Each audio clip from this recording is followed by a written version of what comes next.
Okay, folks, welcome back. Remember this guy? Captain Feet. Cheers. Don't show your feet right now. Nope. There's nobody. There's not very many people. And I don't have any socks on, so They're the I can't exciting, show the 'em. exciting people. The people who get excited about that aren't here yet. So I'm here with Mitch. We're not going to do any gaming. We're just going to talk World War II stuff.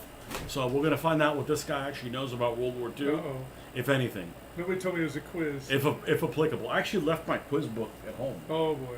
but you know I've been living and breathing World War II now for over a year. Nothing. Just I've gone back to my old ways. How about, does it count that I played Axis and Allies Guadalcanal Saturday? Does that count? The board game? This? Yeah. Had you played it before? Once other, and now I've played it twice. But I really, really like it. Is it It's like a zoomed in area of World War II. is it better than the Pacific one? Oh, I don't know. Pacific's pretty good too. But that happened in the Pacific, so there you go. Hey, there's a point. I got it one right. I haven't played this one. That's good. I had, of course, the original one. The original one in my set was, I don't know if it was worth any money, but my Germans, my figures that were molded in the German gray were actually U.S. Marine figures. Oh, And So there was one of the those- German figures were actually green. one of those messed up. It's probably worth maybe the same amount you paid for it. Well, I sold it. I got rid of it because you had a copy of it. You know, Oh, yeah. yours isn't. Yeah. I remember when I got that way back in the day. You would go into the toy store. They sold them at KB Toys or something like that, and you looked at the box, and probably your copy of Accidental is the same thing. Oh, we got a lot You- of them. Well, no, the original one. And you look at the back, and it has the map and everything for Axis and Allies, and it has this little Sherman on there that looks like it's GHQ micro armor painted in the green. I mean, Yeah. it's like really crisp detail. And then you open the box up, and it's like everybody has like a melted KV-1. That's what all the tanks look like. They're like a melted KV-1. Damn like, it. like actually, it looks like, remember those the funny army that they made for Patton? Yeah. Remember the Patton was like, Yeah, the he's- little blow up tanks. he slapped some soldier, and all of a sudden everybody's up in arms or whatever. And it's like, we're going to take command for it. We're going to put you in this dummy command. They had all those blow up tanks. Yeah. Those are inflatable things. That's what it looked like. Okay, inflatable KV-1. Hey, he was a hands-on commander. But that's what the tanks had, something different. So Do you know what the real genuine cool thing about Guadalcanal is that you can be a bad dice roller. It doesn't matter because you roll the dice in a box. 1 second. show us. We got to get Yes. some time for people to get in here. We only There got you two go. people in here. I was going to warn people that we were going to do this, but I didn't really know when we were going to be able to start. So you can be a bad dice roller. It doesn't matter with this.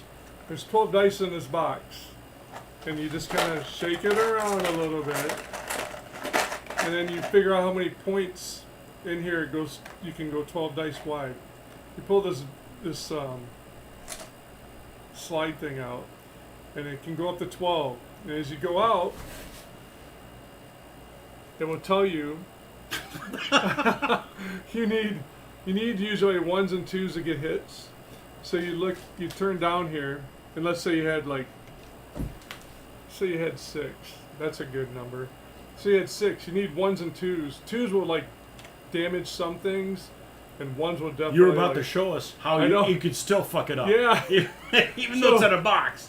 So you look on the number on the 5th spot there. It's got a number 1, and you look on all the things that would hit on number 1. So the main thing would be I didn't put my glasses on. What is that? Fighter?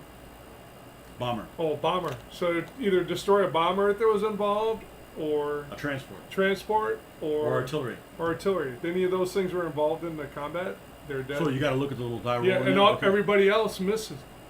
So Okay. nobody else had an effect. Okay. But that number 5. you So got what one. determines it? You always roll 6 dice or 8 It dice? depends or on how whatever? much. Well, everybody's got different combat factors. Battleships will. Okay. attack. But all the dice are in there all the Yeah, time. there's 12 dice. Okay, in just it. a matter You of how many you Yeah, look how at. many do you got to look at? Do you ever look at just one? Yeah. Oh, okay. Yep. So it could be just But you're wasting your time, and you just look at. and then kind of you got tilted a little bit here. Yeah, so you shut it all the way. Well, that's how you keep the dice Oh, from look at falling that. everywhere. Tony's So hot. we got a hit. Tony's That's hot. why I didn't come and play. This So- game's too easy. So you either right Game- off the game's bat, too easy. You kill a fighter, infantry, or I would have just shoved all Yeah, those guys sorry. right down the slot. there you go. A little bit. I know everybody says I do. So Is that why we're fucking tied? I guess. Oh man. man. This will break up. This is what you need to offset those good dice rollers. So you or like you're the, bad. So you have that game a long time and never played it. Exactly right. Yeah. Which other ones do you have for that? I series? got Battle of the Balds. Okay. Me and you played that once. No. No, I've only played was it me and the Scott? Pacific Or maybe one. it was me and. I played the Pacific one. I think the Pacific one is better. The Europe one. The Europe one is the same bullshit. Everything's decided in Russia. Yeah. Okay. Yeah. That's the main game. That's how it's decided in Russia. Yeah. If you have a tard playing Russia, it's over. Yeah. You there know. you go. Um, Or a German that rolls lots of ones and twos. yeah, it's over. The Pacific one's good because both sides can be on the offense. Yes. You know. Yep. But it's usually all about India. And we played the picture I sent you today. Conflict, was it Conflict? Oh, that's World Conflict? what's the guy's name? Is it Richard Harris? I think the guy that created Axis and Allies. Highly He came recommend up that with too. another. He came out with another game that is basically, I don't know what the hell it's called, but it's Is it- round, yeah. and you look at it from the North Pole, Oh, we can't- and it's a really cool game. I can't pull my phone up. Why can't I you pull sent your you a phone pic- out? Oh well, I guess I could. It's charging. I'll show it to you. Yeah, I sent you the picture. I just got to make sure It's I show. got the name on the. I got box some there. photos in here that I don't want to show, so Oh. I got to be careful. I don't want to see them either because I know they can't be good. You gotta keep your pants on. We've gone to conventions, so you know how it is. Okay, this thing. I forget what it's called, but this is a really cool game. And I didn't get the box. I didn't get the box in it, did I? It's called like Maybe it's in the center of the board. War Room. There you go. There. You got two things right tonight. Yeah. War Room, and it's by the same designer that did Axis and Allies, and It's a super. There's like no way if you played the full game you would get it done in a day. it's almost like Third Reich, but the whole world. But it makes Yeah. more sense. Third Reich looked like ass, Yeah. you know. Well, So, that was well done. And so we just did a theater. We did Pacific, mhm. and it was fun. I liked it. Because you won, you're winning. Well, it helps. It would suck if you got your butt kicked, but it was a good game though. I liked it. So I've been doing World War II stuff exclusively for a year now, and you've kind of been doing it off and on with what is it that you guys play? Rapid Fire. Yes. Rapid Fire. And I came over a couple weeks ago, and you want to get my juices flowing by asking me about the Russian front stuff, because you're gonna My Russian project. you're getting some 1941 Russians Yep. to do. Yep. Okay, which I'm a big fan of early Barbarossa, because you've got a mass of incompetent people versus less of them that are more competent. Yes. But the incompetent people, half of a good portion of their vehicles, probably a third of them, are really good. But the Germans one's not so good, Yeah. you know. Yeah. But those games, you know, they don't take into consideration one thing that's kind of a big deal, is the spare parts situation for the Germans had all kinds of problems with spare parts anyways, invading, they took too big a bite. So they have no auto repair. Yeah, they had stores. problems getting supplies and stuff, but the Russians had even bigger problems. They had the world's largest tank force, and a good third of them just weren't even operated. They can't even operate.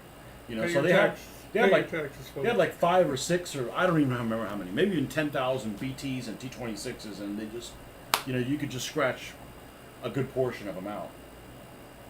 But they got some cool tanks, and it's not like they only have a couple different versions of them. So a lot of people are like, oh, Russians are boring.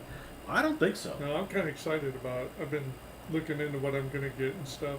Their Recon's got that little cool kind of floating tank to go over rivers and stuff like that. As Recon, The T-37, I guess. T-37, and they also Bad made a with numbers. T-40. Yeah, there you go. Yeah, but they're not very heavily armed No, it's like a machine gun. I guess. Exactly. Yeah.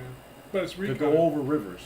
Yeah, because they can. Come on, comrade! And Yeah. I think, okay, we got one guy that's amphibious. Send Yuri up there, Yeah. you know? Yeah, it looks cool because it's got the flat deck on it, so they can, because it's wide and flat, they can go into rivers and stuff like that. So kind of exciting for me.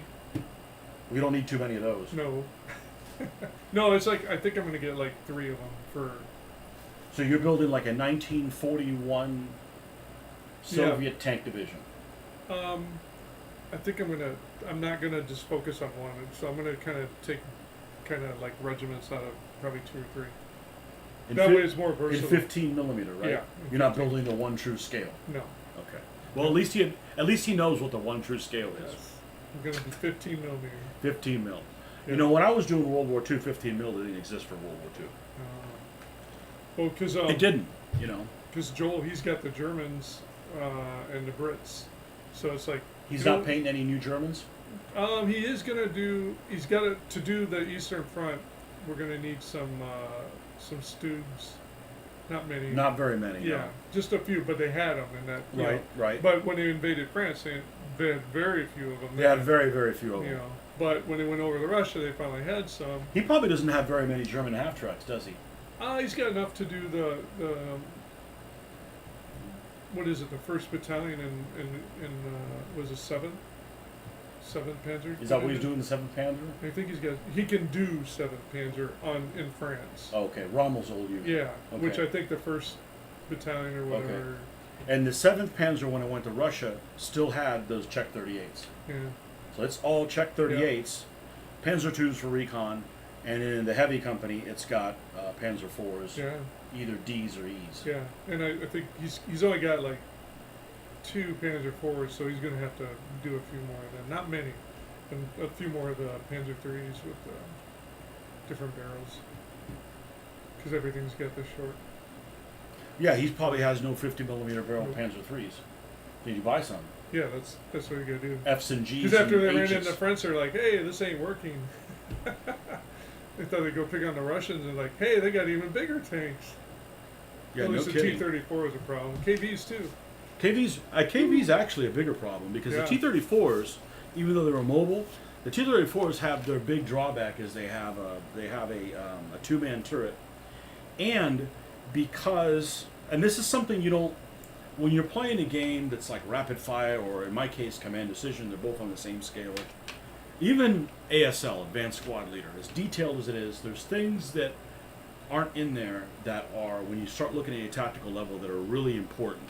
So that's why I like doing really uber skirmish, so you can tell the difference between the different. So just imagine like that whole, remember the scene in Fury where you got the one Tiger and the Shermans are moving around and they're trying to rotate faster? Yep. So you can see all that kind of, you can't see those differences when you're looking at something that's a 1 to 5 scale type of game. Yeah. You know, obviously you can't play with like 15 tanks on the side, but you know.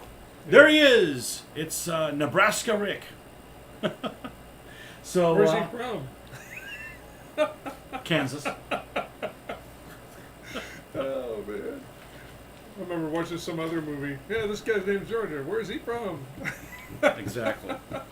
So one of the things that isn't really considered in there in any of those games is the T-34 was really cool for a lot of reasons, but one of the main ones is its sloped armor. So anytime you slope the armor, you get an extra, you get that whole quadratic formula, so you get more bang for your buck for the thickness. So you got your thickness of your piece of metal that's like this, that's normal like this. As soon as you put it at an angle, it's thicker in this direction. Plus you get some deflection options and all that kind of stuff from it. So the T-34 is angled everywhere, okay? When the German tanks are pretty much slab-sided for the most part. And it has more armor than the German tanks. A little bit more, 45 millimeters armor or something like that. But the main thing is it's angled. But one thing that isn't taken into effect in those situations is that I should have brought a pen. Right up on the top, right above that on that brown box, up there. Or you can do, well, unless you want big paper. Big paper? Oh, you can do a little No, I'm paper. not- This little is gonna be paper. scratching, folks. Chicken scratchings. All right, I'm gonna show you 2 things. You might even learn something. I might. No, but probably. this is just stuff you don't normally think about. That's really important when you're looking at tactical kind of stuff. Unless you're an engineer. Yeah, well then they're I'm not. then they're no fun at parties. Okay. If you got a Panzer, and we're looking at it head on, we're gonna put we're gonna give it a little machine gun here, and a Do you vision think the slot. Russians did everything like the Western Front, where every time they seen a German tank, it's a tiger? No, I don't think they were scared. Do you? I don't think they lived long enough. Oh, there's that too. Okay, when you've got a Panzer, okay, edges, that's Okay. not usable. It's not usable for ammo. It's not usable for all that gunner. But in T-34, he was the gunner. He was the tank commander and the gunner. You got one guy, all he's doing is loading. You got one guy who's a driver, well, he's busy. And then you got the assistant driver, who, if the tank doesn't have a fucking radio, he's just kind of, playing with his ukulele. Whatever he's got. Exactly. Nowadays, we never know. Back then, they knew. You got to overwork turrets instead of having the Germans in their main battle tanks. They always have 3-man turrets. Okay, so really the Germans, we're going to discount Panzer 1s and 2s that were kind of learning tanks or light tanks. It was a mistake. Well, they needed to work themselves up. Panzer 3s and 4s, Shermans, many British tanks, not all British tanks, but many British tanks had the best crew fighting capabilities. Russian ones terrible. Italians, we're not going to go there. Yeah. Japanese even worse than Italian. But they were small people. It's a good thing. It's a good thing that you would fit nobody in the turret. Okay, you would fit nobody in the turret. Only need your head to see where you're going and what are we shooting at. So you know how you always talk about, and you probably already know this. What's the other advantage that the Russian tanks had that the German tanks didn't? Fuel. Overall or Fuel. what? Fuel. Oh yeah, diesel and gas. Okay. Yeah. So that's what you hear is that the Soviets used diesel. It's not as combustible, and the Germans used petrol. Okay. Yeah. But it's not across the board. It's like the T-26s use petrol. It's a disaster. Yeah. I'm reading a book right now on Audible, or it's being read to me. It's about the campaign in North Africa at the beginning, and the Italians had their newest tank that had just come out, the M1139, which has a gun in the hull, a 37mm gun, and a machine gun turret. But it's better than the tankettes. Uh-huh. The tankettes worked on gas. The M1139 worked on diesel.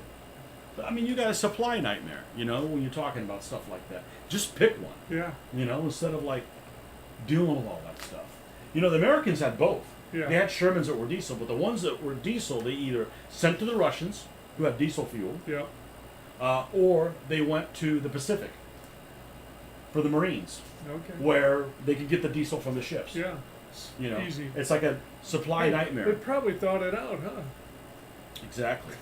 So have you played Northwest Europe with any of these game systems? No. Okay, so the Firefly that the British used.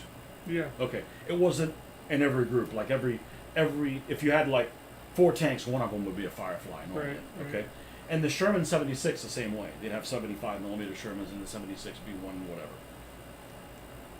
When they landed at Normandy, the initial landings, I just found this out recently. They didn't want any 76mm gun tanks because they didn't want the supply nightmare of having to supply both. Sure. I'm sure the people on the ground did, Yeah, but they really thought it out. but they didn't want to fool none of that stuff. Right. Yeah. So But it's good to figure that out on the front side and not be there and well, you know what? a month later they're shipping them in. Yeah. Because they can't deal with a Panther. Yeah. The 75 can't deal with the front of a Panther Yeah. unless you get a lucky hit. Yep. But yeah, this kind of stuff is stuff that you don't realize unless you're looking at a tactical level. The Crusader tank. You're familiar with it, right? Yeah. In the desert? Yeah. Sexy looking tank, right? Yeah. Christie suspension. Yeah. They like to break down a lot, but it doesn't matter. They're gallant looking. The Crusader 1 had a 2-pounder gun Mm-hmm. and a machine gun turret in the front of the hull. We'll get to it here. Uh-huh. We're going to go through. We're going to look at some. We're going to look at some pictures for those of you guys that like pictures. Dirty picture. I mean, tank. Well, only picture. because the tanks are dirty. So had a 2-pounder gun in the turret, and a machine gun turret a machine gun turret in the holes. Instead of a whole machine gun turret. When they made the next version of it, they're like, this thing's getting a lot of sand in it and everything. It's creating problems. Let's just put a machine gun there, like everybody else, and not on a turret. Uh-huh. So they went with that. So then when they made the Crusader 3, they're like, you know what, this 2-pounder really isn't holding out. We got to put a 6-pounder in it. And a 6-pounder in the desert is better than any German gun. I mean, 6-pounder penetrates a lot. You received no announcement of a special show. You didn't sign up for it. Better pay more on your fees. You feel like a game of DVA is about to break out at any moment. Sucks to be you. I can't bend his arm that far back. Fuck that. I don't play that stuff. So when they put the 6-pounder gun in the Crusader 3, they had to stick so much of the breech of the gun in. Like the gun is like, let's say it's this long, and normally this much of the breech would be in there. They had to stick it so the gun is a lot shorter on the outside. It looks like. So they had to lose a crew member in the tank. So now they go back to having a 2-man crew. Like every. And I believe the commander is the loader in that one. The commander is the loader on a Crusader 3. Man. But a 6-pounder in the desert could just, Jack of all trade. yeah, it's nasty. Well, it's a 57. It's a 57 millimeter, so it's going to be better than the long 50 that the Germans had. Yeah. So anyhow, I was playing one of my games. I was playing Armored Commander or something like that, and I was running Jagdpanzer 4 when I just finished my Jagdpanzer 4 about a year ago, and they ended up getting one of them knocked out by a 57 millimeter gun at like medium range or something like that. I'm like, what? I'm like, it can't penetrate that. And then I looked how much it did. Oh yeah. What? The 57 millimeter actually penetrates more than the Sherman 75. Go figure. Yeah. Cool. Anyhow, so they need to get a room. That's my regulars. That's my regulars. So anyhow. Yeah, well, we didn't make it to the Super No Bowl. Green Bay T-shirt hat. Yeah. No. I'm just going to go with Airborne. They said World War II. He finally gave up on him. He doesn't, No, I still love the Packers. Hey, we got a good quarterback again. Maybe he'll So go we're in our using Hall of Fame. Mitch's shitty internet, which can happen at mine too. And there are some dropped frames. So hey, at least the sound will be good. The golden EIV mic. I mean, the golden mic. Look, this thing. Oh, so you guys never get to see the microphone. This is what it looks like. So if you want, Nordic's the one that can hear a fly fart next door. Okay? If you got somebody that's got gas next door in the next room, you can hear it with this microphone. Wow. I They told me you should play the golden. No, I don't buy gold things, okay? My name is not Ali, and I don't have a gold AK. Speaking of which, speaking of gold AKs, You bought here's one? here's the plug. You need to make sure all you guys watch The Devil's Double. Oh, excellent Great movie. If you haven't seen The Devil's Double, see that. And just like this is a World War II show, but we're going to go off on a fucking tangent. Yeah. Guaranteed. It's going to happen. Devil's Double. That has... we were talking about... what's his name? Is it Dominic West? I think so. But Anyways. he's an excellent actor. Yeah, he plays... Amazing. He plays Uday Hussein and a body double for him. He does both of them at the same time, and it's freaking crazy. It's a situation of yin yang like crazy. He should have won an Oscar for that. He should have. I was impressed, and I don't get impressed with too many actors. Well, see, I didn't even have to give Nordic instructions. And by the way, he's from Pennsylvania, but he doesn't go to Historicon. I think he went to Historicon like 1 year, like 2000. And what year did you go? 2007 or 8 or something like that. But he lives over in Pennsylvania. And you don't drive a horse and buggy, right? Kevin's out in Arizona, Stan. He doesn't drive a horse and buggy, right? He's got He does not gas. drive a horse and buggy. Because we've been to Pennsylvania. Why would I watch my autobiography? No. So, anyways, he knows what the rules are. He's already asking questions. That's what it's for. So he wants to know about tanks? What is your favorite World War II tank? Man, I guess here's going to come the German Oh, side. hold out on. of Hold me. on a second. I'm going to write it down, and I know what it is. Because I know what kind of a wearaboo this guy is.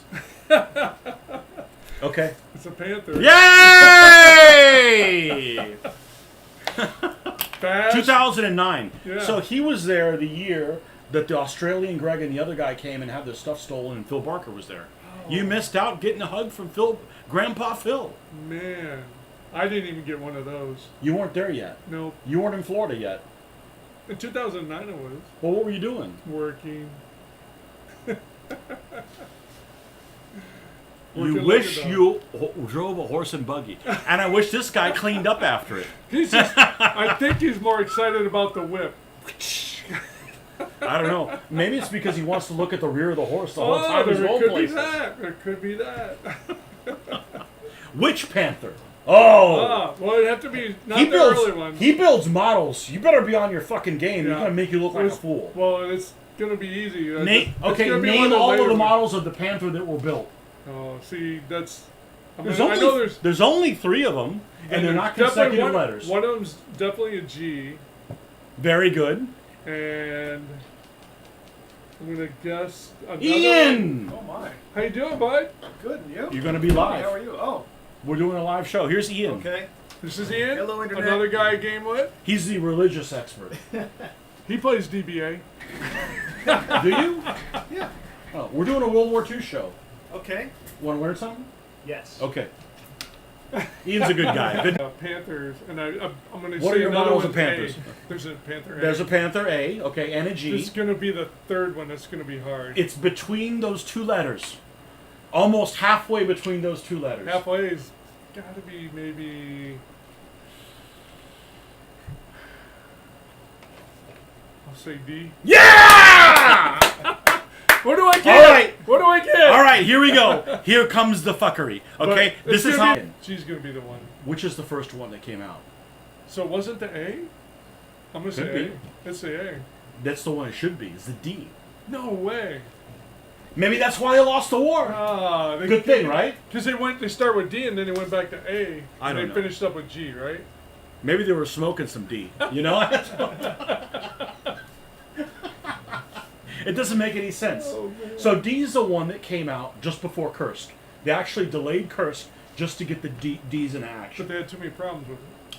Well, the problems they had was the transmission. It was supposed to be a 35-ton tank, ended up being a 45-ton tank. Okay? So now you got a transmission that couldn't carry it. And then there was a problem with the fuel thing where it would like drip some of the fuel on the exhaust. It could catch fire all of a sudden by cranking it. Like, you don't even need any Russians or even Molotov cocktails.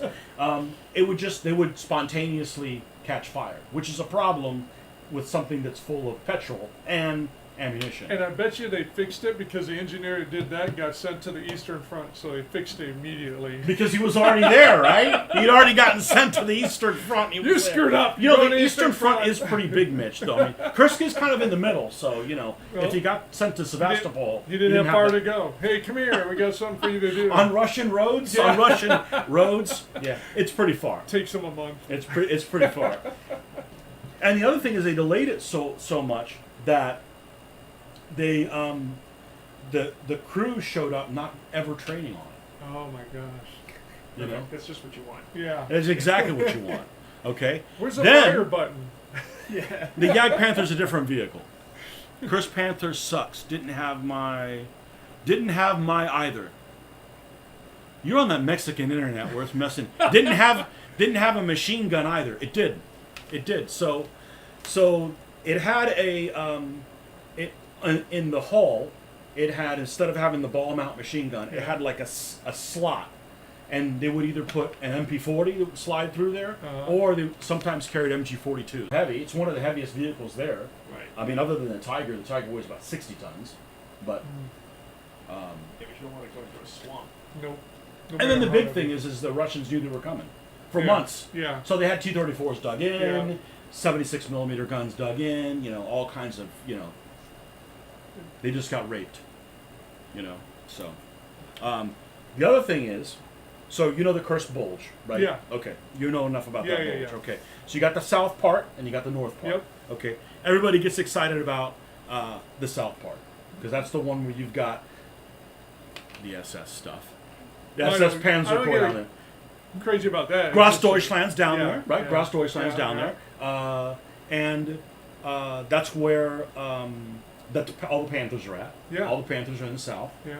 And the all the divisions or whatever. So they had Tigers that were divvied up in the heavy company of each of the SS Panzer Corps. Uh-huh. They each had one company that was Tigers. So in rapid fire terms, they'd have 3 tanks Yeah. for each one. Yeah. Okay, and they had, because basically one of those independent Tiger battalions is equivalent to like 10 tanks. We're talking command decision or rapid fire. It's Yeah. 1 to 5 scale. Yeah. So approximately at full strength, it's about 10 tanks, 3 companies or whatever. So the SS had their own. There was another Army heavy Tiger battalion, I believe it was the 503rd, that took their tanks and divvied them up along with 3 Panzer divisions, the ones that were to the right-hand side of the SS Panzer Corps. I didn't know that. I think it's like the 11th, the 6th, and maybe one other one or whatever. Before you get to Army Detachment Kempf. Uh-huh. Okay, so on that wing of the South. So all that was in the South. In the North, which we found out the other day having the conversation with Nordic, there was one one Schwer tank battalion with the Tigers, and it was the 505th, which is the one that has the running knight symbol. Oh, yeah, up yeah. there. Yeah. It was up there. All the elephants are up there. Uh-huh. What else was up there? And those The were- Nashorns are up there those because were- the Nashorns also did a debut. The elephants were new too at the time, right? The Ferdinands, yeah. And that's Those- probably why he's mad about that. There's no machine guns on the elephants, right? So on the Ferdinands, there's no whole machine gun on the Ferdinands, but they were in 2 different tank battalions. I want to say one's a 650 tank destroyer battalions. I believe one of them is the 653rd, and the other one I believe is the 654th. Don't quote me on that, but it's something like that. One of them, and I think it's actually the same one. One of them took and they made these little platforms on the back of the Ferdinands. Mm-hmm. So Panzer Grenadier, and it's just a huge freaking block. 5 or 6, infantry guys that can sit there and say, look out! You can come out and clear at least something. Uh-huh. Okay. And some were also brought an MG42 inside of the Ferdinand to fire out of its barrel.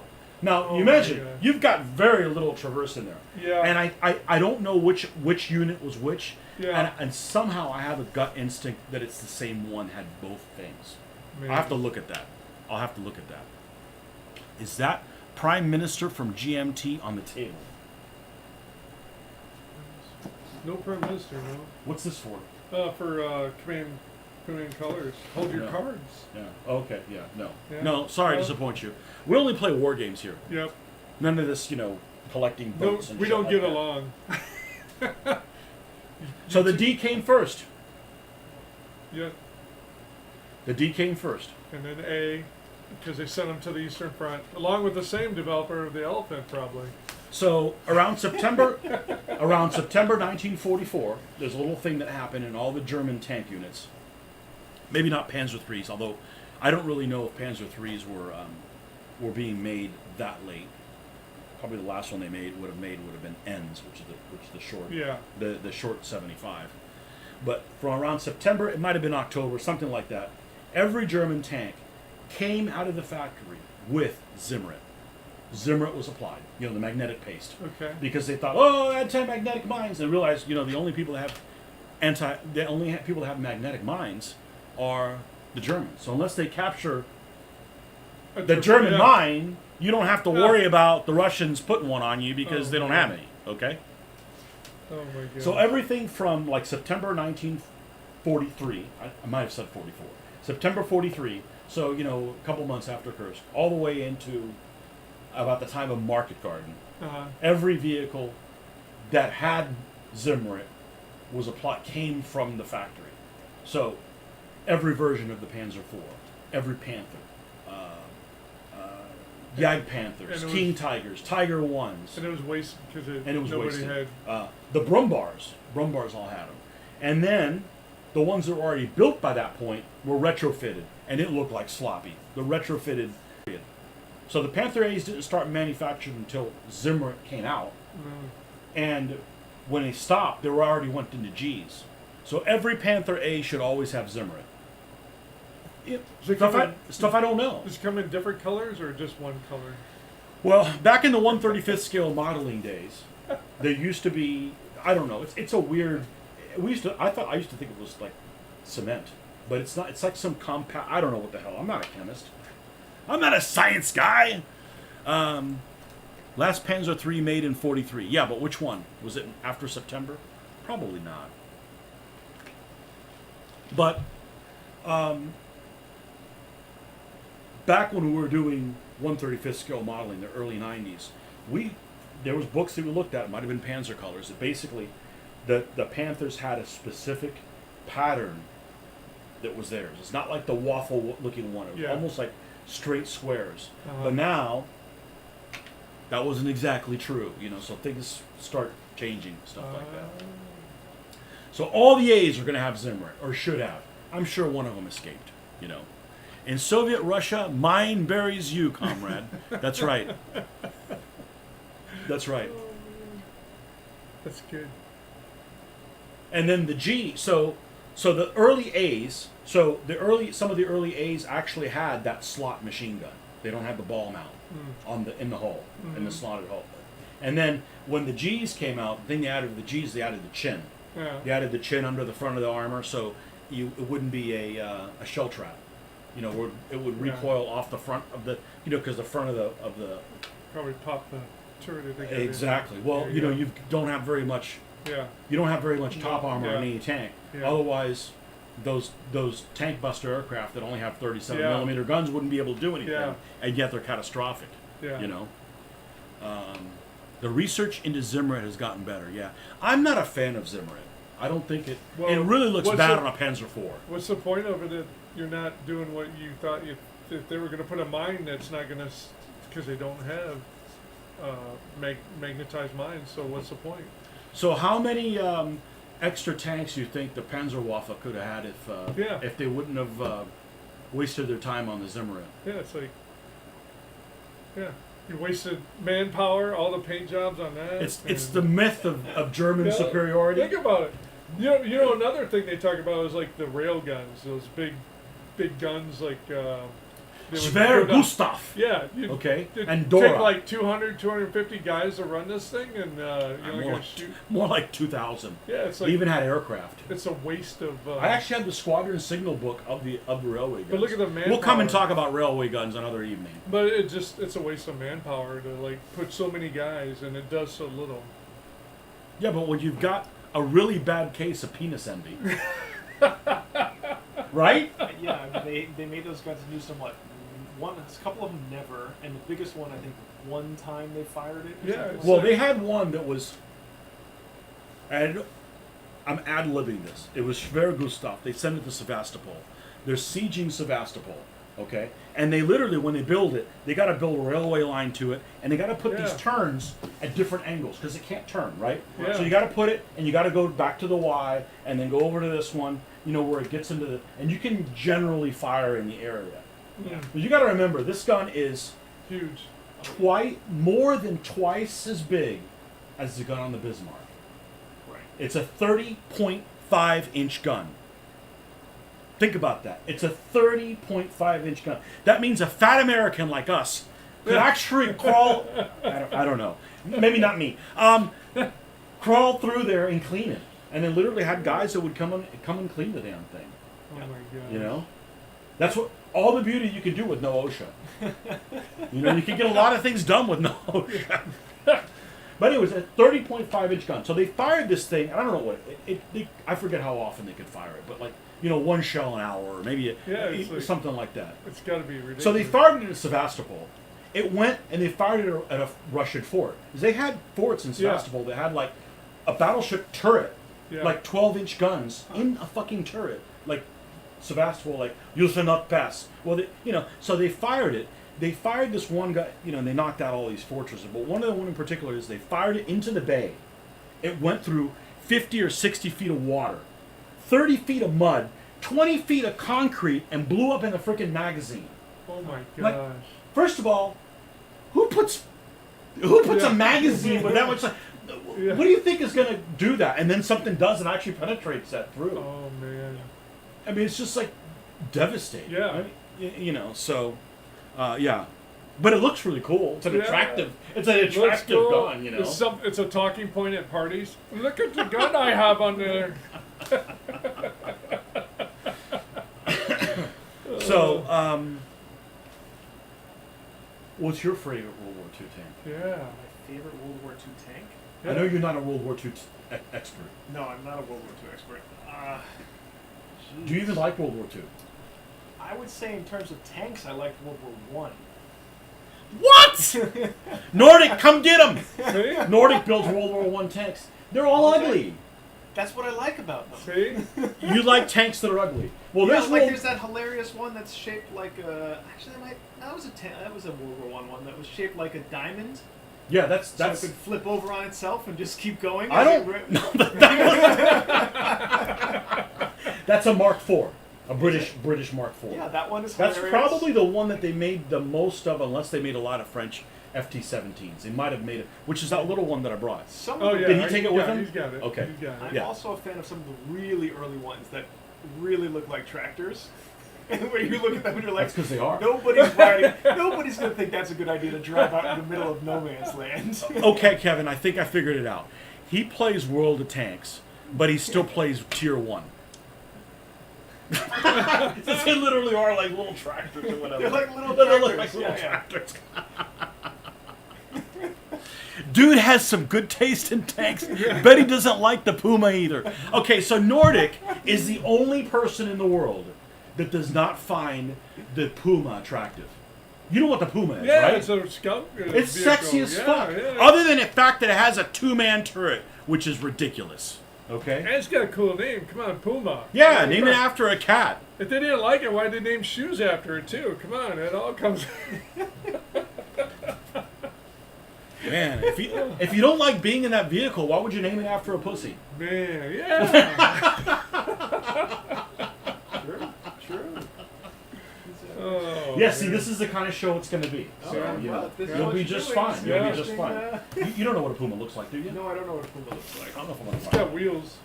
It's got wheels. A It's tank with sexy. It's wheels? sexy as shit. Well, it's a skunk. It's got like a. It doesn't have like. It's got 20 millimeter, right? How many of them did they make? It's Oh, got I don't 50 know about millimeter. that. Is it a 50? It's not auto cannon. It's the same gun that's in the long 50 for the Panzer III. Oh, It's the 60. but they use it for recon purposes. It was just Heavy recon. Go find the enemy Oh, and this then guy? report Yeah, back. I've seen this guy. They don't have one here. Oh, Look at this. Oh no, they have a separate section. No, they don't. What This the? book is no good. Do you want me to go get my German book? Here it is. Oh, we got a crooked spider on there. Oops. Hope we No, don't we're get gonna banned. get banned. Are they Hope we gonna don't take get this banned. video down We now? got crooked spider. Yeah, this thing. Okay, he's your people, Nordic. He's your people. He's just mad because if you go in the trench, it won't So- roll over and come back out. What's the point? What do What's you the What do you point? think about What do you think about the significance of the markings on this vehicle? Of the turret number. It can't be the. It's the same number, coincidentally, of how many they made. Is it They really? made I was just 100. gonna I say, believe they made 100. Really? You're just getting ready to say that. Oh, Yeah, so that's a pretty rare vehicle. everything they build, they put a number on it. Pretty rare vehicle. Well, you know what the designation means, right? Which one? This one? No, the three turret system. Here, you got a Tiger tank here. It's got Oh. 312 on it. What's the 312 mean? That's how many they build on that one. No! No! Oh wait, that one is what company they're with, right? The first number is what company? Yeah. Third company. Yeah. First platoon, Yep. second tank. There you go. So the last number should never be higher than 5. Because you're never going to have more than 5 tanks. Unless they did one of them screwy things around Battle of the Bulge where they just made up names, just numbers to confuse people. Oh, because everybody knew. Wait, that's the first tank. There's 4 more. They knew they were there. I guess. If you got nothing better to do. It was either that or pitch penny, so they decided to keep track of, you know. It doesn't come in Panzer Gray. It sucks, I tell you. The 232 was far better looking and superior to the Puma. It's all recon. Yeah, it's all heavy recon. You don't have a favorite German? You wanted the... He said he went with... Oh, no, he went with the World War I tank. What do you think my favorite tank is of World War II? And you're not going to guess. It's definitely an ally. Because I don't have one. I really don't. Not even... I really don't. I have favorites. But if you had to pick one, it's going to be an ally one. Why? I don't know. I'm just guessing. I'm not going to be accused of being a Nazi like you are. I never heard you get excited about any tank, really, no. No, they're all cool. There's just too many cool ones. You know? But you probably like an allied one more than others. Well, no.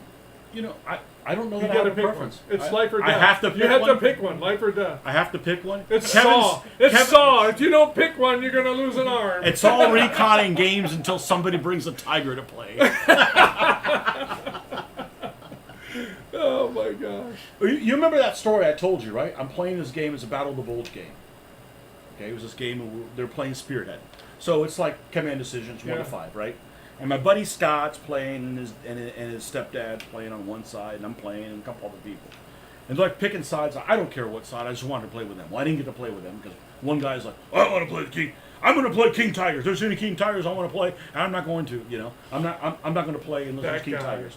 Well, you know, to me, if I'm running the game, I'm like, you can play, but since you are an asshole like You're that, getting the you get to Pumas. play anything. There's no Pumas there. He said, you get to clean up after the fucking horses, what you get to do. You get to dig holes for the latrine. But so it's like, you know, he had that kind of an attitude. So what he ended up doing was the GM. I played Americans. That's fine. We ambushed the shit out of him because he was like, oh, arrogant There's fucker. usually a guy that says, I gotta have the King Tigers. He's the handicapped guy, too. Oh, he He's was gonna get them all Oh, wiped he was out. handicapped, all right. He went into an ambush, got Yep. them all killed, and There then he you had go. to leave.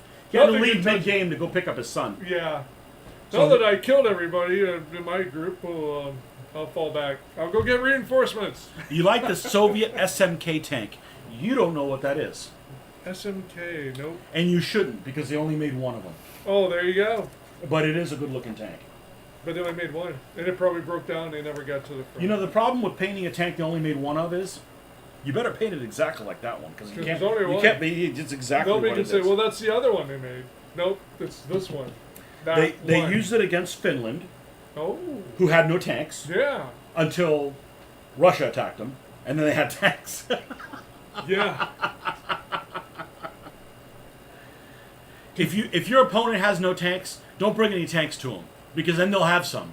Then you could have some. I just watched a movie about Finland, Look, the early war. Oh, wow. it's basically an elongated KV with a 76 millimeter gun turret and a 45 millimeter gun turret, one in front of the other. Yeah, that's pretty sweet. It's a good looking tank. Looks like I was just looking at almost this one. looks like a land battleship. Yeah, almost. It's exactly a land I was battleship. looking at this one, and I kind of like this. How goofy Oh, this the- one looks is really the nice. Grant. Oh, a Lee. A Lee. A It's Lee. a Lee, man. Oh, which A Grant has a side. different turret. Oh, that's the Lee. Yeah. They Yeah. got the machine gun. Yeah, you gotta have a gun on top of a gun on Yeah. top of your gun. I Yeah. mean, that's a pretty American tank right there. That's pretty American tank. You know, If you I don't ever think there's want, enough guns on this tank. if you ever want to see a movie with that, check out Sahara. Sahara. Check out the early one. Humphrey Bogart was better than. Well, I mean, they were both kind of good, really. But There's a second one. yeah, it has John Belushi's brother. Is it set in World War II? He did a remake of. Oh, and so did they use the right tank? Yeah. Yeah. Really? They Yeah, used a Lee? Because the big deal is took the machine gun on top to shoot down the German fighter, Okay. and they captured the pilot. It's a good movie, really good movie. I like The it. second one or the Both first of one? them. Both of them. I'm not a Bogart fan, and it's But- and it's black and white, right? The first one is. Fuck that But the movie. second I one. ain't watching no damn black and white movie. What the heck is John Belushi's brother name? Somebody give me help. John Belushi. Just give me a second. Hold on a second. It's I have no idea. Well, he's in it, and they're just a bunch of other Jim. guys. Jim Belushi. Jim. He's the sergeant guy. He plays Humphrey Bogart's. He's the sergeant guy. Yeah. The Hoffman's here. You like the look of the King Tiger, and it's a monster on the field, but give me Panzer 1s, 2s, 3s, 4s, and Panzer Grenadier of the Week and twice on Sunday. He only got 5 You didn't think you were going fingers. to see another Mitch Tony stream. Good. No extra charge. You like the Lee Grant tank as well. The Bogart one's better. Isn't There you go. Sahara about a horse race? Not Well, it that might one. have a. There might be another movie. You know, the names of songs and movie titles aren't copyrighted. Oh, You can have boy. multiple names that are, Here we go. So, This one's pretty sweet too. Hetzer's got a Hetz. Yeah, Yeah. I'm painting one of those right now. You're painting one of these? I am. It's freaking wacky ass colors too. Which Oh, yeah, is well, it's more That's wacky what you're than supposed those? to have. I mean, this is More Oh, that's not I wanna wacky. get these That's out not of there. nearly wacky. Oh no! Oh, you're about to see a He's fruitcake got- with lots of nuts. Super this wacky. This is pretty wild stuff. You know, you got Yeah. a lot of yellows. It's for the autumn. For those who like to fight their war in the autumn. Is that Mediterranean colors, right? No, No, it's no, not. it It's says- not. It's not weathered. Is this one But Mediterranean? here it is. No, it says the dappled color scheme for the Yeah, that's the ambush. The ambush. That's what the ambush scheme. is started showing up around Battle of the Bulge. Oh, Oh, but yeah, look at That's- how goofy that little tank looks. Is You know? that Well, technically, Italy? technically Italy, not right? really a tank. They call it a tank killer. That's right. So this is the old.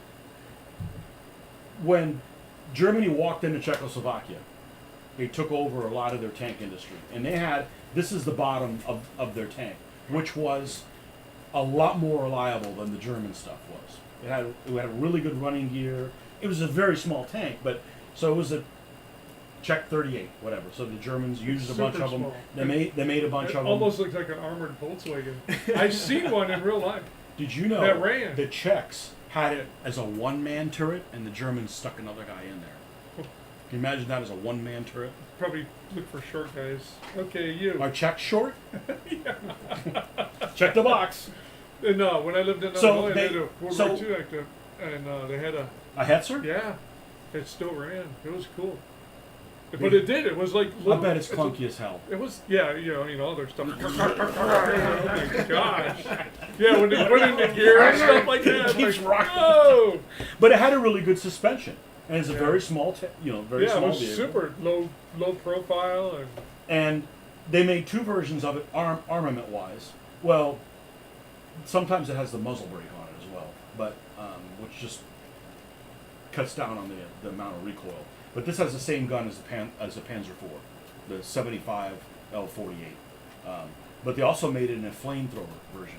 So this Oh. barrel is a flamethrower. so what? That and the Panzer IIIs, flamethrowers. Some, Yeah, they made about 100 Panzer III flamethrowers. yeah. Did every version have some? Well, Got Yeah. him. Maybe I got yes, him. yes. As a matter of fact, so they made some Panzer I flamethrowers Yeah, that went okay. to North Africa, or actually they were modified in North Africa. There's your Panzer I. That's your Panzer One. What's That's your up with, Panzer I. Double machine guns. That's it. A whole Double Yeah, German hold machine on, guns. I tank just got- for double machine guns. They had to keep it quiet. They're not supposed to have any tanks according to the Versailles Treaty. It's just This isn't. A we're tank, just it's a- farming. We're just farming. Remember how you like tractors with armor? That's Yeah. what they were There you doing. go. There you go. So they made some Panzer Is that went to North Africa, and they were modified there as flamethrowers. I don't know if you're going to see a version of it. They don't look that much different. The Panzer II, which is this one. Looks more like a tank. Yep, looks more like a tank. 2-man turret, 20 millimeter magazine fed cannon. 10, so it's like literally like a magazine, 10 rounds. Da, da, da, da, da, da, da, da. Oh, got to put another one in there. Hey, here's an old one. How's that go? Exactly. With a coax machine gun. Yeah. They made these in a flamethrower version. Again, only about 100. The Germans made a lot of let's make about 100 and we'll think about what it is. It's called the Flamingo. Oh my god. That's a good name for a tank. Well, That is a good name. flamingo. Ah. You know. I mean, Wordplay. Yeah, exactly. that's Exactly. what I'm saying. They got. That's probably the best name for any of these you've come across so far. The one thing that German flamethrower tanks sucked at is when they created a German flamethrower tank. I think I'm right about this. I could be wrong, but at first glance, they basically gave up their main armament to get a flamethrower on it. Whereas the Russians, they made a T-30. Yeah. They make a T-34 with flamethrowers. Like, Hey, take how out about the we just get rid of the whole machine machine gun, gun, yeah. and we still have big cannon? Yeah. You know, so Yeah. That does make more sense. it Yeah. does make more Cannon. sense. You know, You said there's infantry out there? Just burn it. when the Russians are out thinking you Yeah. know you got some stupid people Oh, on your man. team. Another engineer to the Eastern Front. Switzerland had Hetzers until the 60s. Must have been A Hetzer is a great vehicle in World of Tanks it was a great deal. They hit them cheap after because it's the really war. low tier and you can Okay. rate people. I'm just saying that because Kevin plays World of Tanks. I do too. I just don't spend real money on it. That's silly. Panzer ones were good close support tanks, lay down mobile suppressive fire at infantry positions, plus could take out gun crews as well. This is Tony, ask the guy in the Ian. red shirt, man in the red shirt, Yes. Because I got green. whether or not he likes World War I aircraft. You like World War I aircraft? Like the biplanes and all. Yeah. Yeah, I mean that stuff's pretty cool. Well, got the red not Baron and all all this world- like out there flight, but Not all World War I aircraft are biplanes. This is true too. that's true. But the biplanes, if Nearly we're going to talk all. World War I aircraft, the biplanes are the cool ones. Yeah. And then, my favorite airplane. Somebody's from those- dissing the Maureen Saulnier and the Eindecker. What's wrong with the Eindecker? My favorite of the You know World those things War would flex airplanes, the wings. Their wings would Eindeckers? their wings would flex. You know, as they a didn't way have to get them flaps. to. Yeah, that's I mean, like that's pretty cool. Nobody's asking them to wing walk. They're just Right. saying, "Hey, go out there and shoot the other guy down." Yeah. No, I think it's the what's it called? The mosquito. The mosquito's the wooden one from World War II. yeah. That's probably my favorite airplane. But That's a World War sexy II. plane. That's a World War sexy II. plane. So Yep. the other day on one of my tangents on my show, somebody made the comment, and I agree with it, that British planes are either sexy as hell or ugly as fuck. There's nothing in between the two. And yeah, I Wait. kind of No, I'm not going to say anything. what? Getting confused. Well, if you make a comment about somebody's opposite sex, you know. Well, there's I don't care what sex the Never planes don't have mind. sex. I don't want to get in trouble with Well, how do you get across more, the pond. How do you get more planes then, Tony? Exactly. Yeah, Rosie the Riveter just got to bang some more out. there you go. There you go. We need to do a plane. We need to do a plane World War II one because you don't know shit about planes. No, compared to the other stuff. I'm a big army and guy. honestly, that's the thing I'm the weakest on. I'm a big army guy. Sexy British planes, Spitfire. I encountered somebody that did not like a Spitfire. Wow. I thought it was ugly. Like Wow. you should be killed. I mean, it just that's it. You just Spitfire's ugly? yeah. Like what's wrong with you? Yeah. I would say like the Buffalo looks ugly, but not a Oh, Spitfire. and not a British plane. Well, we gave them some, didn't we? You gave him the Finland too. Oh, all right. The Brewster Buffalo. Yeah, It's not horribly ugly, but it's not. Hurricane. not Spitfire. Hurricane's good looking. Yeah, Hurricane's a Typhoon's good Yeah. looking. Tempest is good looking. Yeah. Wasn't there one called the Mustang or something? No, that's the American That's the American one. Yeah. that Yeah, one. that's Everybody. That's this country. Yeah. Everybody likes that You're plane. gonna I watch think a the lot of Spitfire is people much get better. excited right now. Eindecker was successful because the MG fired through the propeller. Mm-hmm. Ah.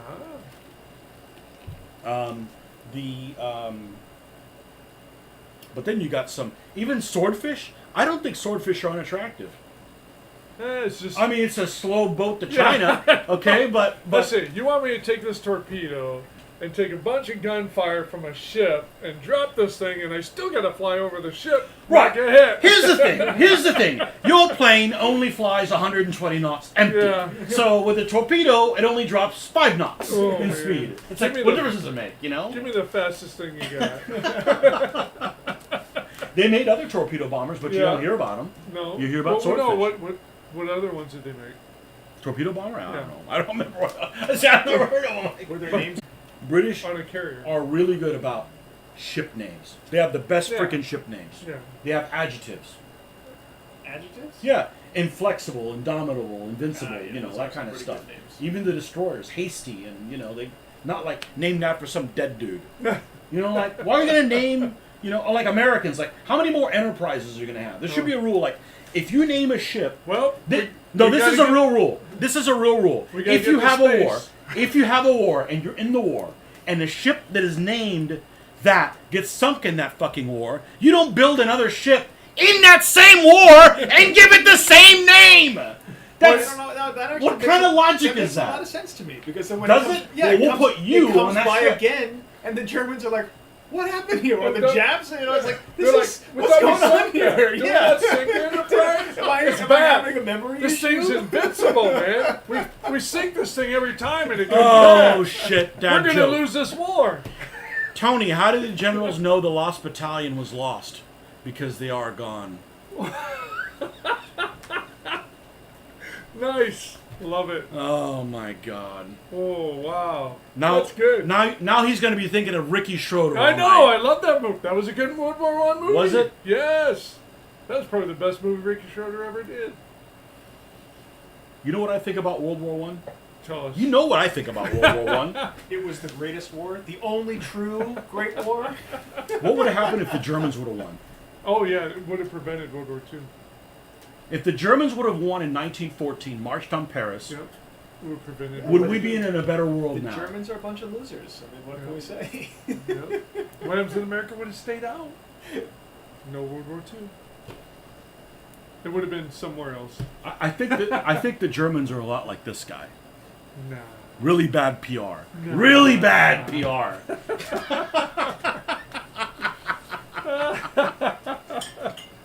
Buford. Buford's a good plane. Barracuda. That's the other That's one. the one. That's another sexy name for Barracuda. Barracuda. Yeah. What was the Barracuda? Barracuda's a torpedo bomber.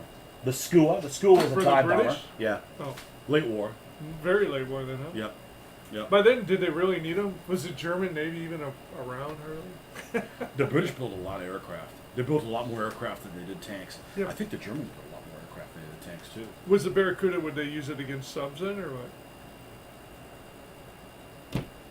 I don't know. I mean, S boats. yeah, yeah. A torpedo torpedo. will wreck a destroyer. Right. One torpedo Yeah. will ream a destroyer. Yeah. It hits an S boat, might not even go off. Yeah. Made of wood. Just go right through it. Yeah. And just ignore it, you know. Dunk dunk. I'm playing here all night. Okay. Well, we're just getting started. We should- haven't even opened up any Pour books. yourself a thick one. What time is it? You got a drink for me? I said, I What asked do you you got earlier, for- what do you and he's got? like, "No, I better not." Oh, What do you now he got? wants to loosen the tongue. I get all kinds. My You beverage go- of choice is caffeine always. Well, there's tons of stuff in You there. got a Krabby's? 'Cause I won't feel it. Oh yes. Oh, you got Sam Adams. Yeah, I got everything, man. It's Sam Adams. Oktoberfest. It ain't October. Well, you I'll didn't have come one of over these. enough to drink all the Oktoberfest. I'll have so one we of still these got- Chinese beers. Krabbies are in the door. You want something? I got it myself at Krabbies. You got Did you yourself- get? Hey, you sure you got a Krabby? I'm having one of Oh, these you're gonna have Chinese one of those. beers. Okay, okay. Chinese beers. Yingling. You know that's American. No, Yingling. That's a No. Chinese name. It's actually Dutch. Yeah. There you go. Somebody failed the vocabulary test that year. Cha-ching. Cheers. Cheers. Cheers. Cheers. Na zdrowie. Comrades. Okay, so I don't have a favorite World War II tank. If you were told if you don't pick a World War II tank or you're going to lose an arm, what would you I got pick? 2 arms. I got 2 arms here. You're gonna lose two. You're gonna arms, lose- Tony. All right, let's just go through all the nations. No, just Britain. yeah. Which one? See, that's difficult. 'Cause I love the Crusader, and I also like the Matilda. I mean, if I had to lean, on I British- don't like the Cromwell. I don't like any British tank. You know, 1944 in Europe, Yeah. in Northwest Europe, not Italy, in Northwest Europe. It has to be a pure British tank, not one of the American ones that they gave them. So a Firefly doesn't count. They're out. Your favorite Firefly's out there, It's out. Nordic. But I like the show. He doesn't. Even that whore couldn't do it for me. As cute as she is, she still couldn't do it for me. I don't like the main guy. You know, it would be like, you don't like Indiana. Well, obviously I do like Indiana Jones, but it'd be like hating the Indiana Jones movie. Why? I hate our Harrison Ford. Well, if you don't like Harrison Ford, Then you're not going to watch. Never heard of it. Oh man, it's like So it's a, is this like one of these one only made? no, they made a few. They made a few. Okay, we're gonna go up the wrong paint code on it and say, oh, that's the They other made one. more than two. Todd Tank. Don't the tank crews get to paint their own tanks? That's Oh, mandatory. only in a truly free society. I mean, it might be within some parameters. Right? Look at this thing. That's it. Oh, now that's the kind of ridiculous-looking tank that I enjoy. That that looks like what if a Mark IV tank Is that like? ate a Matilda? You know, like, and got indigestion and didn't finish digesting it. I love it. That's what I'm talking about. So what's the crew That's the on kind that? 20 guys? Yeah, exactly. And you see them on the inside just Fred Flintstoning the thing along the... And again, so you can They got fit- shuffleboard in there. Yeah, yeah. So is that the deal again? You got 20 It- guys down below, but one guy in the turret. Probably. Oh, hey, there's infantry out there, lads. Get out there and go get them. Well, they never used it in war. They Well, never used it evidently in not, wartime. yeah, because they made one. They're like, yeah, this isn't gonna Yeah, work. this just doesn't cut it. Yeah. Well, they made it they made it for trench crossing. You can cross all the fucking trenches with that thing. Just lay it down Yeah. and just crossed over 4 lines Yep. of trenches. We got 3 You know. lines of trenches. We're gonna cross 2 all in one time. Look up the World War I tadpole. Justin, is that your photo? You look like an old dude, man. Well, if tadpole is anything like the tog, this ought to be good. Tadpole? Oh my God. Let's see here. Because a tog looks pretty ugly, but let's see what a tadpole is. Tadpole. This is probably the small version. It better be amphibious. It's just It better be fucking It's the amphibious. same proportions, but just smaller. Yeah, it's before it eats another tank It has a tail. Right, yeah. It's that one with the tail. for crossing rivers. Tadpole tank. There is no down below. There's just a guy sitting Yeah. there, and the turret's There- just where now his you head have is. there's no down below, and there's 2 guys in the turret. I don't see it. I'm gonna drive. No, I'm driving. Oh, They fight over it. this looks like a lengthened. Oh, another lengthened thing. Yeah. Oh, see, yeah, this So it's not a tadpole. that's looking a lot like. That's the tank World that I War like. II? World War One. Okay. World War Alright. One. And it's a male tank. They just How guessed do you its know gender. it's- Where is it? I don't think so. No, Like, so You seriously, would a know Mark if you saw IV the tank. female tank. A Mark IV tank. These are 6-pounder guns, 57mm guns, one on each sponson. Okay. Basically, you could go Right. from side to side, almost like a land battleship. The female one, same thing, except they have machine guns. So it never shuts up.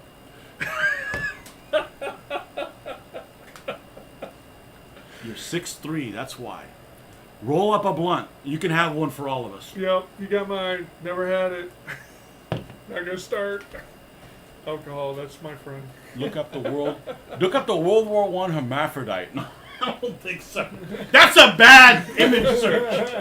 Okay? Like, I'll look up a World War One prostitute, but not Yeah, a hermaphrodite. yeah. I don't want to see that. I don't want to see the undercarriage of that vehicle. Oh my gosh. We should do this every week, right? Sure. Okay. Next week, Well, like I folks. said, I did want to fight the Battle of Guadalcanal again.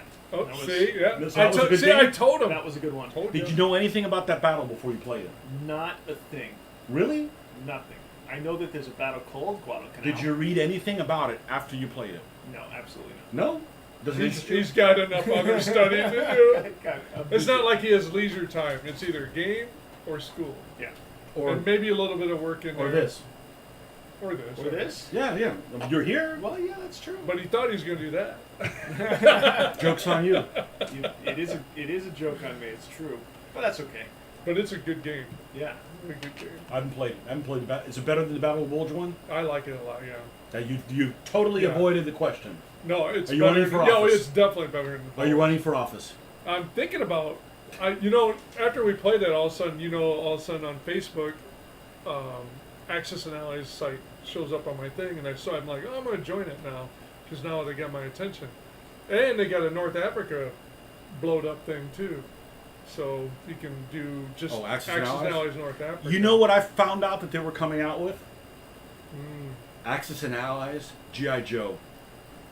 So where's that at? I didn't Is make Cobra- this up. I didn't make this Is, up. is trouser pants gonna be? It's a snake. Yes, yes. If you guys haven't seen the Robot Chicken episode with G.I. Joe, you need to watch it.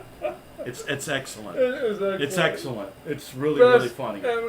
If you're our age and actually Oh you're my too God. old for those toys. What were you doing playing with toys when I you were had a G.I. 18 years Joe. old? I had a G.I. Joe with You had a the big scar. ones?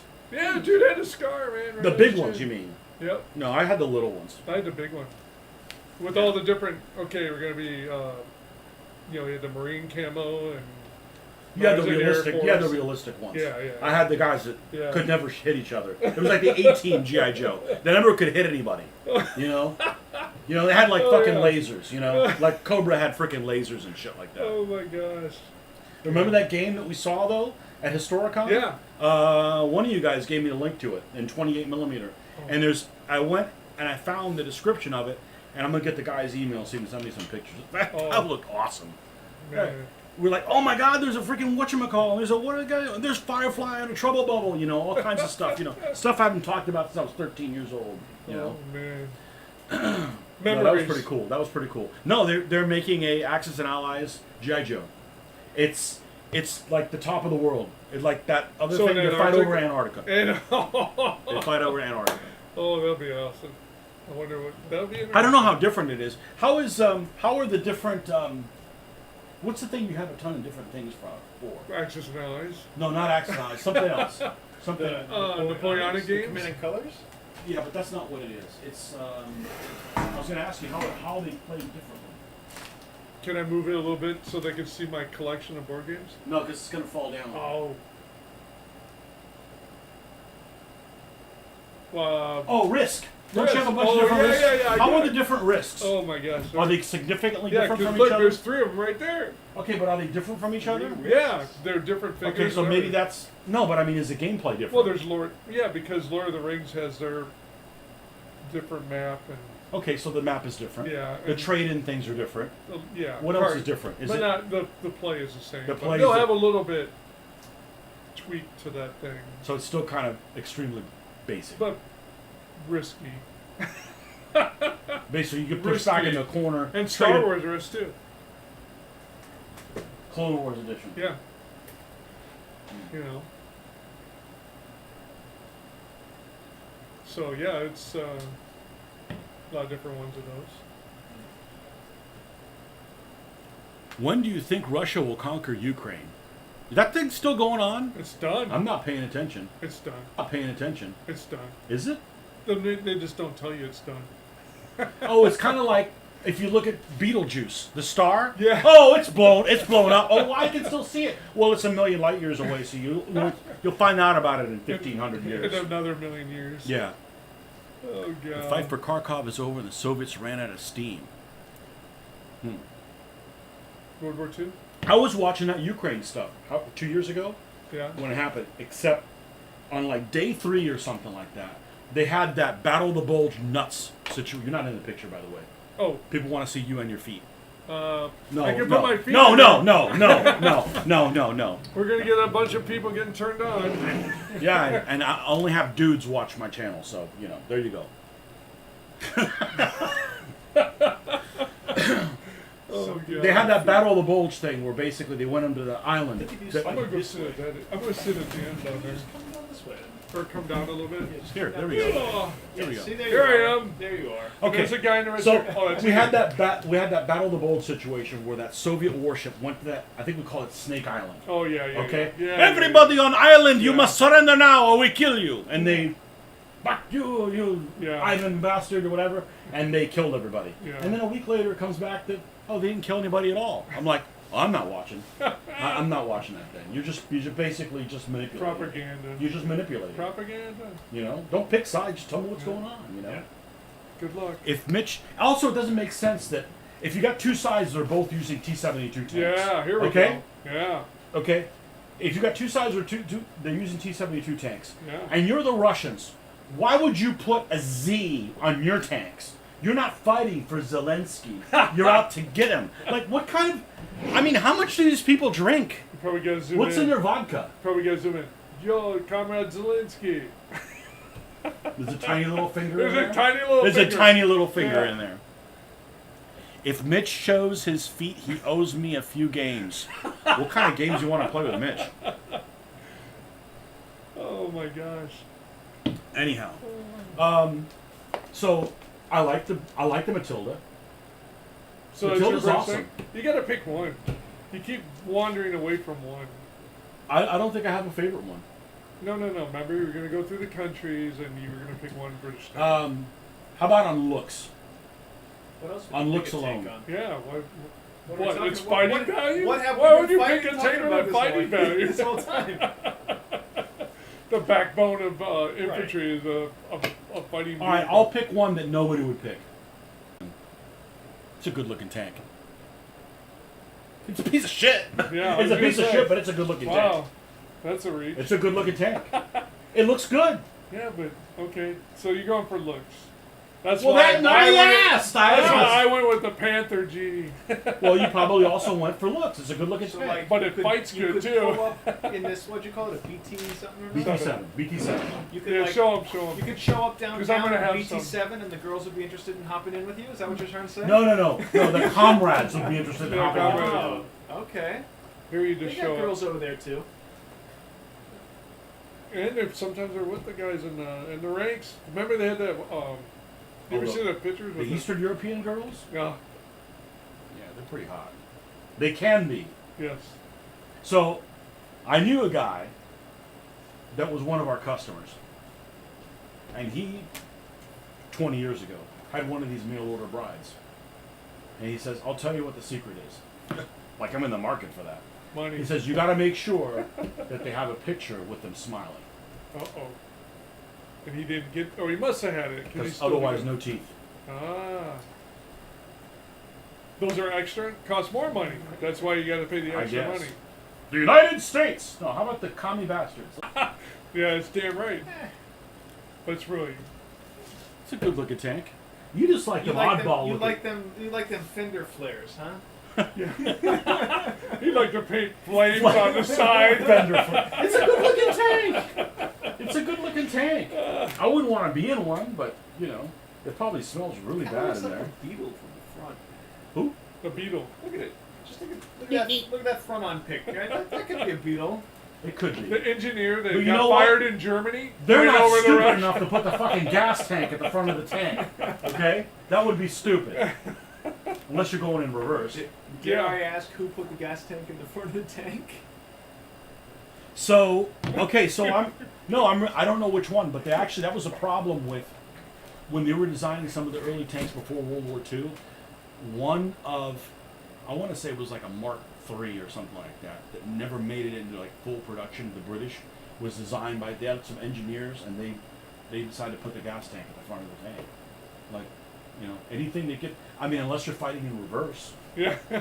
Well, isn't there a tank that had to drive in reverse because it was like weighted wrong or something? There was one that. So the Archer, which is a Valentine's one of these. It's an infantry tank that the British used. Very, very low profile.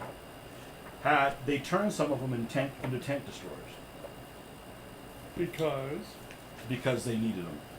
Okay, and it had a gun in it that is Is it one of the best guns of the Second World War, called the 17-pounder. It is a beast, Sounds rather a large. beast of a gun. Yes, Yeah. a beast of a gun. And they mounted it. It's one of That's those fine. tanks That's that you have to fine. like turn the whole tank to turn the gun. It was mounted on the rear, That must be the one that I'm thinking of. probably. It's called an Archer. Extremely low profile. It came out very late in the war, even after Market Garden. Yeah, I think that's the And the front of the tank's here, so it's mounted on the rear. Yeah. So you have to turn it around whenever you want to fire it. Well, if you need to shoot and scoot, you're already pointed the right way. Because they're It's an not charging. excruciatingly slow tank, though. It's very, very slow. Most tank destroyers are trying to ambush tanks. They're not like, Yeah. let's lead the charge. No. The tanks are coming. Okay, we're ready. Good thing they're not drinking Bud Light. No, that's no flavor. What's wrong with a wife with no teeth?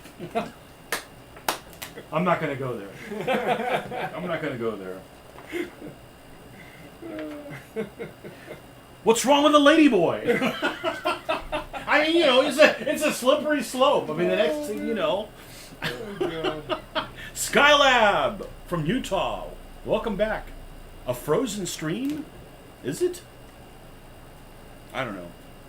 Hopefully not. So, yeah. I like a BT7. A honey's pretty cute.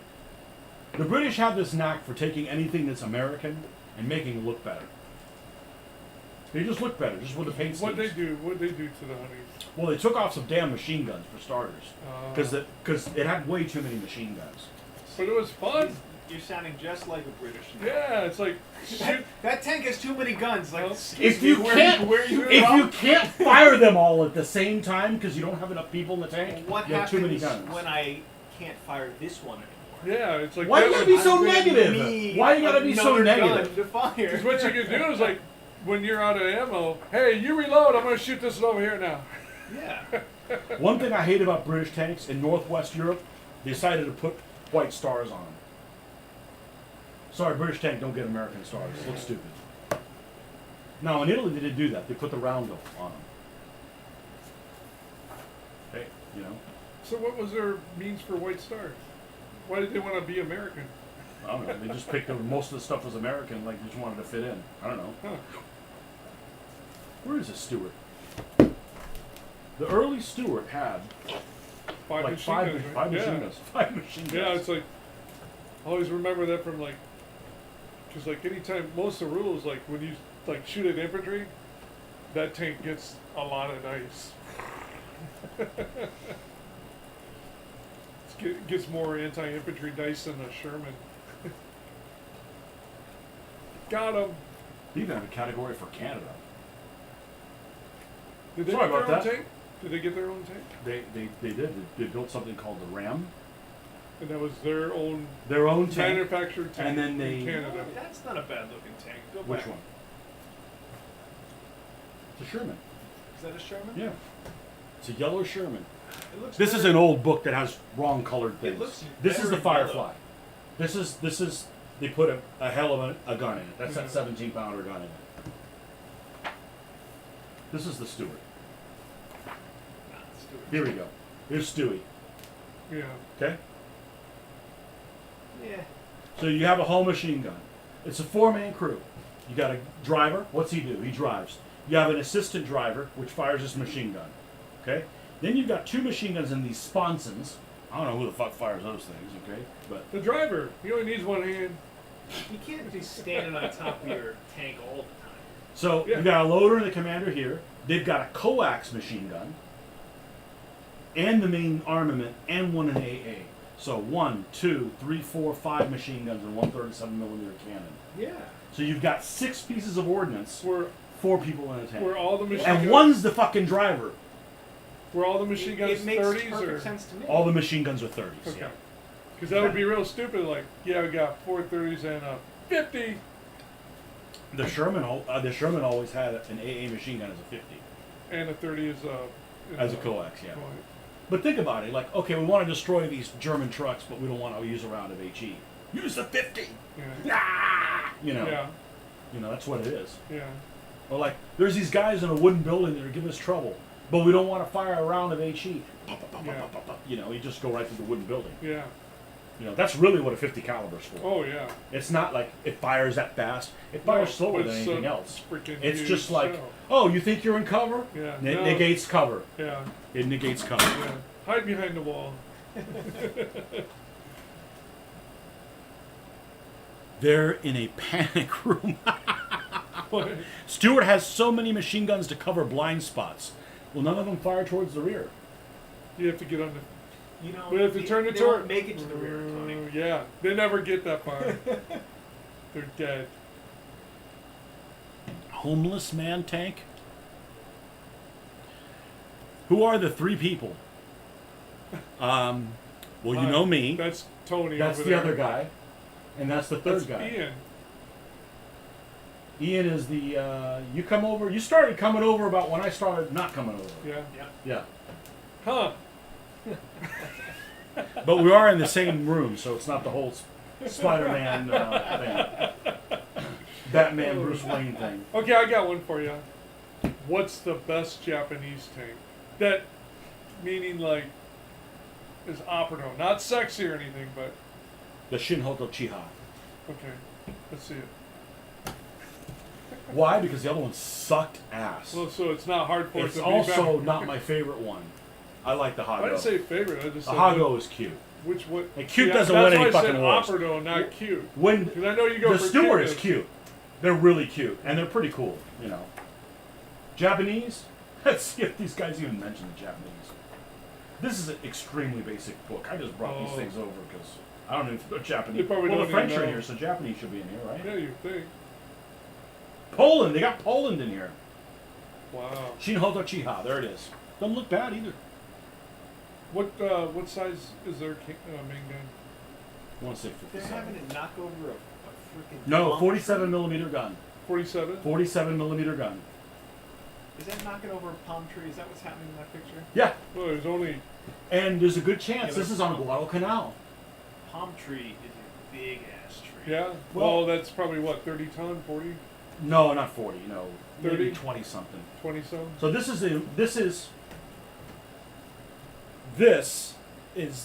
an improved turret for this one. This is a very low velocity 57 millimeter gun. So the And- big time HE. Yeah, HE and AP not worth a damn. And this one's a 47. Even though it's a smaller gun, this one penetrates a lot more. But I mean, a Sherman shows up in the Pacific. A Sherman is a King Tiger. I mean, you just Is that that's their best? that's their best Thing. tank, and they didn't make a shitload of them. No. And some of them, they put them on a fucking island. Like, oh, we have a great tank here. Okay, that's cool. We got 16-inch fucking guns landing on your ass. Oh, and complete air power, and you don't have nothing, you know. Yeah, this is a Hago. That thing is cute as shit. So they're probably real. Oh, and they got a rear machine gun. Look! Yeah. Infantry in the back. Let me just turn over here. Not only that, it is a one-man turret. No, it's not a rear machine gun. What? It fires at 4 o'clock. Oh. Wait, can you guys move over here? So So you- one, and it doesn't have a coax. Oh, So you have a man. hull machine gun, a 37 millimeter main armament, and a machine gun at the 4 o'clock position. I wonder where the Japanese sent their engineers. They're making things out of origami. They just couldn't fold So it what quite they did far with this enough. thing is, when they did an overrun, Yeah. they would turn this thing so the machine gun would fire forward. You get two Yeah. machine guns forward. Wow. You know, because a 37 millimeter gun's not great on overrun. So that was their whole plan there. Overrun, like basically you're like suppressing infantry while you're like Right. running them over, and other guys go in there to clean up after them, which is something that tanks really shouldn't be doing to begin with. Yeah. You know, because you're getting a little too close to them. So, as basic as this tank was, I watched a walk around on this recently. Is they had something German tanks didn't have. What? Mufflers? They had a little box outside here with a telephone, so the infantry literally could open the box and go, "That motherfucker over there, he causing me problem," and then boom, you know, Right. so So, they could communicate with the so infantry. only the Japanese and Americans did that? I don't know who else did it, but this tank actually had it. It surprised me. Now, this gun is aimed by you putting on like basically a harness. There's like a harness you wear, and that's how you aim the fucking gun. Oh my god. So you know that's fucking comfortable. What as is shit. it? This bumpy. Whoa, whoa! And they're like, where are they gonna aim? Where are they shoot? No wonder you don't mind blowing yourself up. You know? Gets rid of doing that crap. Oh man. Cute and tanks don't belong in the same sentence. Yes, they do. They don't win wars, though. We want working. Type order. 95 is a cute tank. That's why I have a battalion of 20 and 15 mil. Flames of War, right? Yep. They had a Japanese crew. Of course they had a Japanese crew. Nobody want to capture one of them things. The Americans threw these things away when they got them. The Japanese tanks are so bad, they make the Italian tanks seem better. Oh wow. Now, the biggest problem with Italian tanks, if you send some of them to Russia, Oh yeah. You can't deal. I mean, you can't deal with a You T-34. think they would like time out? You guys can't use tanks. Hey, we got the You problem. can't use the tanks, so you gotta bring your infantry only. Hey, if we're gonna fight you guys, we're gonna have a food fight. Yeah. Come on. Yeah. So this was aimed by like wearing a, Oh my gosh. you know, almost like a. That's crazy. You know, and this is the one that came before it. Look at this. Look at that. Look at that ugly thing. Huh. Almost looks like a World War I tank. Use these in China. But It's the Chinese. did the Chinese have any tanks? They had some Panzer Ones. The Chinese are crazy. Yeah. Okay, they had Panzer Ones. They eventually got some Stuarts later on, which From us, well, who else would they get them from? the British. But they had German. They wore German style helmets, Yeah. and I believe they used Mauser rifles. Did you ever see that movie 800? Were they I'm producing not. the Is it worth helmets for watching? the That's good. Germans? Yeah. Because all the Chinese troops are running around with the German helmets. It's cool. Is it a good movie? Is it a good movie? Yeah, it's like the Is it Japanese. Is it Chinese propaganda? No, it's not that bad. It's not as bad as the Like Russian people movies. are dying on both sides. It's not as bad as the Russian movies. No, no. But the Russian movies are ridiculous. No, yeah. Everything hunky dory till the Nazis come. Oh, the fascists. They call it Yeah, it's fascists. called 800. Okay. The 8. It might be the 800, but it's 800 is definitely in it. They'll probably tell you, oh yeah, I've seen it. It's pretty good. But they're Did like you trying know to- that the Japanese bought some German tanks and loaned them to the Germans to use instead? No, didn't know that. But the Germans, they shipped tanks to people that you wouldn't think they would have shipped tanks to. They sent some to Turkey. Oh, because they were Turkey trying got to some tanks. pull them in. The Hungarians got some Tiger Ones. A handful of them. Like, less than 10. Here, Less you than can have 10. these two. Yeah. You gotta fix them though. Yeah. No ammo. Make your own fucking ammo. Yeah. We're using all our ammo for the big rail gun. Pretty much. So, yeah, I like BT-7. I'm putting money on the BT-7. It just looks good. Good looking, sleek tank. But most tanks are attractive. They are. Most look okay. I want the functioning part of it. Like I said, that's why I picked the Panther G. You like tanks that catch themselves on fire. They get all that fixed. You just put a plastic liner. Wearable it's not a big here. deal. It's the wearable. Once you get rid of that engineer that did all that, you're like, hey, go on the Eastern Front. Good luck.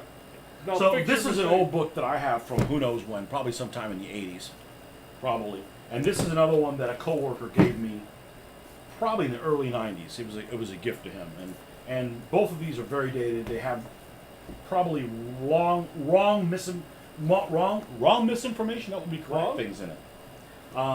But they have wrong color schemes. So if you look at stuff in here with This is before the wall came down and they couldn't get the information. That, I'm just talking about just the British stuff that's wrong. well, like- there's a wall there too, right? You'll Is that look it? at- the pond separated us, and we wouldn't talk. You'll look at stuff with the. Let's see if they've got a. I like that one that looked like a wall. Like a stone wall This? or whatever. Yeah, look at that. That's This camouflage scheme.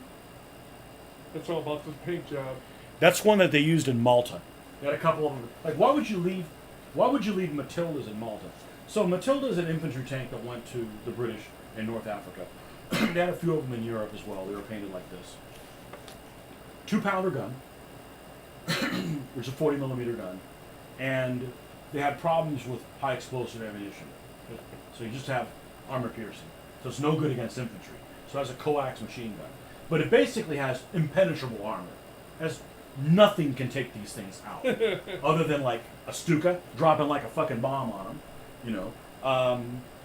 Or so when they went crazy, in, they did a counterattack at Arras in France in 1940 with the initial British that landed. The Germans had to stop them by using their anti-aircraft guns against them. Oh well. The 88, you've heard of the 88, right? And that's where it came. They decided to use those in the desert as well. But I don't know how they had armor-piercing ammunition for the 88, because the 88 you would think would just have AA rounds, but anyways, they had armor-piercing ammunition that just it brought these guys down to size. But there's Yeah. not 88s everywhere, Right. you know. So these guys are still a problem. The biggest deficiency these things had is they had running gear that was, if you took these covers off, the running gear is like a mess. It's like a maintenance nightmare. But World War One, isn't that how they figured out to take out tanks? They were using artillery, direct shoot tanks. Yeah, the Germans, because they had no other tanks. I mean, they So- used like 77mm field guns against After tanks. learning that lesson, what they kind of had, like, okay, we'll have some solid shells just in case. Not that's what we want you to do, but. And they're like, wow, that works really good, and we're really far away blowing these tanks up, and they're like, we're gonna do this more often. Well, so they went to Africa and they just reamed the Italians. The Italians didn't have anything that could stop them. Now, the Italians did have their anti-aircraft gun, which is 90mm, Yeah, and they even had some of those that were mounted on the back of a truck. yeah. I've seen Okay, so those could do a number on these Yeah. things, but you know, the Italians aren't great on training, so they probably missed a lot. But the gun itself was good. 90mm gun was okay, but you know, these guys got phased out because they were just very expensive to produce. They sent some to the Russians. The Russians didn't love them. that. You know, they're just very, very slow, very, very slow, and they're basically the queen of the battlefield when we went to the desert. Like nothing could stop them. You know, now they're very, very slow from the standpoint like they're infantry tanks, so it's like they don't need to go faster than infantry. Right. So they might go off-road, well, without looking at it, maybe 15 miles an hour off-road. Yeah, Maybe they're- not more than that. that's super slow, yeah. Maximum speed. Oh, I was too optimistic. Okay, the Mark II was 15 miles an hour. The Mark One, oh, okay, the Mark One is this one. Not Yeah, really Duckling. yeah. That was really, really fucking slow. Yeah, 15 miles an hour And the one is what, 10? on it. I mean, Yeah. you had up to 78mm of armor. That's a lot. And it's cast, too.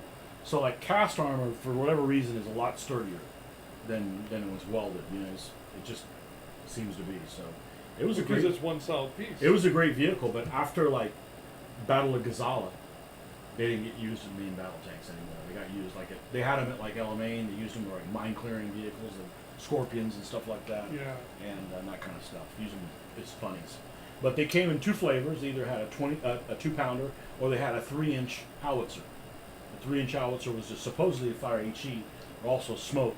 But I think they had some problem getting HE shells. I think they didn't have any of the HE shells in Northwest Europe.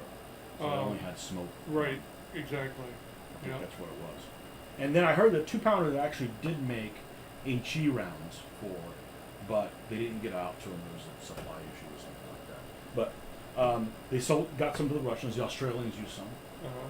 So you know, this thing out in like New Guinea or Burma, King- Japanese can't stop yeah, this thing. exactly. They can't stop this thing King of the unless they, battlefield. you know, unless they like strap a bomb to themselves and crawl underneath the tank and blow themselves up, Oh, which man. you know they did on a few occasions. But nobody did it twice. Stuart Flamer variant replaced whole machine gun with Flamer. That's a pretty good deal. That's a pretty good A deal. great infantry. Marcus stopper. Childress is there. From New York City. So yeah, the Matilda. You know. And then the cruiser tanks, which were the fast British tanks, those had not enough armor.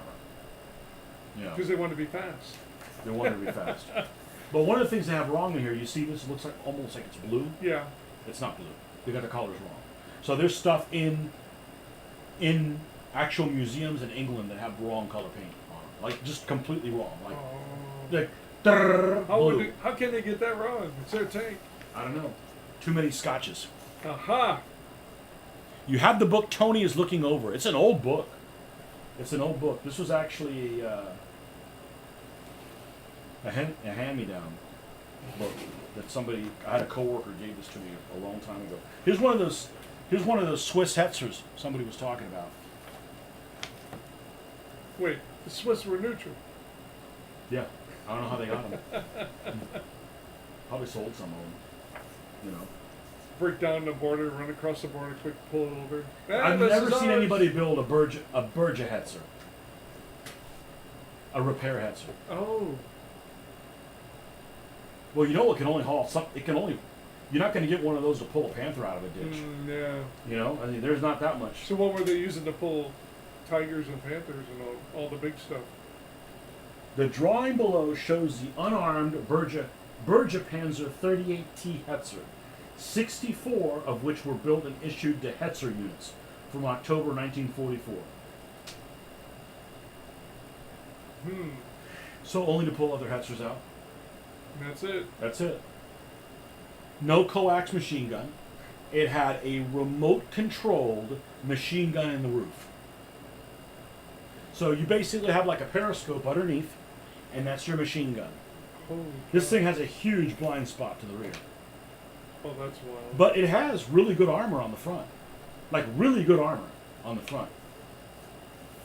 So they'd had the machine gun in the back because they were afraid somebody was sneaking up behind. No, it just, I don't know if it goes 360, but you didn't have to become crew exposed to firing. Oh, okay. It's just a very cramped vehicle.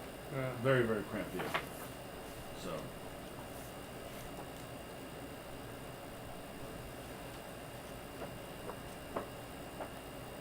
So you didn't pick what your favorite German tank is.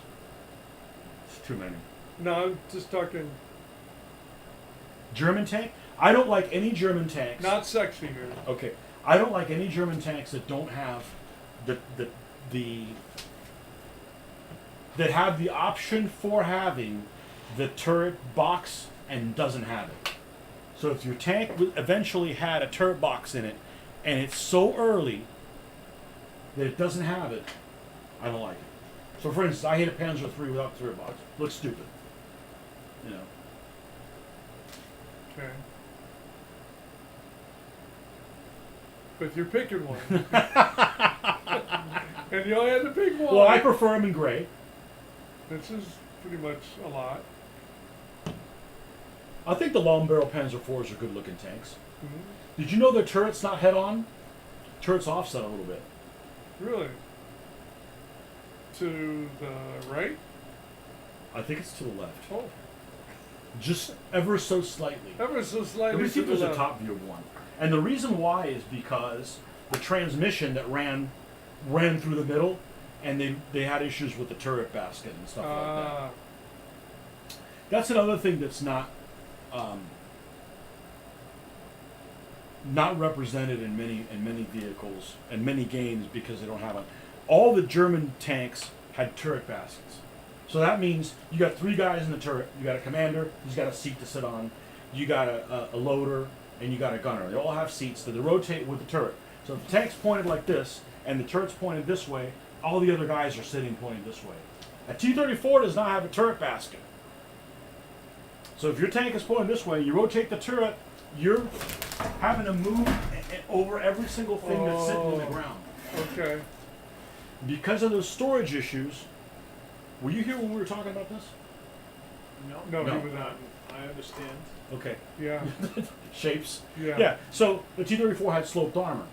Really cool, right? You get more bang for the buck because it's sloped. However, it limits the working space you have in the tank. So you can't store ammo on the walls because it's in your fucking face now. It's not over, you know, it starts encroaching on your working area. So the T-34s carried most of their ammo, which T-34 is the main battle tank for the Soviets. Carried some ammo in the ready rack. The rest of it is under a rubber mat in the floor in these containers. So just imagine in the middle of the battle. Right. You know, you got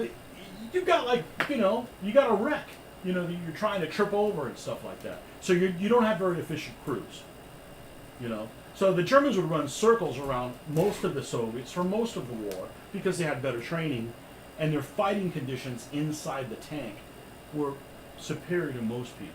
All their tanks had radios. Soviet tanks, radio what? You know. I mean, Americans also the same thing. Americans had really good fighting conditions in their tank. You can knock the Sherman for many things. That's not one of them you can knock them. Sherman has a really good fighting environment, you know, for their run-of-the-mill tank. Uh-huh. You know, stuff you don't really think about. when you're just talking about raw numbers and armor and stuff like that. Valentine, the most produced British World War II tank. You're working on a Carro Armato M1340 right now. It's Italian. Yeah, hey, it's Italian. Hey! Yeah, should know what that looks like. It can't be that good. I think it's a 4-man crew. 2 in the turret. Double-barreled machine gun. I believe the coax, the hull machine gun is double-barreled. It's basically an improvement of this one. This one has a machine gun turret with the machine guns there, and a 37mm gun in the hull, kind of like his Lee that he likes. Except this gun's a 37, not a 75. Yeah. But are they all 3 stacked up on top of each other? I'm only seeing 2 there. What do you mean? It's only 2 guns. They're offset. They're offset. There's one here in the hull, Yeah. And then the turret Here? over here. and then the turret's here. Okay, Which is that's this one. still only 2. Where's the 3rd gun? It's double here. Oh, Two but 2 that's machine not, guns, two double that's not machine the gun. same. That's Double not the machine same. gun. That Lee had 3 layers. Yeah. You know, it's a Yeah. Oh no, yeah, no, it's definitely a Three-story, skyscraper. You It's know, definitely a like- skyscraper. Yeah, it looks much better. I'll even give us that So one. the Russians got some of those, and they fought at Yeah. Kursk, and they used to call them a coffin for 7 brothers. Oh, man. Yeah, with that, But look, no, it was the problem is can't put a Lee against a Panzer. Yeah. no, the problem is when they came out. I mean, the Lees, when they first encountered the German tanks, they're as good as the German tanks because they have a 75mm gun and a 37, which is almost as good as some of the guns the Germans were using in the desert. Yeah. And it had these are better. I think the Lee and Grant had better armor than a Panzer IV. I believe they In had the desert, yeah. better armor than a Panzer IV, and a U.S. running gear I think is physically unattractive, but it's very reliable because it had these parts where you could just replace the one little part and do it. You know, that was back in the 1940s. The most reliable mechanical shit was the stuff that was made in the United States. Yeah. What the fuck happened? Okay. I mean, that's They intentionally. that's why we all drive Japanese cars. Right, Well, yeah. you fell off the wagon. Yeah. That's why we had to pick them up the other day. Anyhow, that was they rode circles around everybody else, as far as reliability. But they used to call them a coffin for 7 brothers, but that was at Kursk in '43 when they're fighting tigers, panthers, and stuff that's No they chance. can't deal with. But Even then, I'd be like, I'm going to go join the infantry. I'd stand a better chance out there. Where's the nearest oil pit? They ain't got no machine gun. and then you have the French, and the French on paper have great vehicles. The S-35 was probably their best tank. It had better armor than any German tank had. It wasn't dirt slow. Excruciatingly narrow, really, really narrow. Like you wouldn't want to go on the side of something. It could fall over, and it's not going to roll right over. Okay? Yeah. It's going to be like a turtle upside down. It's got a 47mm gun that's better than any gun the Germans have invading France. But its drawback is, I believe it has no radios, and a 1-man turret. So you got the commander. He's the commander of the tank. He's trying to coordinate with other tanks. He's loading the gun. He's firing the gun. He's giving orders to the. He's busy. All in French. We mean.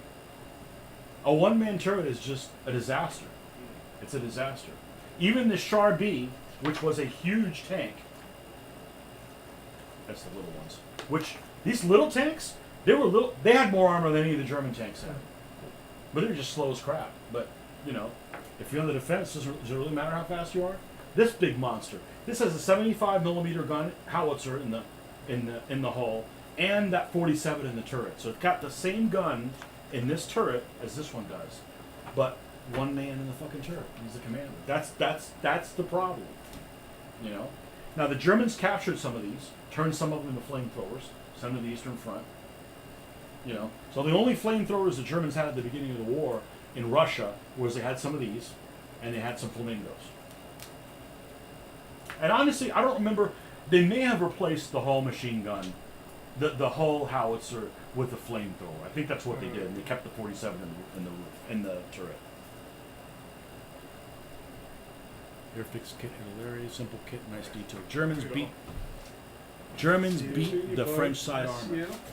That's all you can take. That's all I can take. That's all you can take. Back to study. Back to studying. All right, man. Good seeing you. Nice to see you. See you next week we'll do aircraft next week. Okay. Good. You better bring some more books.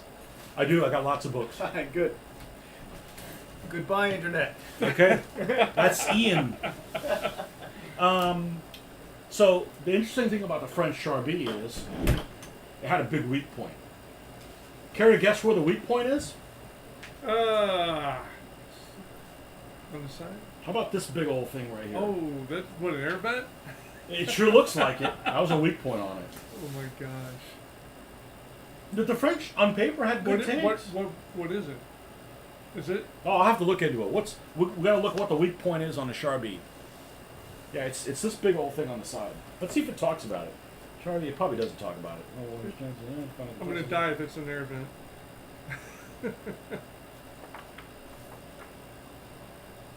Hey, they needed a big air vent because they're all in there smoking. Yeah. You know how the French are, you know? Oh, you have a Yeah, light the up. Charbie had weak side armor, if I recall, right on the vents. It sure looks like an air vent. Oh my gosh. Hey, don't forget to change the filter! You want to get everybody smoke sick out there? Yeah, I don't know. Oh, here it is. The Charbie had overwhelming strength, armament, and armor. With its 47 millimeter, it could outgun the Panzer III and IV. That's true. And could only be disabled by shooting off its tracks, putting a shot through the vulnerable engine grill on the left-hand side, or bringing up an 88 millimeter gun. Air vents, yep. Yeah, the engine grill. Yep. Same thing. It's the vent for the engine. Yeah. Oh, so was that diesel or gas? Must have It's been not going to diesel. tell me in here. It's not going to tell me in here. Yeah, but that's, you know, They knew a lot, but not that. well, they're not going to tell me in this book, Wow. you know.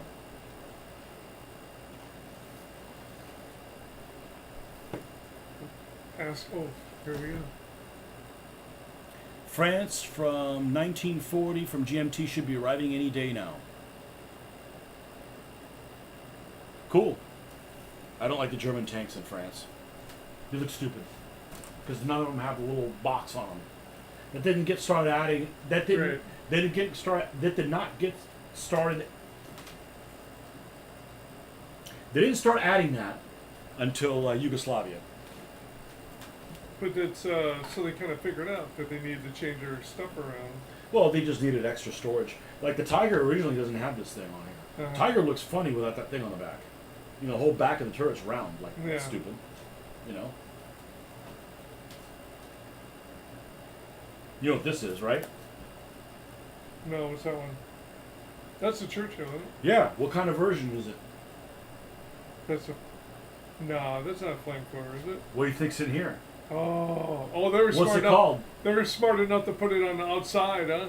Well, they put it all the way fucking back there. Yeah, it's got to be better. I mean, if your fuel's Yeah. gonna explode, let it be on a It's like- trailer behind you. Oh, Of they hit course, us. if it's Oh, they hit us. if it's but they catching hit up the to you, fuel. you're not fast enough to outrun a flaming trailer. Yeah. Because this thing is slow as dirt. Yeah. This thing has more armor than a Tiger tank. Yeah.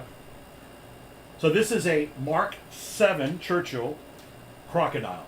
Oh. That's the flamethrower. Okay. Okay. And they replaced the whole machine gun with the look With at the this. flamethrower. Look at the round hatch where you have to escape through.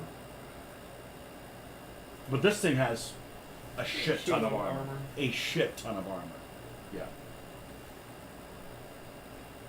Yeah. Crocodile. A crocodile, yeah. No, the British have good names for things. Yeah. But there's like wrong shit in here. Like for instance, this is a picture that's already on here. This is a Panzer IV. What's It's a in Panzer front- IV 1942, colorized. What's in front of it? Cement balls? Cement, yeah, it's for when they attacked Toulon. Oh, okay. Okay, when they thought that the French were going to switch sides or whatever, they sank their whole fleet. Okay. Well, they had a Panzer division that was basically not doing a damn thing. But this is one of the Panzer divisions that ended up getting. This is not the Dunkelgelb color. This is the sand color. There were some units that went into the south of Russia that were painted a sand color.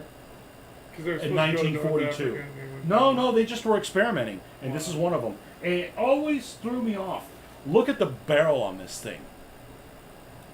The barrel. So, the first long barrel Panzer IVs were the F2, and they had a muzzle brake that was bulbous. It was round. Okay. And then when they went to the G, they had one that looked like all the other ones. It was kind of the two-part one with the holes in the side. I've never seen a picture of a Panzer IV that does not have a muzzle brake at all. Huh. That's wild. Yeah, it is wild. So these guys are sitting on their lily while they're fighting communists. You know, everybody else is dying. So you know this thing. This is the. I guess they only made 5 of these experimental tanks that went to Norway. The multi-turreted tanks. The Germans. And They're called Neubaufahrzeug. You're German. Read that shit. Oh wait, you don't know how to read.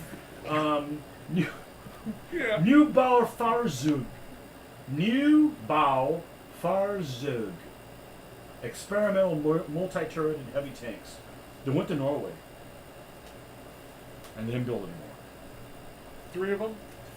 5 of them. 5 according of to them? this. 4 of them. They've got like a separate like Panzer I turret up here. And they got like a short 75 in there. They probably, where'd they land? Just they used them in Norway and they, They said, used you them know in what, Norway, this and I think sucks. that's the other. These things suck. Yeah, this thing sucks. Scheisse! What else you got? Back to the board. So the Germans, one of the things that they like to do is they would make modifications to vehicles in the middle of production. That's Yeah. how to fuck their production. Well, that was good for the crews. Like, you know, this gun's really not working. Let's add another gun on it. How about we put one of every gun on it Yeah. and see which one you like, you know? Oh my gosh. We'll just make one big gun again. No, don't do that. It's just, You would think by 43 they would have things kind of thought out after so much time. You know. if there weren't such Nazis, Well, I mean, like how do you make a tank with no ball machine gun and stuff like that? I mean, it's like, rushed into production. yeah, but still, it's like, oops, we forgot something. Oh, you're talking about the Yeah, like the elephant and you know. elephant? just- Well, the it's like- elephant was built on the hulls that there was 2 Tigers that were in competition. The Porsche and the Henschel. The Henschel ended up winning. But the Porsche Tiger is the hull of the Ferdinand. Okay? And they, you know, it had a turret and everything. And they actually completed one. One was issued as a command vehicle to a unit of Ferdinands or elephants in Italy. It was used. It might have been used in Russia first and Italy. So we look at Porsche Tiger.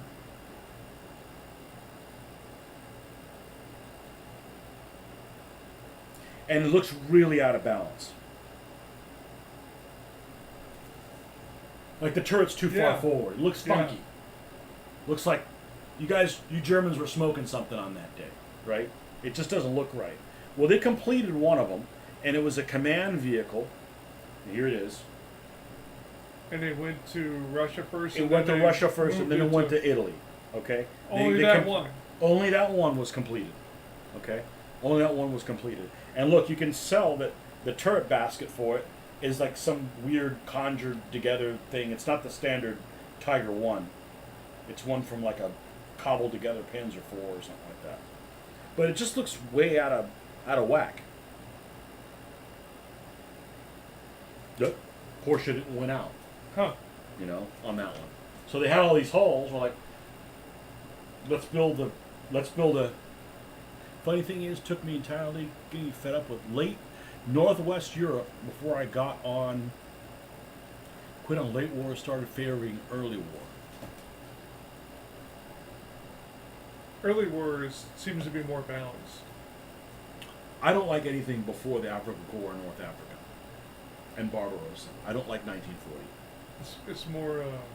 because the German tanks look stupid, and I don't like Poland because Oh.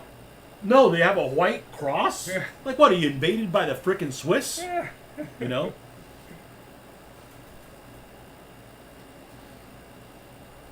Porsche turret not used in Bulge. No, different. That's a different turret. So the Tiger 2, the King Tiger, they had two different turrets. The original turret, everybody likes to call it the Porsche turret, which is incorrect. It's actually the pre-production turret. They had 50 of the turrets that they needed to rush the King Tiger to put in. Like, well, we'll go ahead and put these turrets into action. It has the same gun and everything. Yeah. Honestly, I think it looks better. I didn't used to always think that way. I think the pre-production turret looks better. They only made 50 of them. Some of them went to Normandy, but it was a shell trap because you have the rounded nose on it, and it also had, I don't know if you can tell on here, but the commander's cupola actually stuck out of the side of the hull of the turret a little bit more. It stood out. And they only had 50 of those turrets, so only 50 of the run of, I want to say 440. They had 440 King Tigers, so take 50 off that, 300 and whatever. Yeah. Or the standard looking one, and the other ones had the round nose. But yeah, people, it's called the Porsche turret, but everybody knows it as the Porsche turret, but it's not. It's really the pre-production turret. There's a video on it, and I'm like, I used to call it that too, and I'm like, oh, I gotta change my ways. I don't want to seem ignorant. I could be ignorant about something else. And they took some of the Panzer IIs and put 150 millimeter howitzer on them, and they used some of those in North Africa. Plus, they probably used figured some of out, them- hey, we don't need Panzer ones. Let's put a real gun on it and make them martyrs. You need a Panzer II? Did they Yeah. take some of the Panzer ones and put martyr? No, they made a Panzer I. They added the Czech 47 millimeter gun, and they made a Panzer Jaeger one. Yeah. They used some of those in North Africa, Russia, Yeah. France. They had some of them in France. Yeah. That's technically I think Joel's got some. Yeah. That's probably the best penetrating gun the Germans have in France. Yeah. Is the Czech 37? But The they Czech didn't 47. They didn't have a whole They didn't lot have a of whole lot of them. Right. Yeah. Because they didn't know that they had a problem yet. Yeah. Vespa. I got one of those. I just got done airbrushing it. Here's the Martyr. This is the Martyr 3. So this is one of the versions of the Panzer II is the D. They used them in, I want to say they used them in Poland. And then they pulled them out of service. And I don't know what the hell they did with them, but they created this chassis. You can even tell this is kind of the same vision that the regular Panzer II is. Uh-huh. So the regular Panzer II from here down. They created this facade and they put this gun on there. It's actually a captured Soviet 76 mil. So the Soviets had two 76 millimeter guns. Uh-huh. They had the Crash Boom, which is the standard one. It's the 39 caliber. It's basically equivalent to the 76 millimeter gun that was on the 234. Uh-huh. And then they had the field gun. The field gun's a much longer gun. They took those and they rebored. I believe they rebored them as 75 millimeter guns. And they're long as shit. Yeah. This is actually I have one of these that I painted. It's really a kind of a very basic looking vehicle, really kludged together. And So you think they were hurting for materials that bad that you'd have to take stuff off of somebody else's, Well, ship the it back thing to is Germany to get them reboarded? well, the thing and is they bit off fighting the whole fucking world. yeah.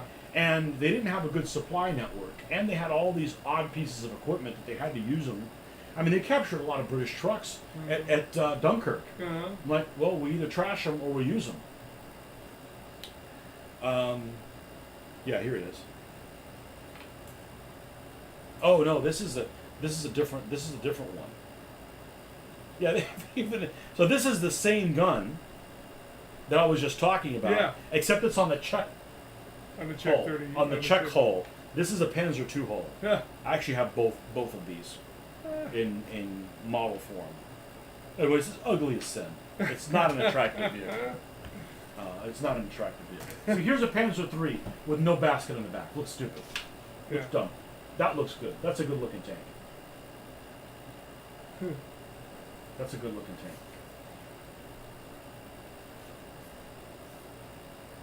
So the Panzer IIIs are kind of the workhorse in the early part, and then It it went was, to the yeah. Panzer IVs for the end of the war. Well, they didn't get a lot of Panzer IIIs until like around the time in North Africa, because Mhm. even in France they had a lot of Panzer IIs.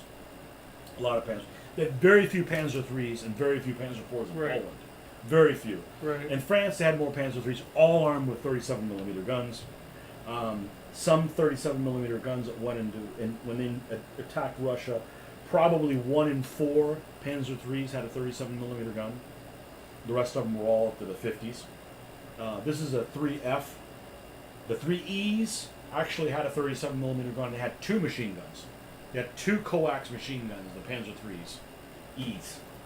The Fs went down to 1, started with a 37 millimeter gun, a little bit more armor, and in the middle of the production here, they're like, you know what, let's go ahead and put this 50 millimeter gun in it, which is a 50 millimeter gun that wasn't the 50 millimeter anti-tank gun.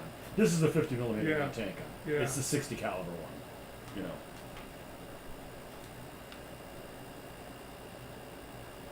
Wait, Tony at Mitch's. That's right, Joe. Nothing gets by you. Yeah, I wouldn't have this freaking mess at my house. He was a skirmish guy. Was he? Yeah. What did he do? Oh, I bet he run the. I bet he ran the Battle of Iquique. Did Yes. you run the Battle of Iquique? Yeah. But he didn't Did have the enough Peruvians players. win? What? No, they didn't have enough players. Didn't have enough players? Yeah. And it was like, oh, the Peruvians. I don't want to play the Peruvians. I did Eilau. Eilau? It's it's wrong. It's called Eilau. It's with an E sounds like a. Just telling you. I That's how just they called say it Eilau. Yeah, it's with an A though. It Huh? sounded like E. You sound like you said it with E. Eilau. Elau. Maybe Eilau. call it Elau. Whatever. Eilau. It's Napoleonic. Who really gives a shit? It was pretty good. We had a good turnout.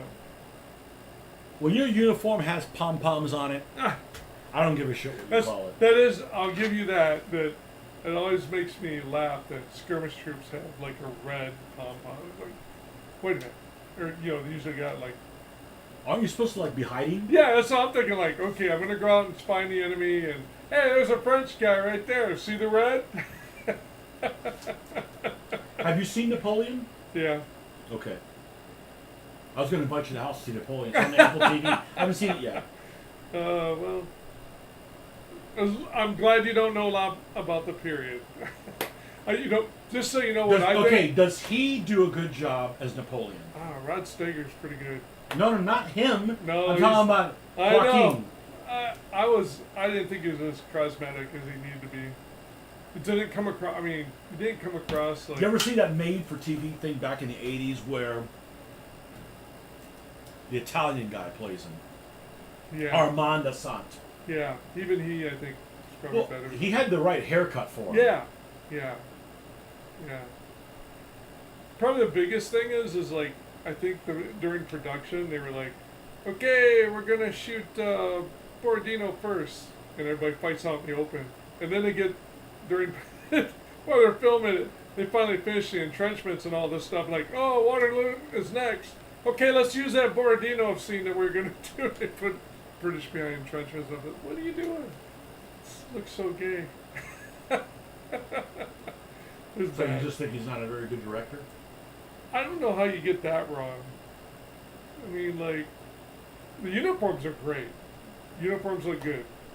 But, I it didn't like seems Kingdom of Heaven either. Yeah. You know what I hated about Kingdom of Heaven? Which part? Yeah, the guy survives. Okay, it's these Hollywood cliches, like right, like there's a wreck and he lives, right? Yeah. Okay, he's the only survivor, and he finds a horse. How many horses does he find? Does he find 3, 4? No, 1. Fuck you. What am I, 7 years old? No. What can, those Yeah. cliches drive me bananas. Yeah. You know, Yeah.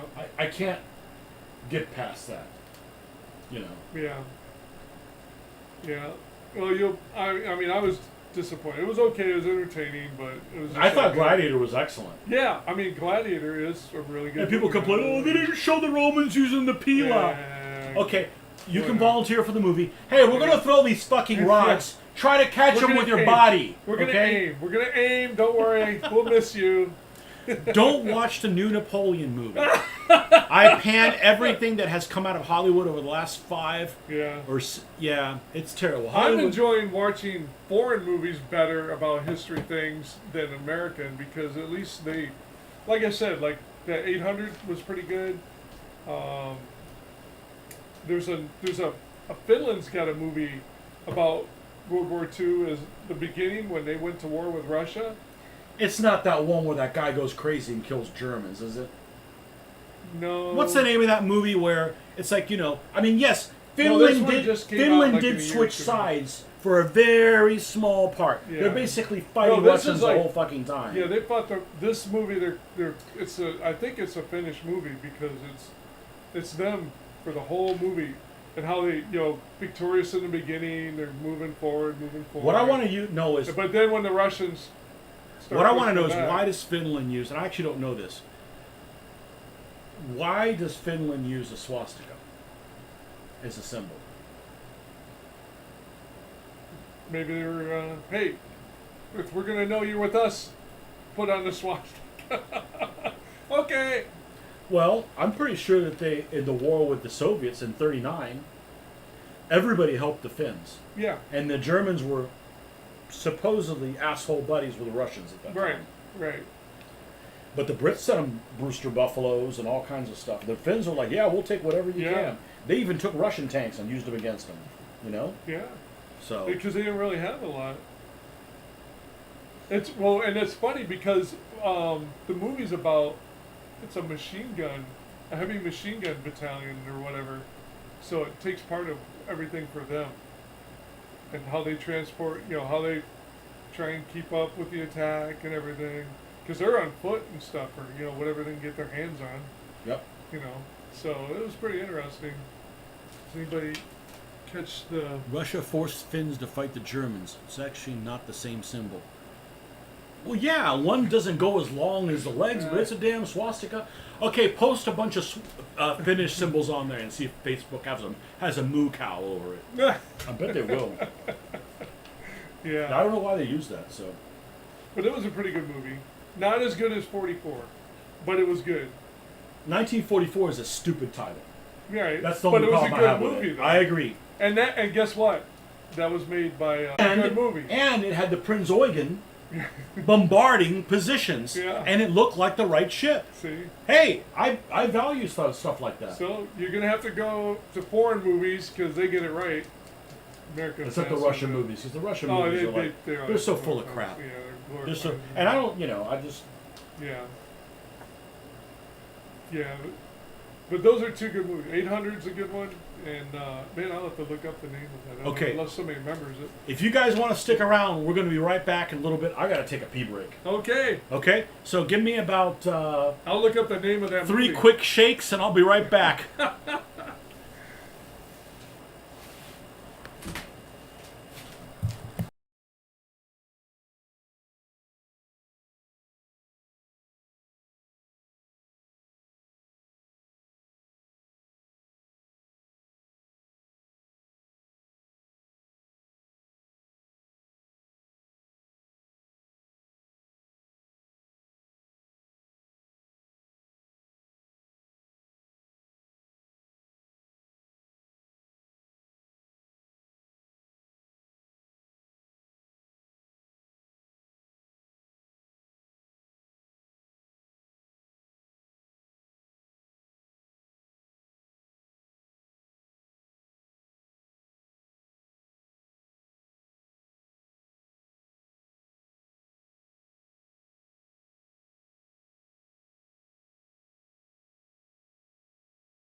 You want me to? And we're back. You want to what? You want me to shut that off, or is it cool enough in here? Or? No, was it on earlier? Yeah, it's been on. Yeah, whatever. Well, I mean, if Nordic didn't bitch about it, Nordic is the one that likes to hear fly farts. He would hear it? He would hear it, yeah. Well, we got AC here, you know. It's like, I decided to come back to Mitch's the one freaking day it's hot. You know? It's not that hot. It's actually it's actually okay outside there. Yeah, it's pretty cool out now. What movie is this with the Prince Eugen bombarding things? Unknown Soldier. Oh, no. Oh, that was it's called 1944. But the Finnish movie is called The Unknown Soldier. And it's on. It's about a machine. Do you have gun Netflix? I think it was on Netflix. Yeah, we saw it on Netflix, but it may not be on there anymore. Maybe they just have, they just have Egyptian movies with. They have Viking movies with black people in them. Oh. I mean, if that's your kind of thing. We found ya. What's it called? 1944? Yeah. Or 44. It might be just 44. I think it's just called 44. But the Finnish movie is called The Unknown Soldier, and it follows Finland through before the war starts with Russia, all the way. No, it's no longer on Netflix anymore, but it is an Estonian movie because it actually has probably the only depiction where you could even be remotely sympathetic to SS soldiers.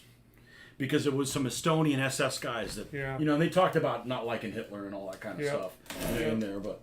When they just stayed. So it starts with those guys, and then something happens in the middle of the movie, and it switches to the Russian viewpoint. Yep. And that's what makes it really unique. Well, because the deal was the Estonian army surrendered to Russia, and so those guys were adapted into the Russian army, and then when Germany conquered them, then they took volunteers. Yeah, don't spoil the movie. It's a good movie. It's a good movie.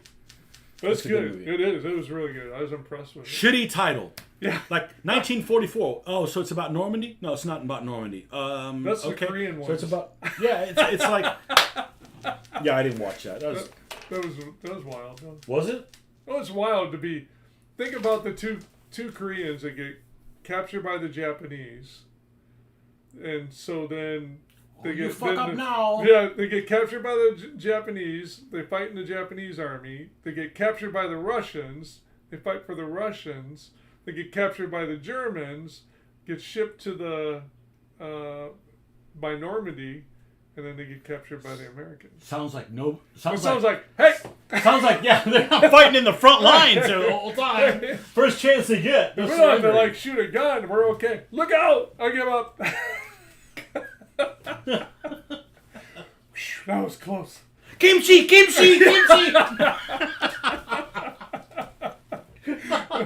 Oh man. No, I was going to tell you about. So, have you seen? So you saw 800. So you think 800 is worth watching? Yeah, it was good. It's color. Yeah, I know. That helps. That helps tremendously. Any tanks? I don't think so. If it is, it's very. I don't think so because they were dealing. It was pretty much an infantry fight in a factory, a big factory. Have you seen the one that I saw a preview of? It came out a couple of years ago. That's almost like and it's not Pamfilov's 28, which is garbage. Yeah. Except for the scene with the tanks. The Russians. You can say anything you want about the Russians. They give a shit about the German stuff looking like German stuff. They do a good job. Yeah. Those look like Panzer IVs. Yeah. They really did in Pamfilov's 28. Just fast forward to the end of the movie, go to the battle scene. That's it. I don't care about that shit. There's no 28 guys in Russia that made a difference.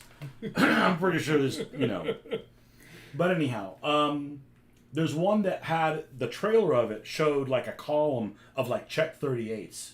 And it was another drive on Moscow thing. You haven't seen it?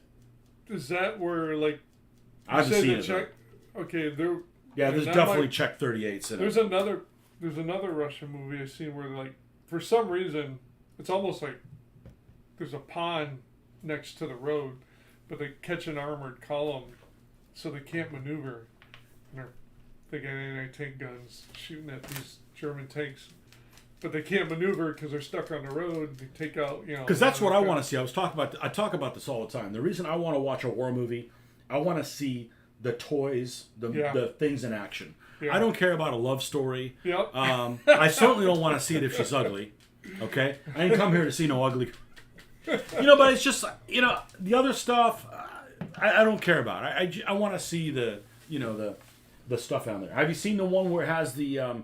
There's a Russian one that has a KV-1 and like a T-34 and something else, and they're like moving around together. It's one of them hokey movies or whatever. Not the trippy White Tiger. No. White Tiger's very trippy. Yeah.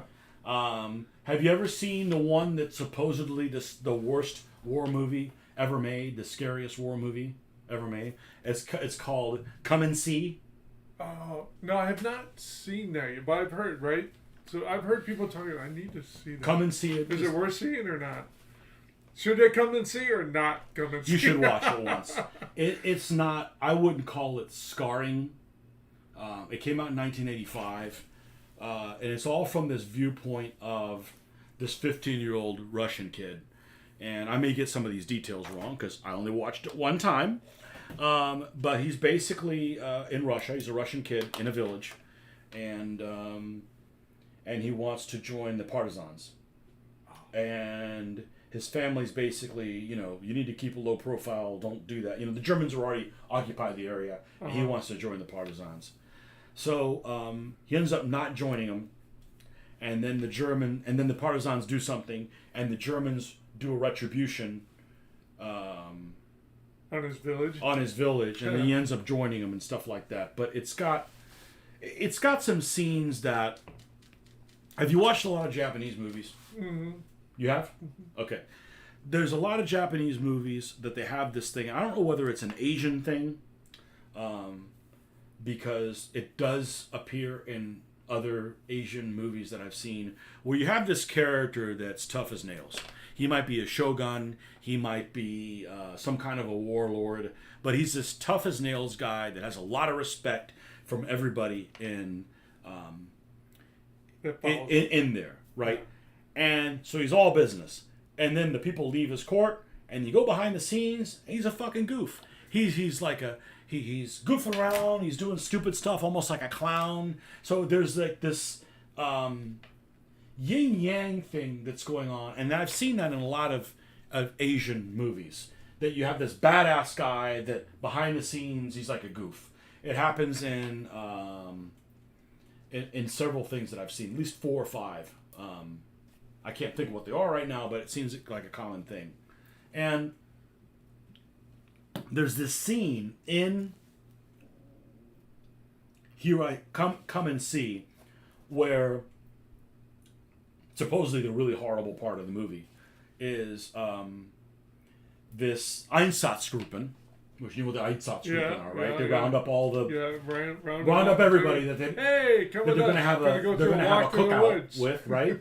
And they basically block them in churches and light them on fire, whatever. And these guys, these Einsatzgruppen soldiers, and I know that they were ex-prisoners and really, but they were brutal, brutal scum of the earth. Yeah. Crazy people. Yep. They're acting like they're drunk the whole time. They're like, like they get ready to leave the village, and like one of them almost doesn't make it on the thing. They're acting basically like extremely intoxicated, and it really throws the whole the meaning of what of it. It just throws it off a lot. I mean, I don't know what the reason for, but hey, I'm just if you're trying to get somebody's emotion, that's not how you do it. Yeah. Just like. Other people may disagree with me. I think Schindler's List, if it was in color, would have been a lot more captivating. Oh, I don't know. That was pretty strong movie. Really? Yeah, I didn't. Don't you remember when? But see, I don't mind black and white. Okay, all right. But you remember? You're old enough to remember. Yeah. Remember when they put on in the '80s, in 1987, War and Remembrance? Yes. Okay, and there was Auschwitz scenes in full fucking color, and they used real naked people. Yeah. That's that's like, that just brings it home. Yeah. You lose that with black and white. It just ends up being some other newsreel. I mean, it's still horrible, but it just doesn't have the same effect. Just like when you watch a newsreel of Hitler in color, like that motherfucker. You know, I mean, it's just different. You know. Speaking of brutal, I think it was called Summer Butterflies or something like that. But it was. It was a brutal after-school movie. Oh no! I think Summer Butterflies. But I think because this it's not so much. It's about some orphan girls that get caught in what was the capital of China at the time? Nanjing. Is it Nanjing? The capital? Yeah. What's the, Shanghai. I don't know if it was the capital, but that was the big city where they got besieged. well? I don't know about. There was a big battle in Nanking. It deals with these orphan girls Okay. that get caught. We'll just say Nanjing, Okay. but it, and so they get caught, and when the fighting breaks out, they're somewhere else in the town. It starts where they're somewhere else trying to make their way back to the church, where it's Catholic, it's a European Catholic church that they are supposed to be at, and they're trying to make their way back, and there's fighting going on. They're trying to hide because the Japanese at the time were just slaughtering. They didn't care. It's a live person. Kill them. Children, women. They didn't care. They were killing everything. Ha ha ha! You died. Yeah, that was pretty brutal, and it was a very interesting. And I guess that was a true The story. Summer of Butterflies. Summer Butterflies, I think it was called. That was pretty brutal. Did you, on a different subject, because you said girls. Yeah. Yeah. Did you ever see the Australian equivalent of Red Dawn. Red Dawn? I did watch it. Did you watch it? Because you said something. Wasn't it good? Yeah, it was good. It was good. Yeah. And there's a couple people you weren't expecting to die Yeah. when they did. I'm like, like, oh, wow. holy shit! Yeah. I mean, like, it's worth watching. Yeah. What's it called? The day the war began, or something like that. Yeah. And it's basically Australian Red Dawn. Yeah. But it's actually the Chinese, invading not Australia. some North Yeah, Koreans yeah. that attacked the United Wow, States. they finally got industrialized. How'd they get over here? Like it's fucking sampans, or rocket powered sampans. We dig tunnel and then go under ocean and come up in Australia. That makes more sense. That makes more sense. But the day that was a good movie. You finally got around to seeing it. I see it because you'd said something, so I watched it and I was like, yeah, that's pretty good. Yeah, it's not bad. Yeah. It's better than Red Dawn.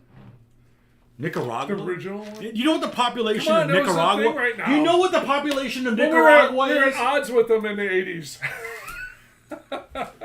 Our county can take them. Now.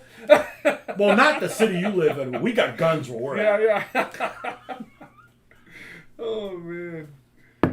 God. Speaking of guns, not really. No. I did something that old people do. I can call different things. I'm like, So on Saturday, I'm like, let me go do something I've never done before. I'm going to go to San Francisco, the park. uh-huh. Because you know what? There's an entrance to it off of 53rd. Okay. So I'm like, let me just walk some trails or whatever. And, you go in and you're supposed to pay $4 in there. You go in there and it's just like it's a little state park type thing. And there's trails and it's actually really pretty. It's forested, but it's kind of open or whatever. Yeah. And the weather was cool. I get to the parking lot. It's supposed to open at 8 o'clock in the morning. You're not supposed to get there till 8. I get there at like 10 minutes to 8. So even I'm not following the rules. The entire parking lot's completely full. I'm like, these damn old hippies. They're out there smoking weed somewhere, like, right? So I get there and I do the little route. And of course, I'm going into a park You're by yourself? By myself. Oh my God. So I got my friend and her 40 children. Yes. Right? Just in case, because it could be wild animals or whatever. Yeah. It might be a big wild animal and you got to use it on yourself. You're not taking me alive. I encounter no one except one girl. She's out running by herself with earbuds in. Oh, yeah. And just after what happened in Georgia. No, but have you watched movies? But wait. Do you have no friends? Look what's going on. What's going on in Georgia? The girl in Georgia was on campus and they took her. Oh, that's where somebody... Yeah. So what's the difference? Here she is around a populated area and that happens and that girl's just out running and she's fine. You have Yep. And actually, Florida, you don't have to have one, but I do have one. Yeah. Yep. It's free here. America. Florida. Yeah, but you can't walk out I of places wouldn't. with I a firearm. wouldn't though. I wouldn't. Remember, we've talked about this before. I would never advertise because then that's the first guy. They're like, that's the first guy I gotta get. Yeah, don't be a hero. If you want to be a hero, play Grand Theft Auto. There you go. You know. No, but I mean, you've got nowhere. So I actually had a dream. Imagine this. I actually had a dream last night. I woke up at like 2 hope I o'clock in wasn't the in morning. No, but you'll appreciate this dream. I had this I hope dream. my feet weren't in it. Your feet are never been in it. Mitch, don't take this the wrong way, but your feet don't. I don't ever think about your feet.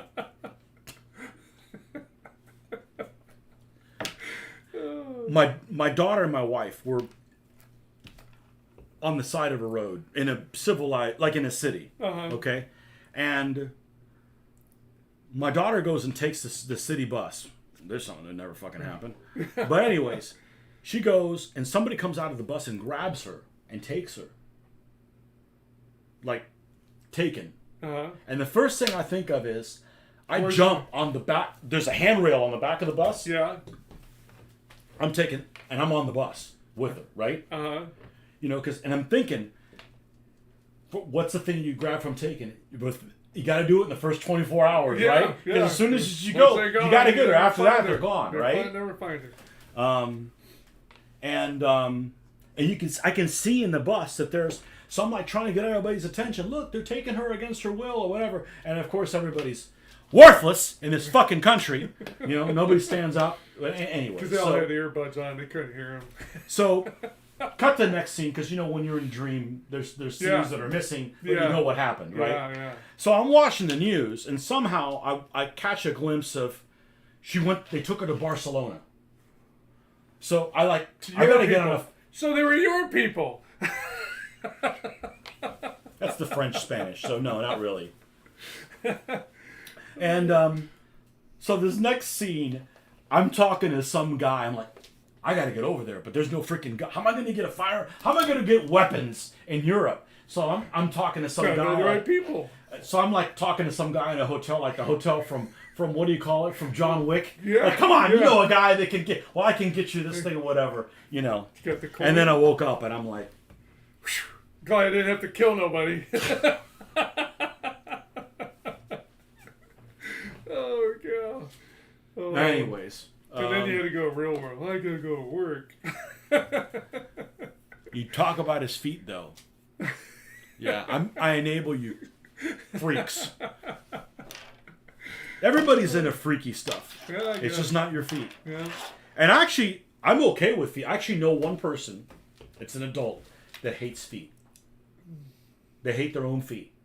Like, okay, that's a problem. Yeah. Because that could be like, you're never gonna get rid of them. You remember? I know I'm not making this up. Like 25 years ago, there was like a surgeon or something like that had a fetish for amputating people's limbs.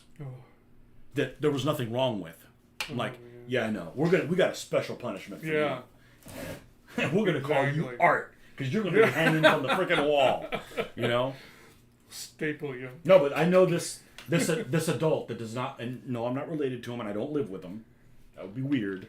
They don't like their own feet. Well, fucking wash them, man. It's like if you don't like something by yourself, that's gonna be hard to get rid of that. Yeah, I don't like that. I got 10 fingers. I hate the number 10. Okay. Oh, you know how that goes. Oh yeah. You don't have anybody in your salon. No. Oh, so you have a salon now? Yeah. That thing changed. You open a who? A business? A business? Business gets your nails. Mitch does nails. Not me. No. You have other people do nails? Yes. Do they do your nails for free in there? It depends. I know the owner, yeah. Yeah, their owner. You don't have one of those like pinky painted in like black or something like that to remind you of something. Nope. Oh, man. Anyhow, see, I knew we were going to get off on a tangent. Here we are. It's okay to get off on a tangent as long as you get off. Oh, I mean, anyhow, so here's another Panzer IV that makes no sense without the turret basket on there. That is ugly. It is ugly. That is. Yeah. How about this mesh armor? Now how thick was the side panels they put on that? Were they pretty thick? No. No? No, it was just basically all. When we grew up, they always put shirts in Because they're hoping they would explode on the side of German tanks They're for trying to- bazookas. That's right? what that's for, right? No. They're Well, trying to I don't know what explode these out are here for, but regular shirts in is actually to stop anti-tank rifles. to make it explode out here, right? No, it was actually to stop anti-tank rifles. And it would? Well, maybe not the mesh one, but Yeah. the standard one that was like the regular armor, like the like the ones on the Panzer IV, Okay. they were to stop. They were to stop. Okay. Because the and- Russians, the British. Well, the Russians had Or those. no. Yeah, British. The had- Russians had those 14.5 millimeter anti-tank rifles Yeah, everywhere, yeah, everywhere. yeah. Like they prolific. They used them even to snipe with them and stuff. And you know, one of them going into the soft side here, you can cause problems. Yeah. You know, you're not going to make the tank blow up, but you But can you get to hurt the a crew. crew member, You can yeah. hurt the crew members Yeah. and stuff Now all like of a that. sudden it's not running as efficient. Ask Mitch what his favorite small arms weapon of World War II is. Thompson machine gun. Really? Yeah. What do you think mine is? In $1 grand. I've always thought an MP40 looks sexy. Oh. Now it's a piece of crap. Yeah, I don't know if you knew that. Yeah. It's automatic only. Ah. An MP40 is automatic only. Yet the Russian ones that are supposed to be like knuckle draggers, theirs is selectable. There you go. Yeah, the MP40 is automatic only. Okay. I've always liked the look of it. Early war tanks got hit hard by hard. What do you think mine is, Tony? Well, if you're going to be that guy, since you don't like the Puma, you probably don't like an MP44. An Well, what does he MP44 like looks then? good. What does he like?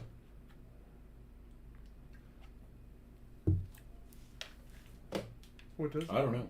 Small Oh, favorite wait. small arm? You said, what do you think? Oh, what do I think? I don't Yeah. know.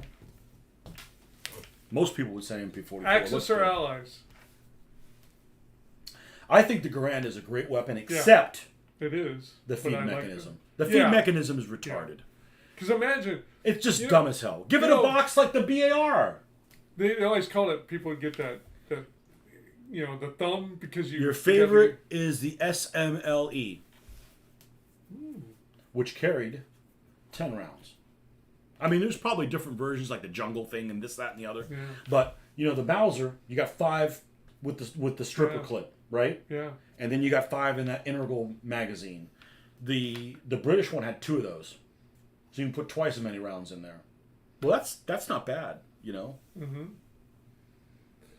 Well, the reason why I said the Thompson, because I shot a full auto Thompson. Have you? Oh, it was sweet. But you have to hold, I mean, because it was full automatic, right? And so as you go, it wants to pull up, so you have to push it down. I don't dislike it, but I think it is a weapon like a 1911 Mm-hmm. that doesn't look good with all the wood color stuff it has on it. Yeah, Like a Yeah. 1911, I don't like the grips on it. but the thing is, if you get hit by the 45, it's Oh, going to take sure. a chunk out of you. Sure. Now, it depends which magazine you have. Mhm. Because they have some magazines that only have 20 rounds. Mm-hmm. Their normal one had like 30. That's Yeah. like the standard one, the Yeah. box one. But their stuff was all over the place. Yeah. That some of the Brits had the big old 50 rounder thing, you know. And I think all they had was the extended mag. I on think that. a Bren gun's pretty sweet. And it's a mag. Don't anybody call it a clip, because a clip is definitely a strip. That's the clip. Everybody. okay then. I mean, Well, you know, I'm just saying, man. I went when I and went. don't call it Yeah. cavalry, okay? Because I don't want to hear about 3 crosses when you're talking about hooves. But that's the deal. There's magazines and there's clips. But the clips are the German rifle had one where you slide them in. Your favorite the is M1. also the SMLE. I own a #1 Mark III lovely rifle. A lot of wood on that thing. Yeah. The wood goes all the way to the bottom on the top. Yeah. It's like covered wood. You can't burn yourself on that thing. Okay. What's the ugliest weapon, small arms weapon Ever? in World War II? Oh, okay. Had Glock on the tip of my tongue. World War II. What's the ugliest one? What's yours? There's some ugly ones. Yeah. There's some ugly ones. Yeah. There's some ugly ones. The grease gun. Yeah. Grease gun? Yeah. Is the grease gun that ugly? I don't know. I don't know It looks like it. Why do you think they call it a grease gun? I don't think it's the ugliest one. I don't think it's the ugliest one. It's not the ugliest one. The stun looks okay. Yeah. You can see the fucking spring. I think you can see the spring on it. What's the one? There's a submachine gun that the fucking British used. I didn't like the look of the. Is it the Lancaster? I didn't like the look of the French rifle. The rifles all almost look the same. They don't, but the French rifle looked kind of. The MAS, it's just fat. It's fat looking. The MAS. As like, the German rifle looked pretty good. The bolt action one, that the mountain looked good. That looked good. I'd rather have an M1. I don't like a revolver as a sidearm in the Second World War. But the deal is, revolvers were very dependable. They hardly ever, I know, but I need more than that. Yeah, well, sometimes when, sometimes you want to make sure that thing works. I'm all about rounds in a magazine. I'm all about rounds in a magazine, and I right? too. I don't So all the German pistols have 8 rounds. Yeah. And they're 9mm. Yeah. The 45 has 7, so you only lose 1, and it's a lot more stopping power. So the 45 is a lot better in that respect. Yeah. But I'd rather have a Browning high power 13. But I like the German doctrine of firepower, so I don't mind 9mm and throw a lot of bullets, and I don't mind that. Ugliest firearm. Let's see, what do we got? What do the Germans have that's ugly? Ooh. The Bergmann's not very attractive. I've got some SS troops from 1940 that used that. They used that. The SS troops early in the war, and the only reason I have them, not because they're SS, is because they're from that sculptor that I like, the Combat Miniatures. And their SS made, they had smocks, and they had regular pants or whatever. But all their equipment, they had Mauser rifles. All their submachine guns were Bergmann's. Mm-hmm. And which were pre-war, and all of their light machine guns were some Czech thing that almost looked like a Bren gun type thing. They didn't have MG34s in those. But they weren't. Were they trying early war? They weren't.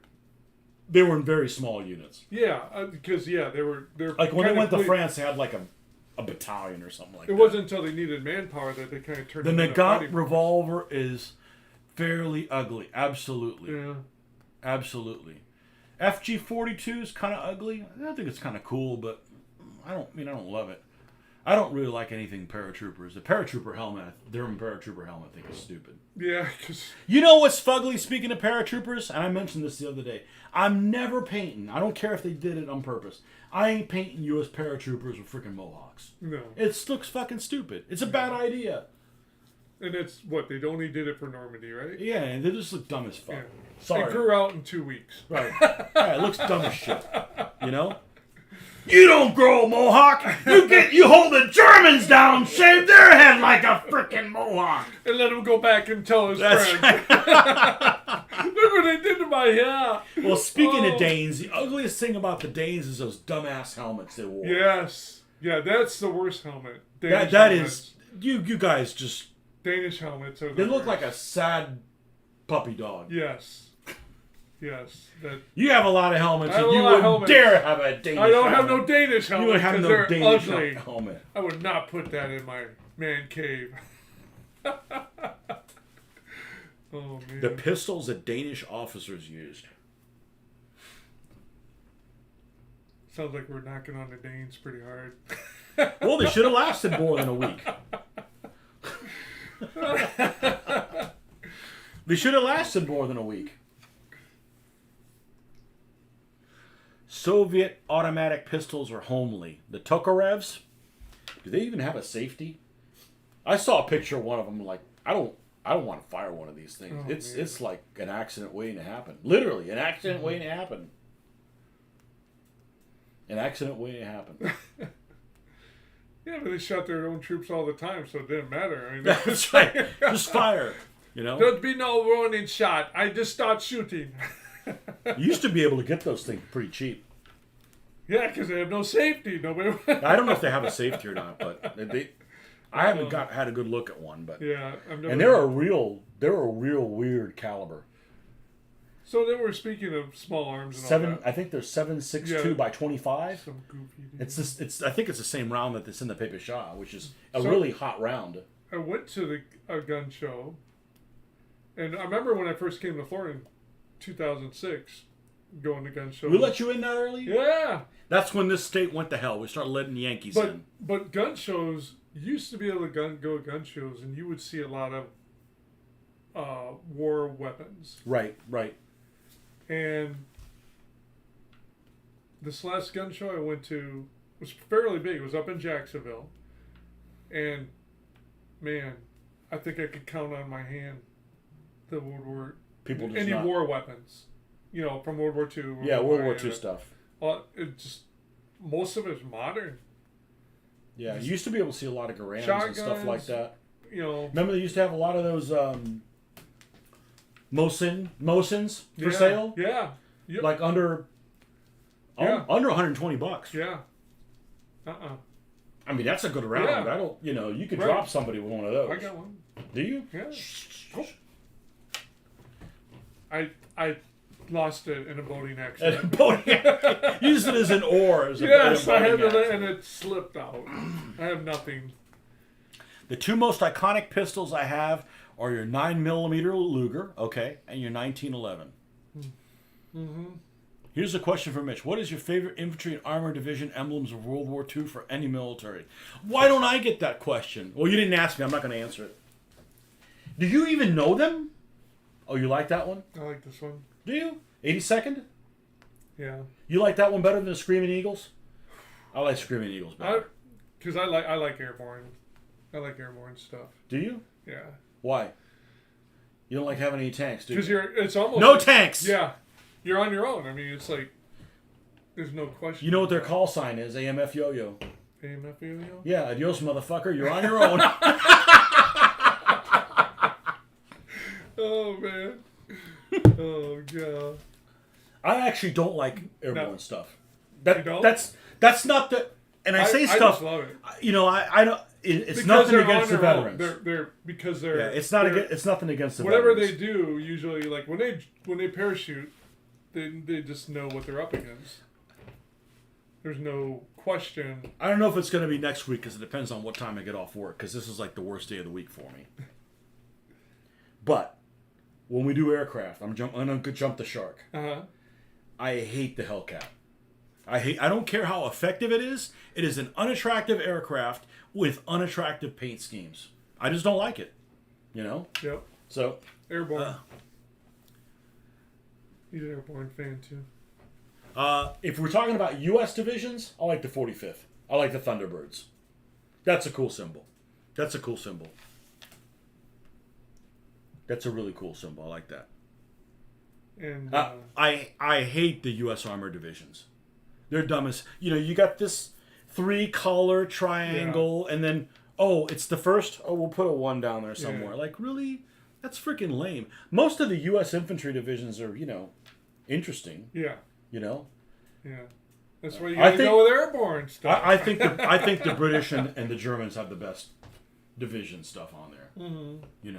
But I wouldn't wear a German shirt with a German division on it because Yeah. it just sends the wrong fucking message. How about the You agree with Tony about the Hellcat, but strangely love the Wildcat because the Wildcat had the Midway paint scheme with the red circle in the middle, and it looks better. And at that time period, remember they were running the Dauntlesses that had the almost like a 3-tone color. You had the undercarriage color, and then you had 2 tones, and it looked good. Actually, Dauntless is a good looking plane. Yeah. Yeah, I don't like that overall. Let's make it all really dark blue and glossy. Come on. Yes, it was probably really effective. I don't like it. You already know, like the British Desert Rats and Guards Armored Division, like the 101st emblem. Yeah, the Screaming Eagles look pretty good. And for Axis, it would be the Can't have a swastika. Don't go there. The Africa Corps. That's a swastika! That's a swastika! Mine doesn't. Easy. Well, it's just a. No Oh, they took it off. Okay. Yeah, they took it off. I'll go with the Africa Corps one.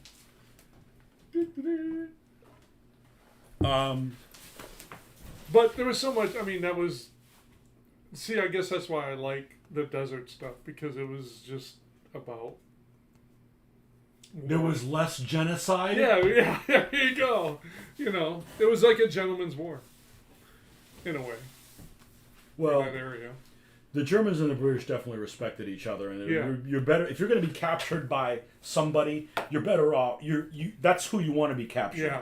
You know. Yeah. That's the least bad blood. Yeah. And especially in the desert. Yeah. Although you could just be killed by the elements. Yeah. Because you're either gonna. You could have been in one of those Italian tankettes. Yeah. You could have been one of those Italian tankettes and then flip the thing over. Now what do we A do? lot of the guys who were in Band of Brothers came from my neck of the woods. Who's the guy with the guanier? The guy with the annoying voice. Oh yeah, Guinier. Yeah.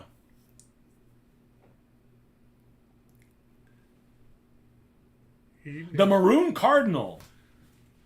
Joining the World War II show. Uh-huh. So let's see. German units I'd probably like. I like the 116th. Who's 116th? The Windhund. Only thing I don't like about them is they're really late war. So they lasted 1 week till they got surrounded Yeah. and captured. These guys. It's a cool, non-oppressive symbol. Yeah. Unfortunately, they fought for, Nazis. But I like the Windhund. And I like the 2nd Panzer. Where were they out of? They fought in Normandy. Oh, okay. They fought in Normandy. They didn't do anything really before Normandy. They were in Bulge, too. They weren't really crappy, but they weren't like in a super elite unit. Mm-hmm. When I was building models, I always did Grossdeutschland. This little helmet. I don't know. They just seemed to be everywhere that was kind of interesting to me at the time. Mm-hmm. Who else did I like? The 2nd Panzer isn't bad when they get the trident symbol. Mm-hmm. I don't like any of the SS shit. Fuck those guys. Yeah. Yeah, I don't like any of their stuff. Mm-hmm. I've never painted an SS anything. I don't like the SS for multiple reasons, but one of the reasons I don't like the SS is the SS. I always have this idea that the Germans are craftier and try to avoid like frontal assaults if possible. And the SS were like basically brute force guys, like, I'll show you what to do, and they just go in there. They're almost kind of like Marines in the standpoint of like, fuck it, they just go straight in. So they were like the not all the time, but that's They were the Germans in Rat Patrol. They just ran out in the open, so they got gunned down. I didn't get to watch Rat Patrol. Oh it wasn't my available. gosh! It wasn't available in this shit town. Hey, it was in color too. It wasn't available in this shit town. That was my thing. As I was a kid growing up, it was Friday night, 10:30. Rat Patrol was on. I'd go roller skating, 10 o'clock, done. Come home, watch Rat Patrol, go to bed. And he sold his roller skates were the all metal ones, the ones that leave like sparks. Yeah, this ain't blades. This is the. Did you have the real tall socks too? Oh, you gotta come because the skates were up to over your ankle there. What's wrong with this picture? It's You know what that is, right? It's a Nashorn. Right. What's wrong with the picture? Probably the color scheme. Yeah, what the fuck's it doing in gray? Oh, yeah. Unless it's really, really late in 45, like, I don't care. Because the Germans had a lot, some tanks that went out in, like, primer red. Prime red? And primer red, and they would spray other colors on them. Holy cow. Yeah. Well, I mean,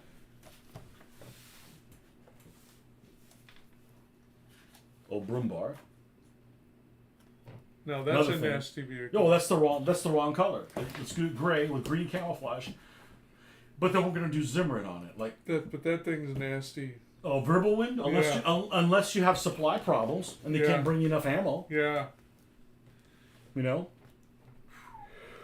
420s. That's a lot of firepower. That's a lot of firepower.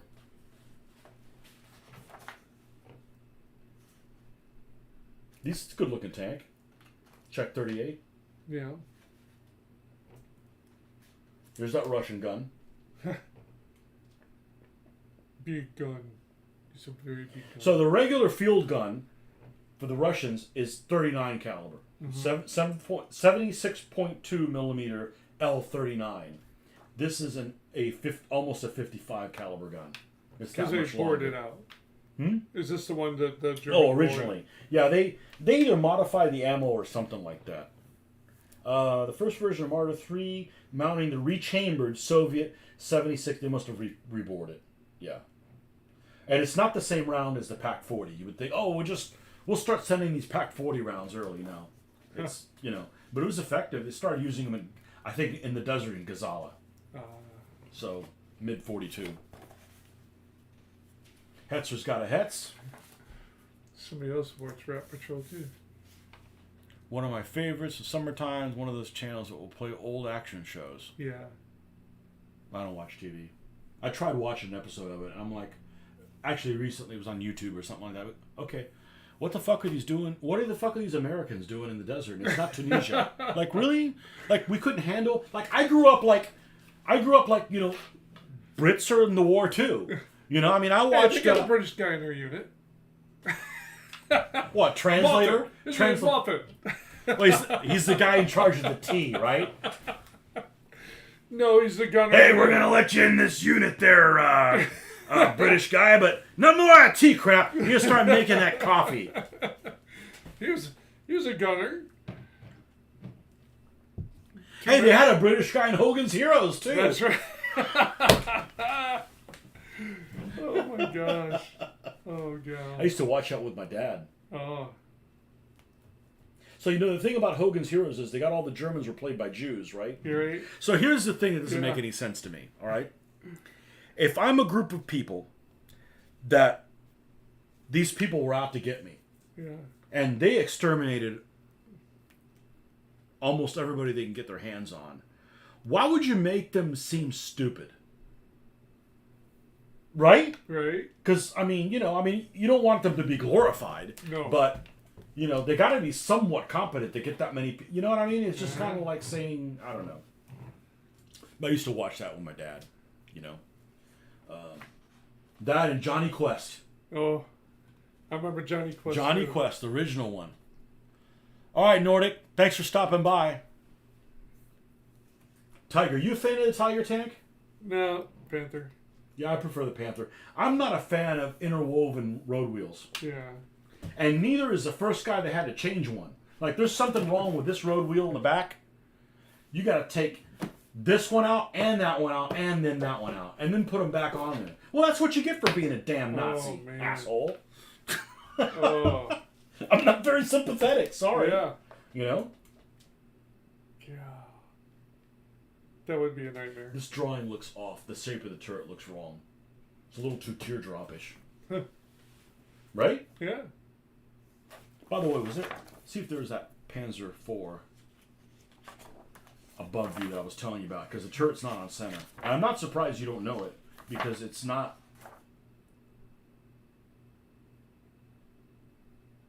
You can see it a little bit. It's closer to this side than it is here. Yes. It's just a slight bit over. It's like if this is 100%. If this is 100%, you got like 55 and 45, Yeah. like that. It's kind of close. Ever so slightly is what it really is. So this is a vehicle that they made. It's really confusing. There's several vehicles that the Germans made two of, and they all went to the Russian front. And they are all composite Panzer IV-ish type chassis.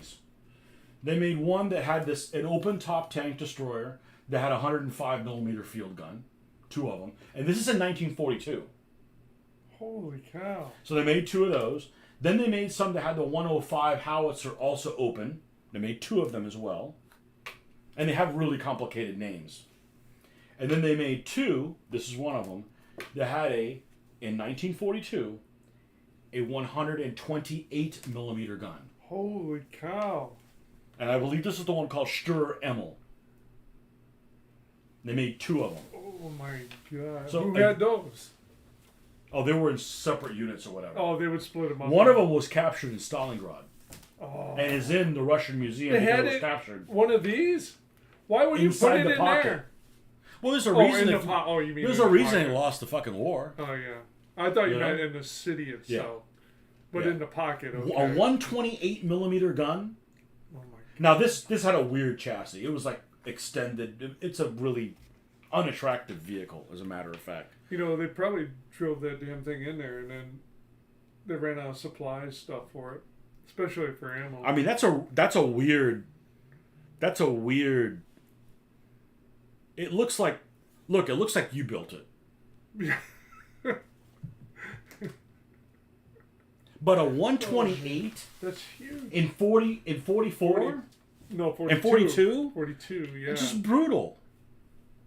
So they had 2 of them. One of them was named Moritz, and the other one had another name. And it's They had names of them. It's a Panzer II chassis. No. Panzer. Actually, this I don't know what chassis this is. Oh. The other ones I mentioned were, but look how narrow it is. It's narrow as fuck. It has a weird conglomeration. So is type. it like a No, it has 3-man crew? inter-11 road wheels. So Is it's it a 3-man crew? Because they probably don't have no machine gun either, right? not for point defense. No. I forget, one of them was called something Moritz and the other one. They were named after children's characters. Oh my Like, god. I would name something lame after children's characters. That should be named after a Viking god. Yeah. You know, that's how you name things. We have KB you know? too. Yeah, well, we got the hammer. Let me find out I'm gonna find out what it's called. Bam. Okay, the hulls were left over from Henschel's submission for the canceled VK 30.01 heavy tank program. It was a 30-ton tank which eventually led to the Tiger, where the hull was stretched and an extra road wheel added to this overlapped. You think? Yeah. Max and Moritz. Oh my god. There was 2 of them, Max and Moritz. Max was either destroyed or abandoned due to persistent mechanical issues in 1942, while Moritz was captured at Stalingrad in January 43, So where did with they... at least 22 kill marks painted on its barrel, and it's now in Kubinka. Oh, 22 kill marks. Well, painted. Maybe they ran out of paint. Yeah. At Kubinka. It's now at Kubinka. Oh, the The Russian, wow. the Russian thing. And it's ugly as sin.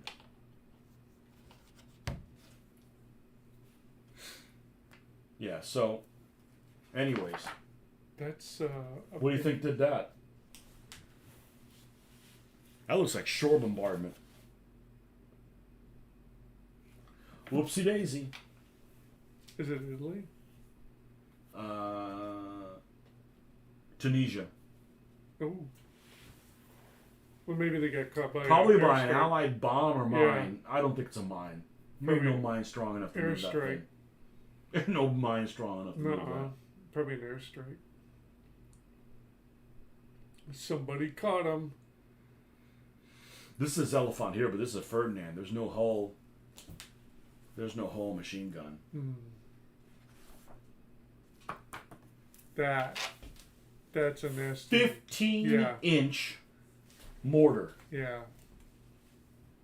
That's a sawed-off Bismarck. That makes more sense though than fucking a rail gun. Until you try to move it. What chassis was that on? King Tiger. Oh my god! But still, the gun, like demolish a block. I don't know what block. I don't know what building those guys are in that block. Just take the whole block. Just take the whole block. Yes, that's what I'm talking about. It's time to clean out the city. All right, what do they call that? Sturmorser Tiger. Yeah. Or Sturm Tiger. And that came out in 44? Yeah, really, really late. We have a lot of problems Yeah, with... here it is. Elephant was formal with specialized tanks, great things expected, and 2 Army Tank Destroyer battalions, 653rd and 654th, were re-equipped with 3 companies of 12 Elephants. Yeah, I'll have to find out which one had the platforms on it. Here's your Tiger. Here's your Panther. Yes. It says G, but it ain't no. This ain't no G. Because the G's had the chin.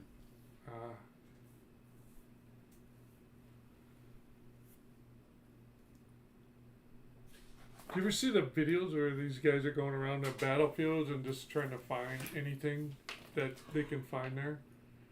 Helmets, No. anything, and No. then they No, try I to don't watch TV. No, this is like videos. It's No, no. I caught a video. One No, time. I do like those things where they pull, like the Russians pull tanks out of a swamp. Your swamp. That's fascinating. Except I bet those things smell like hell inside. Yeah, it'd be Filled full of worms and shit like that. swamp. Have you?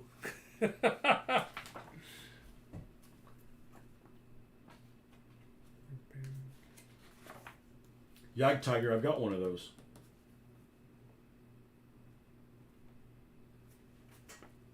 Only one. Hey, look, it's Colonel Hessler.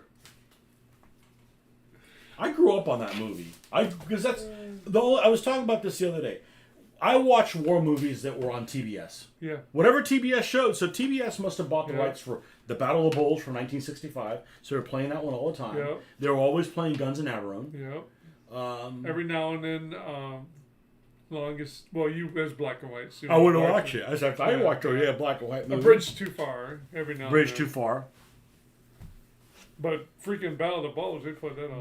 Bridge Too Far would have been better with that more if it focused on one part of the action and it had less well-known people in it. There's too many famous people in there. Yeah, they threw a bunch of people in there. Just way too many famous people. It's one of the. It's probably at the time of the day. That's probably how they came up with the Thin Red Line. Is there a bunch of famous people in that?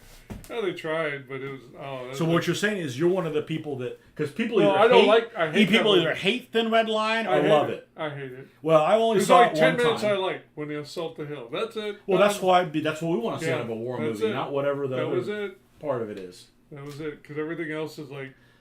I tried watching which is the one with the pacifist Spider-Man in it with Garfield's in it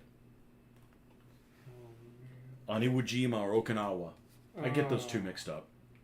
Oh. Even though the islands don't look even remotely the same. I think it was Iwo gosh. Jima. Was it? Hacksaw Ridge. Yes. Hacksaw Ridge. Yes. I watched half the movie. I'm like, I'm done. Yeah. I don't want to watch the rest of it. Yeah.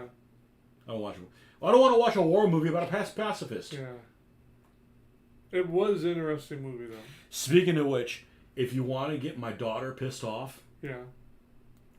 ask her about just say Saving Private Ryan, and she'll get so mad about that pussy that was on the stairs and didn't help his buddy out. Yes, yeah, I did too. When the first time I seen that movie, I'm like, why? You hear them fighting up there. You're not gonna even like. You just stop there. Like, No, I don't want to go up there. And I find get out. being afraid of dying, and I get Yeah. being a coward. But when you have a weapon in your hand and you're backed into a corner, I want to take somebody with me. Yeah, it's like. Now I may fumble and I cannot fire it, you know. Okay, but how just to does make an attempt. how does the German guy walk right by him and not like? That makes oh, it's even- American. Boom. Yeah, You I mean, know? like you're like the professional fucking soldier, like It's like, I don't care. You're gonna surrender. Boom. You know, it's like. You know, walk by him and then he shoots you in the back. At least take the grand from Yeah, him. like, You know. Yeah, it's like I don't think so. Did you guys know a new volcano just erupted off the beaches of Iwo Jima? No. No, volcanoes are creepy. Mm-hmm.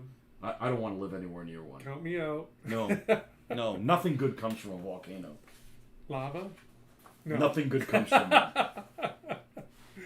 Oh man. Oh, actually, it wasn't Hacksaw Ridge. I was thinking of Pacific. Or no, was it? No, maybe it was Hacksaw. Which one?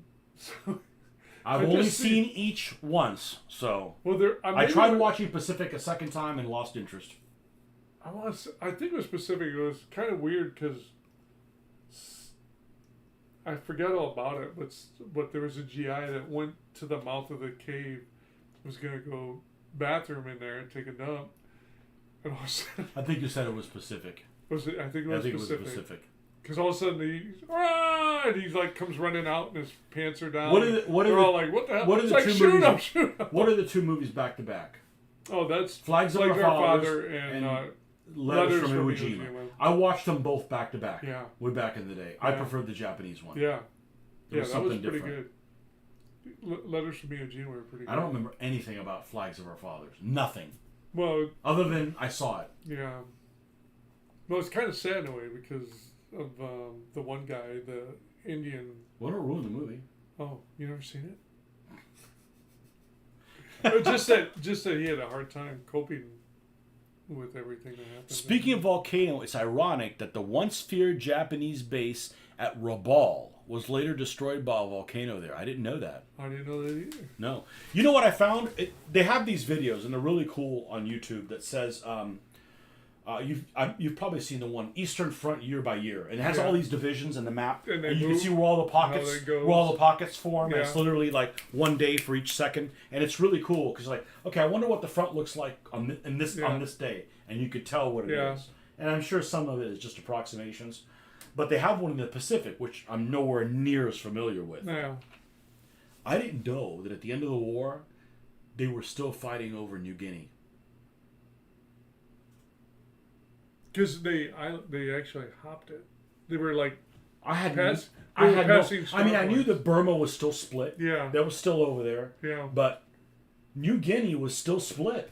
I thought, that was a 1942, 1943, and after that, Well, sometimes they just kind of left strong points behind. they're like, screw this noise. Yeah, we don't need that. Yeah. I had no idea. No idea. Yeah, that's pretty. I guess wild like, that okay, make sure they don't have any aircraft. But supplies are, yeah, I mean, I'm sure, we're just talking infantry and, I had no idea that was the case. that's wild that they lasted that long. Because I'm sure, they just passed them up. Well, they weren't getting any more supplies, so they'd have to live off jungle or whatever. if anybody can deal with hardship, it was the freaking Japanese. Yeah. Because I was reading that there's a famous book that's been out many years called Guadalcanal by Richard Frank, and it's this. Well, I'm sure they're making a hardback, but it's the soft. The one I have is soft. Back when I was doing naval stuff, I would always there were several people that liked. Oh, if there's no Americans in it, I'm not interested. And I'm like, okay, I'll do the Pacific, but after Guadalcanal, it's not worth doing because aircraft carriers ruin everything. They really do. I mean, I want to see like big. I like all the food groups, not just like, oh well, carrier spotted you, and that's not in our favor, so we're just going to throw carrier aircraft. I don't know. I'm not saying they weren't a good invention. I just mean as wargaming, I'm not interested in simulating that. Uh-huh. So Guadalcanal is kind of like the last time where there's a lot of actions there. And it's an excellent book. But when you when you read the stuff of the landing, is like the Japanese just went through so much shit. Like they had to land. They wanted to surround and get Henderson Field from the other side. Yeah. From the American side. Yeah. So they had to land and like trek through the forest, and they only had like 1 day's worth of supplies, but it took them 4 days to get there, and they got lost, and then they're like went through all kinds of hardship and stuff like that. It's that. Not that I'm super sympathetic to them, but I'm just saying, you think that it's like it's one way, and it's like. No. The Pacific is just so, and that's not to downplay any of the freaking veterans that fought there, but not at all. From a wargaming standpoint, it's almost kind of like, all right, we're going to do this Japanese battle with the Americans. All right, let's see if you can do a lot better than the Japanese did. That's basically because you're going to lose. Yeah. You got shitty tanks. The Americans have more tanks and total air superiority and shore bombardment and more guys. It's like, wow. Yeah. So from a wargaming standpoint, I would never do something like Tarawa or, it just doesn't interest me. Yeah. It just doesn't interest me. Guadalcanal is, the Marines didn't use the Garand at that point. They had Springfield rifles, they had bolt action rifles. Yeah, they weren't fully fledged Yeah. Marines like you normally think Yeah. of. So if you get Marine figures, you got to get specific Marine figures for Guadalcanal. Just like if you're doing, which is the battle where they were defending, is it Wake? Wake. They're using. Yeah.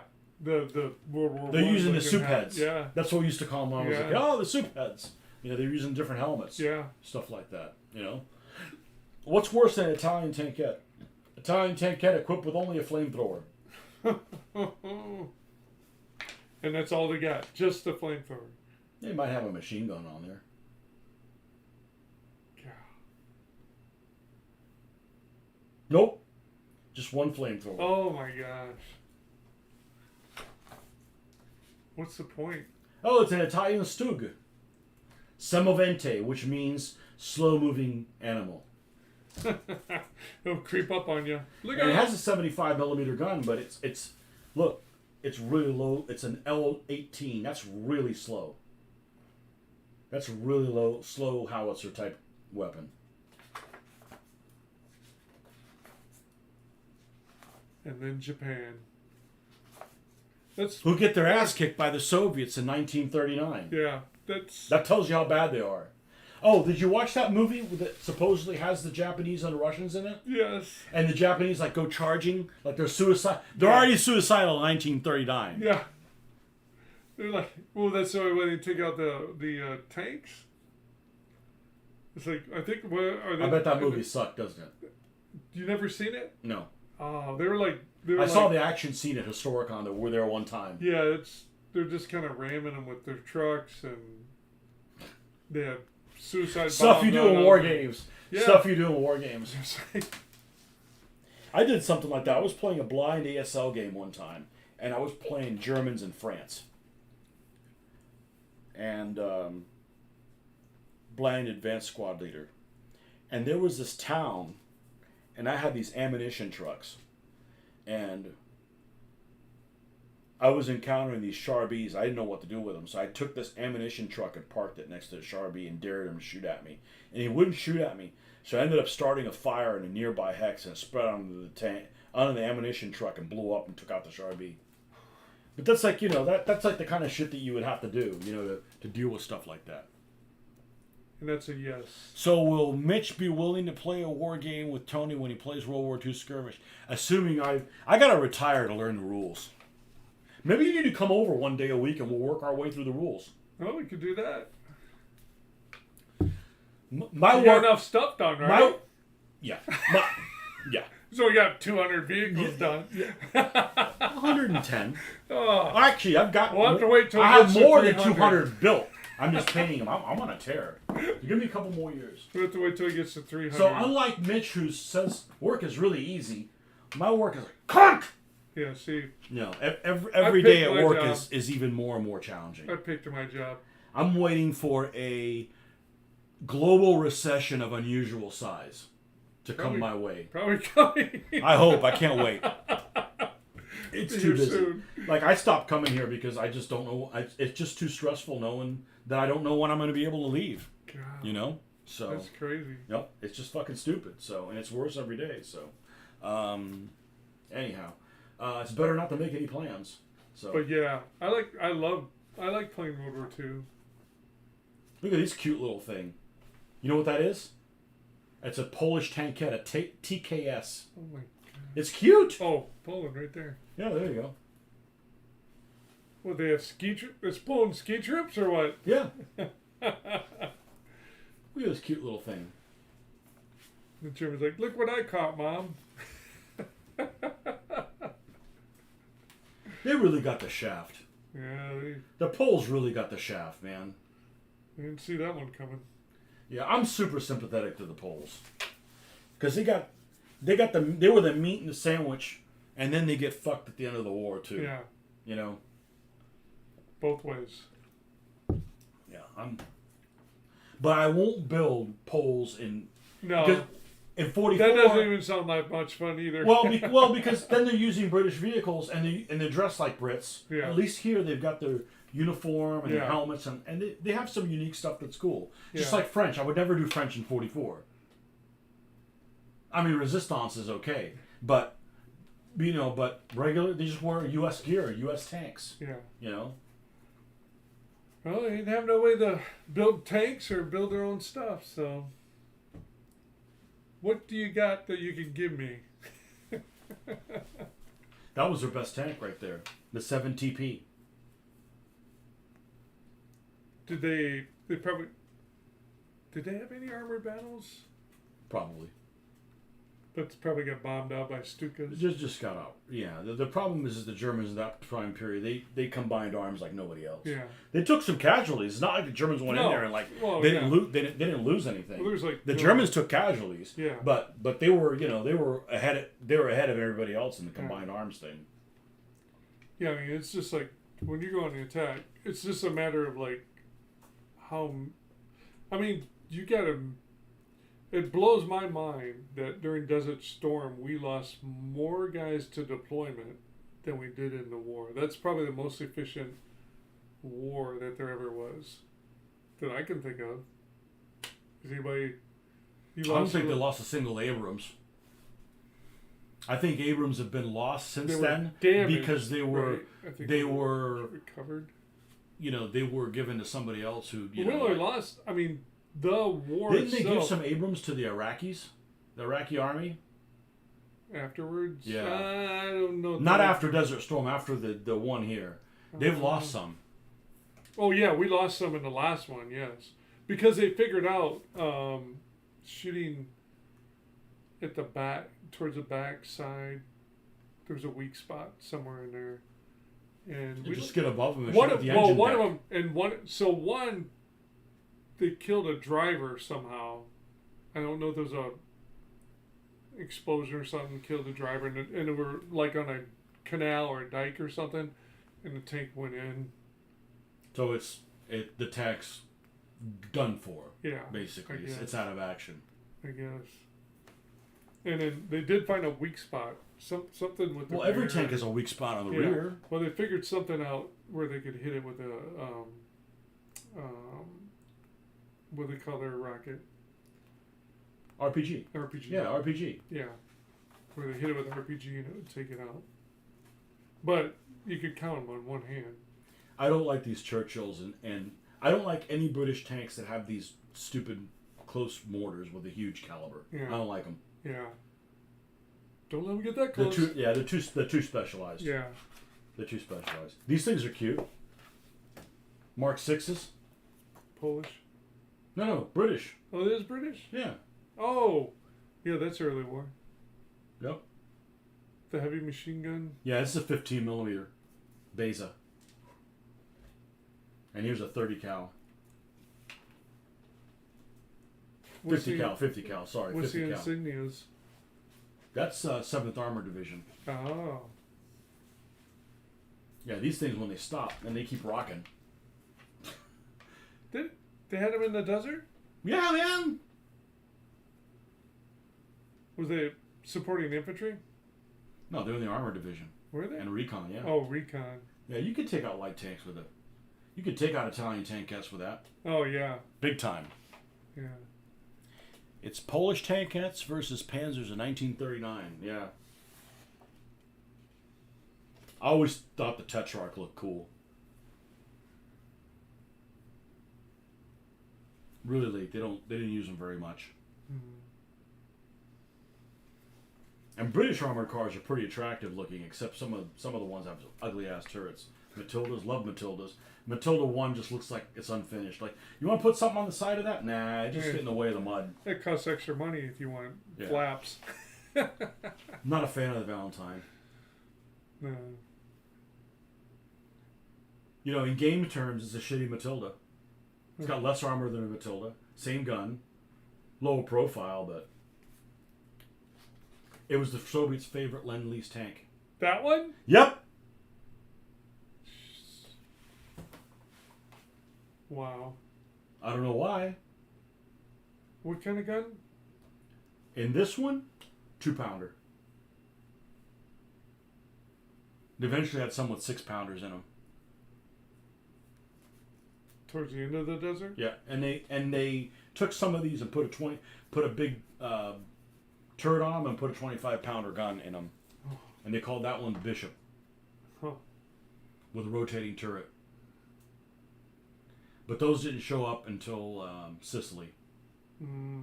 They didn't use them for very long. Sicily and maybe early Italy, and then they're just like, it's not working out so good. it's not working out so good. Valentine bridge layer. Yeah, the British had all kinds of little modifications. There's a million versions of the Churchill.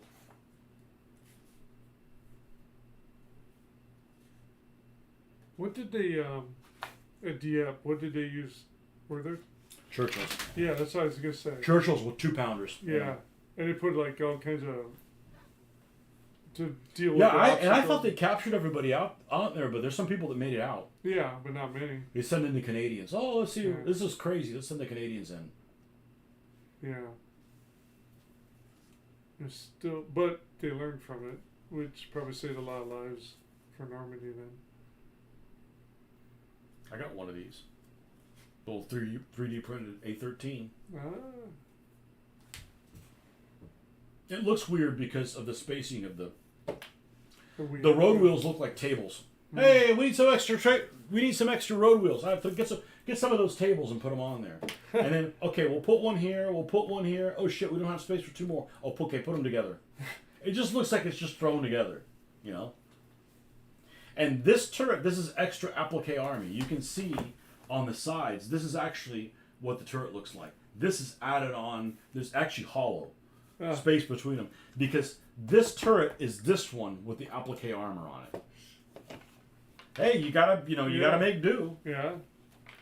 Crusaders, I've always liked the look of Crusaders. Yeah. There's a Crusader 1 with the turret up here. Mm-hmm. Well, what's the point in having the turret? You're only going to be able to go from here to here, so they just did away with the turret. And Sand used to get in there and jam it all up. Don't like the Cromwell.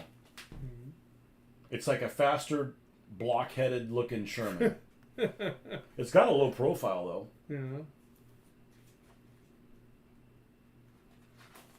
Sherman's actually a really good tank. When he showed up in the desert, it's like the best tank in the desert. At Alamein, it's better than any of the German tanks. Yeah. Marginally better than a Mark IV, long barrel. Hell of a lot more reliable. France, vive la France! Good old So Charlie. So here's a question for you. Where was the first battlefield that Sherman saw action in Africa? In Africa. Around Alamein. So Because what happened is, and I haven't read too much into it, but the gist that I get is they got their ass beat at Gazala. yeah. And they lost a lot of tanks at Gazala. So they're like, ask for tanks to help. So the U.S. send them all the Shermans they can get their hands on. But there's all kinds of tanks at Alamein. You got Shermans. Right. You've got, Crusaders are starting to go. You got Grants. Yeah. You got Valentines. Yeah. Because at Alamein it was a build up. Like there was like nothing going on for months. It was a build-up. Both sides had to build up from all the fighting before. And It was a build-up, and then the Germans struck first, and then they got stopped. Yeah. Well, they kind of figured out what they were going to do ahead of time and just like. Well, when you throw minefields everywhere, you Yeah. kind of have to go where the minefields aren't. Yeah. So The Germans have never tried to like the Allies come up with ideas with the filleted machine, things to blow up mines and that, and the Germans. I don't know. They just went with the mine Germans detectors, did have right? a mine clearing vehicle, but it looks really demented. It's almost like Was an it in alien. Africa? No, Yeah. no. Where they got the most mines, it seems like. It seemed like there was a lot of mines in North Yeah, Africa. it's like lay German- a minefield on your flank here. They had the little remote control Goliath. Yeah. Remember that? Yeah. Yeah. Did you ever see that movie? It's a Polish movie, and it just came out. I forget what the hell it's called. It's got a love story in it or whatever. I never finished watching it. And it's called.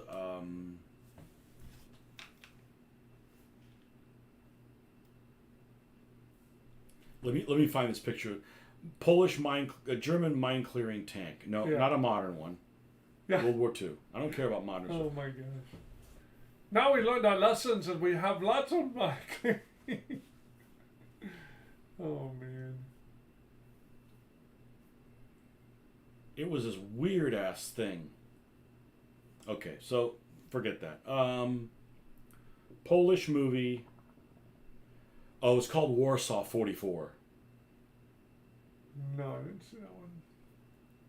Why do they always have the year? I don't know. Why is it always the same fucking year?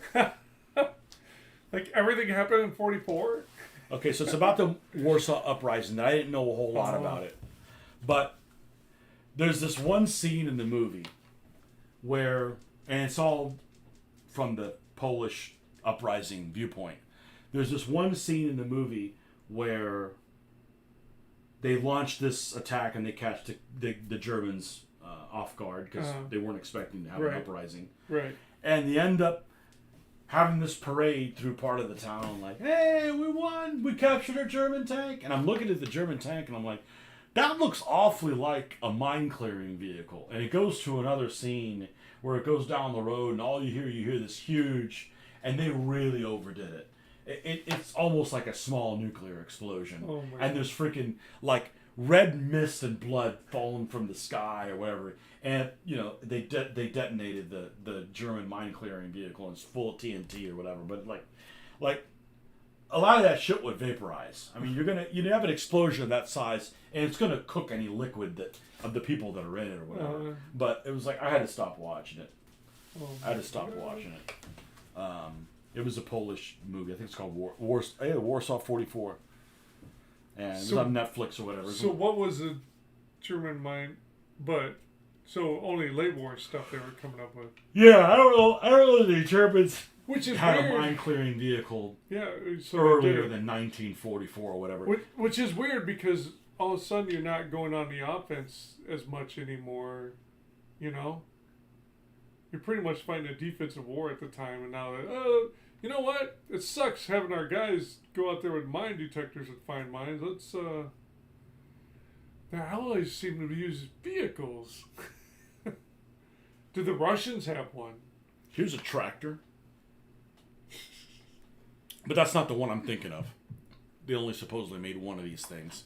Did the Russians have a mine-clearing vehicle? Yeah, they're called infantry. Yeah, that's what I thought, yeah. I'm pretty sure the Russians Only the did. British and Americans. They did have an attachment on the front of the T-34s that would mine clearing. Which makes sense. Makes something you put on a T-34. Odds are you're going to show up with a tank, T-34. How did it... Wow. Well, were the British trying to use... Oh my gosh. Looks like a freaking transformer. It's got like a Panzer I type turret or whatever. Where's that at? Is that a museum? Right? In a museum, yeah. Does it say where? Oh, maybe this is the same vehicle from a different angle. I don't know. The one that's the most noticeable is that any of those demolition ones. You just drive it over there and blow it up. Wow. You know. Oh my gosh. The Hotchkiss and the Renault tanks, both really well armored. One of them is faster than the other. I don't remember. I think the Renault's a little faster. This is the R35, and this is the H35. Hello. Hello. Hello. Come back later. We're busy. This is their Ram tank. It has a similar suspension to like the American suspension, and they turned some of them into APCs called the Kangaroo. Huh. The Canadians did. So they were kind of coming And in the with Sexton, that was their priest. Were they coming in with the first APCs then? I don't know how much armor this thing has, but it's no different in the modern. This thing has more armor than a fucking half track. That's like you're basically in a turretless tank. Well, that's what I'm wondering. Like, were they the ones that kind of? Because nobody else was kind of thinking about hauling infantry around in these things. Well, I mean, right? The German half track has a lot more armor than the American half track. This is like, fully tracked. Yeah, I don't think anybody's got something like that. I mean, how many guys would be in there? The Cruise 5.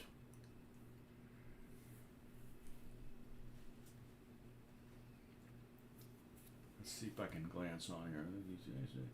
This tank actually didn't see action. They built a bunch of them and they never went in action. The war's over. What? Right. Sorry about that. Perhaps the most significant rams to be used in action were the Kangaroo armored personnel carriers. After operational experiments with redundant gunless priests, the 1st Canadian Armored Carrier Regiment was formed in September 44. Oh, so that's after Arnhem and all that. yeah, that's in the time period of Bridge Too Far. Yeah.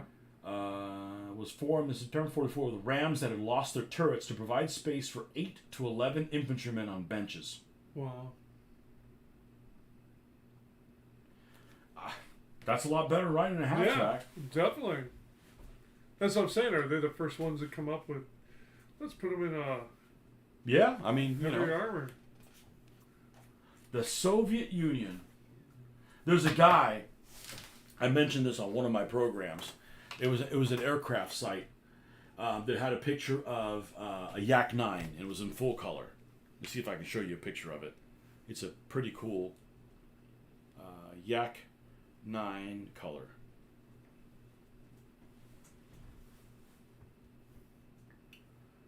And it was a flying picture. It was a flying picture of this particular aircraft with this particular markings. Okay, it's an attractive aircraft. It's a late war 1944 type Soviet fighter plane. And this guy's comment on it was like, you know, every time I see that red star, now I think of them as enemies.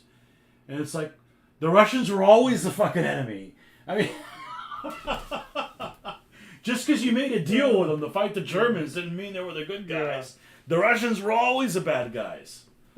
You know? They were always the bad guys. I mean, Stalin made a freaking deal with Hitler. Yeah. Hitler just struck at him first. Yeah. Probably a good thing for Stalin. What if Stalin would have attacked, like, the Germans in 1942 or something like that? Do you think he would have? I think the Germans would have. I think they would have. Why? It seems like Germany was in such a rush and they weren't prepared. You know? Like they didn't plan like long term. We're gonna need some more stuff to take care of this. I think that well, there's many factors, but I think that taking out the French as fast as they did really was an ego trip. It must have been. You know, because hey, we can take out the just fought the last war French were the and hard lost. We could easily kick the Russians, but you fought the last war and lost over 4 fucking years in the same place, and in 3 weeks you knock them out. Yeah. You know, you're probably right. It was like a power trip. Yeah.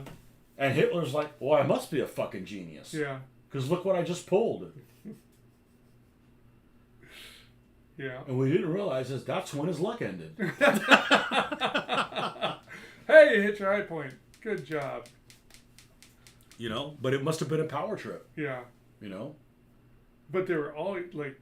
But the Russians got their ass beat by the Finns. I mean, they eventually beat the Finns, but they got their ass beat by the Finns. Finns were a smaller group handing them their butt. So the Germans had to be keeping an eye on like, wow, Russians can't even handle those guys. You know? But apparently the Germans didn't know about the KVs. No. Now, how do you not know about the KVs? Nobody's gone over So there. one thing that I noticed by reading a lot of stuff, and I don't read there. I'm very specific about the stuff that interests me. I basically am interested in tanks and the stuff that they do, and that's it. I don't care about political stuff. You don't read political things either, right? Well, like I would never read The Rise and Decline of Third No, Reich. no, I'm not no, interested. I don't give a crap. It's way too strategic out here. Yeah. But one thing that this fallacy of the German supremacy of invincibility and stuff like that. Yeah. And one of the things that the Germans were really bad at, like supply and stuff like that. But the thing that they were the worst about of anything else was intelligence. Yeah. They just had so many intelligence failures that were they were catastrophic. Yeah. You know? Yeah. This is true. And I think a lot of the times that the Germans did really well on something is because whoever they were fighting were really unprepared or really underestimated the Germans. Yeah. And the Germans just got lucky. I mean, there's luck involved in war. There is. Yeah. You know? There is. And if you can build upon that luck and you're more prepared to exploit it, and the other guy's like, oh, I don't know what we're going to do. Next thing you know, you're leaving Dunkirk. Mm-hmm. You know? Yeah. So, yeah, that's probably a lot to be said for that. But somebody you would, but probably because of the way he was a tyrant and everybody's kind of like, we need more supplies and more tanks and stuff to, they're like, oh, we're going to be done in 6 months. We won't need that stuff. It had to be something like that, I guess, where they just thought, well, this is going to be like 6 months, we'll be done. Then we'll move on to something else. Oops. And everybody probably was too scared to speak up and say, no, we should really build up supplies, ammo, gasoline, more vehicles, more of this. No. Well, the same thing happened in 1941 with Stalin. I mean, there was that big pocket that formed at Kiev. The generals wanted to pull out to regroup, and Stalin wouldn't let them. Yeah. And he basically just sacrificed. I mean, All that was of a it. huge fucking pocket. Yeah. That was a huge pocket. Would it have made a difference? I don't know. It's kind of one of those situations where, if you have this huge force and you're not prepared to supply it, and you lose half of it, you're like, oh, well, now it's easier to supply who I've got left. It's kind of like, we have no supply problem now. it's kind of like one of those, and I've talked about this before, when you have these huge battles in China in ancient times. Yeah. You're like, oh man, we don't know what we're going to do. How are we going to feed all these people? Well, let's have a war and make sure we don't win. Because then, then you don't have that population problem. But it's kind of the same thing. Million-man army. The generals that, that wanted to pull out, they basically just didn't let them. Mm-hmm. Like Stalin was doing Hitler shit that Hitler was doing in 44 and 45 before Hitler did it. Yeah. But they kind of evolved differently. They kind of, Stalin ended up being the one that ended up being like letting people be a little bit more flexible towards the end of the war, and Hitler was the opposite. Yeah.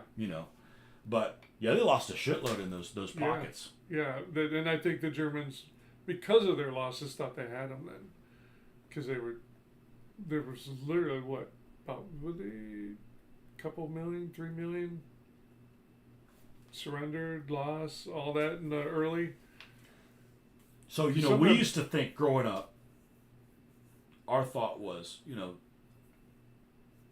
the Germans could have beaten the Russians if they would have just shown up as liberators. Mm-hmm. Because easily they could have got people to fight instead of worried about, hey, where's all your Jewish guys and any of the gypsies? And instead, it's they would have just said, hey, come fight with us against the the communists. They probably would have. But yeah, regardless of whether they went from Moscow or Leningrad or instead of hunting people, they should have encouraged them. Hey, we'll give you a gun, a uniform. You guys can join. We'll form your own groups. Fight the communists first. Yeah. Then when there's no communists, then we can hunt you down. Yeah. Not that I approve any of that stuff, but they were. But the whole reason is so I'm reading this book about the Eastern Front recently, and it touched on some of those political motivations. It's not anything I'm interested in. I'm interested in okay, this platoon of tanks came in here and ambushed in this ravine, and then they did that. That's the kind of stuff I want to read.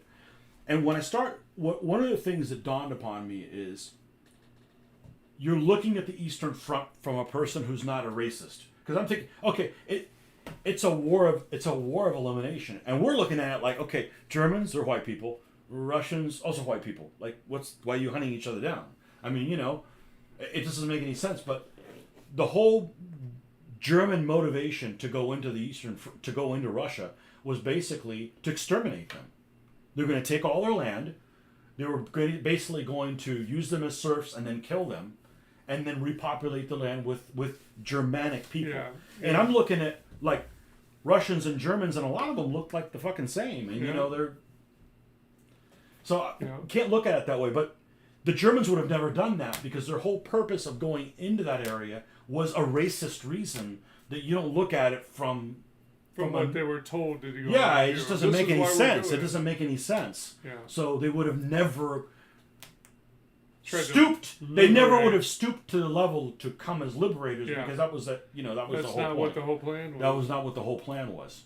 Yeah. They may not have done that in France. They may not have done that in Belgium, Danes, Norway. But when they went to Russia, it was to exterminate them. Yeah. It was to exterminate even if there were no Jews in Russia, they still wanted to exterminate the Slavs. Yeah. And I'm looking at Slavs, German, like the same people, right? Mm. Like, it doesn't make any sense. It doesn't make any sense, Stupid doctrine. Yeah. That's So, just I started reading, great. like, oh, okay, well, that never really dawned on me because Yeah.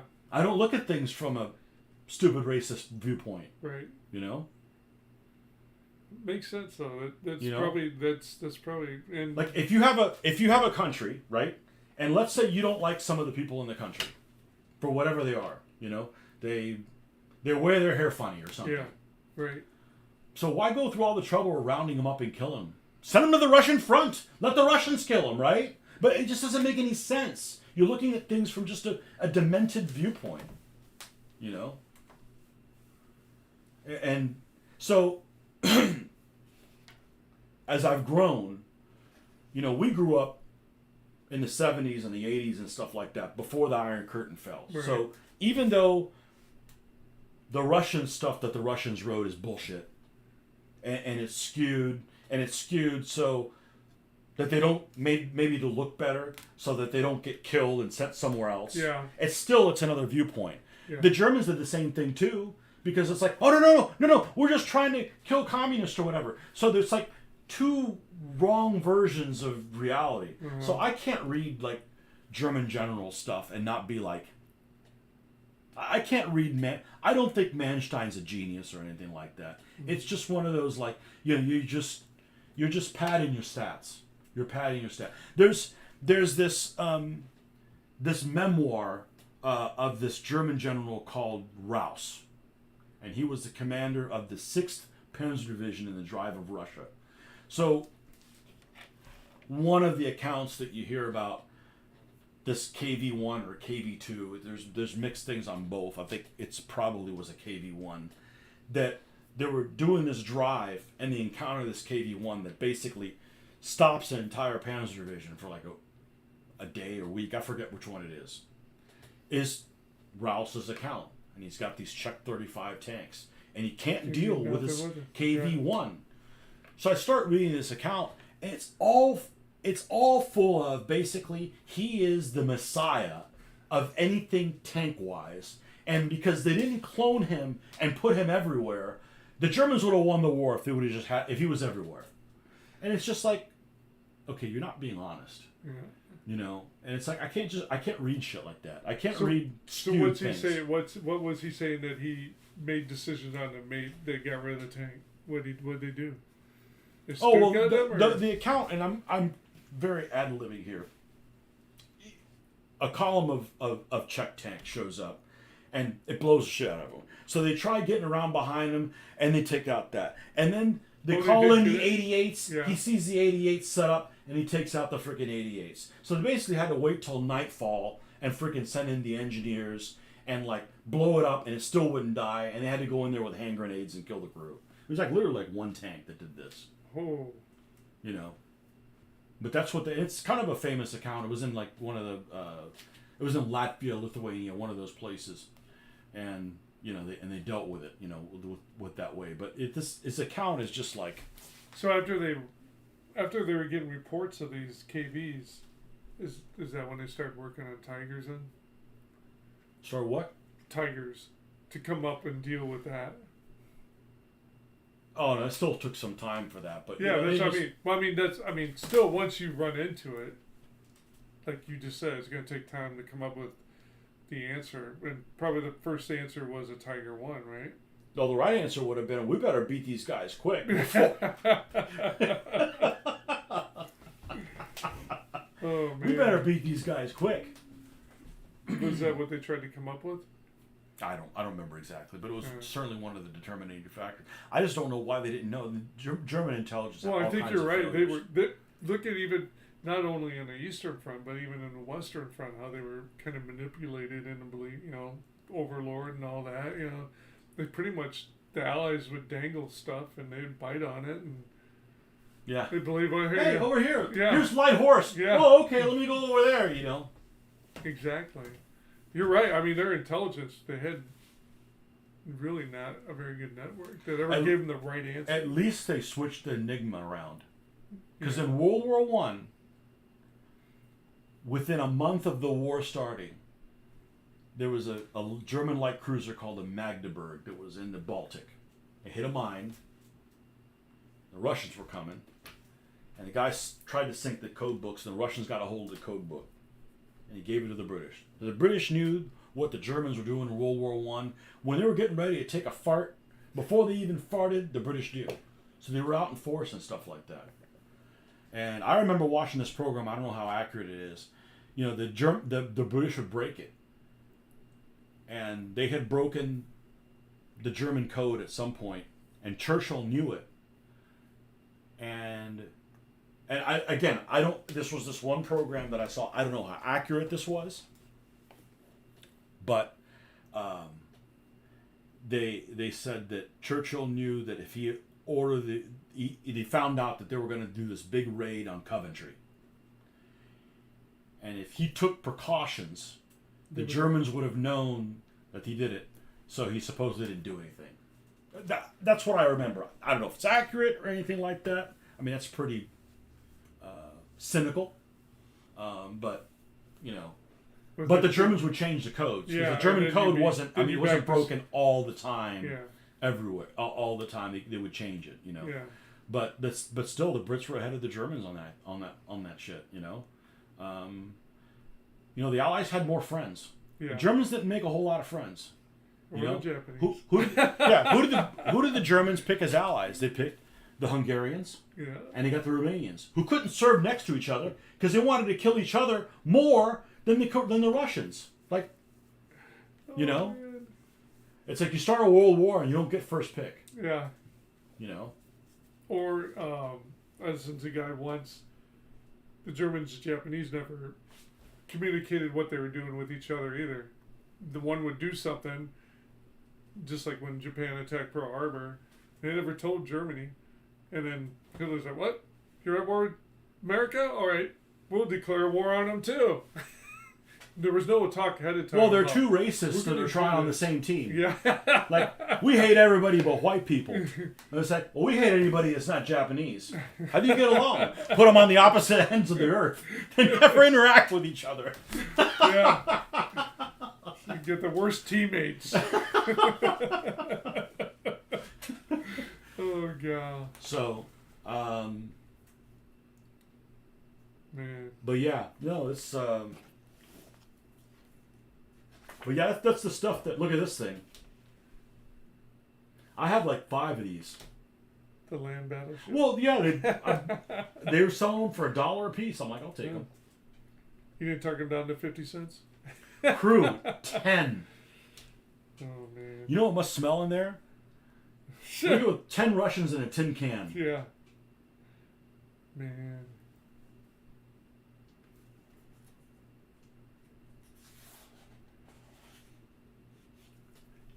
Here's one of my favorite tanks. It's a good looking tank.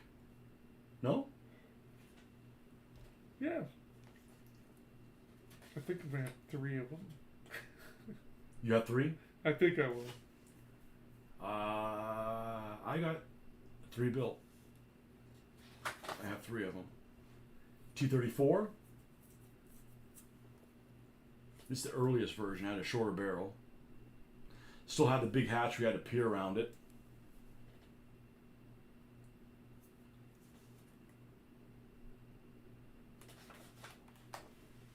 T-34-85, I think is a good looking tank.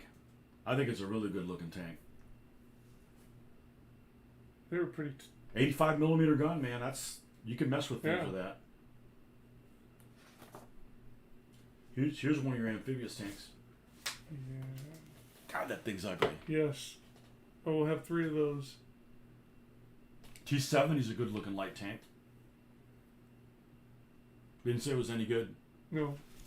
Best light tank of World War II by far, Stuart. It's not even close. if you discount the Chaffee, which really shouldn't be a light tank because it's got a 75 millimeter gun. A Stewart is the best light tank of World War II. Easy.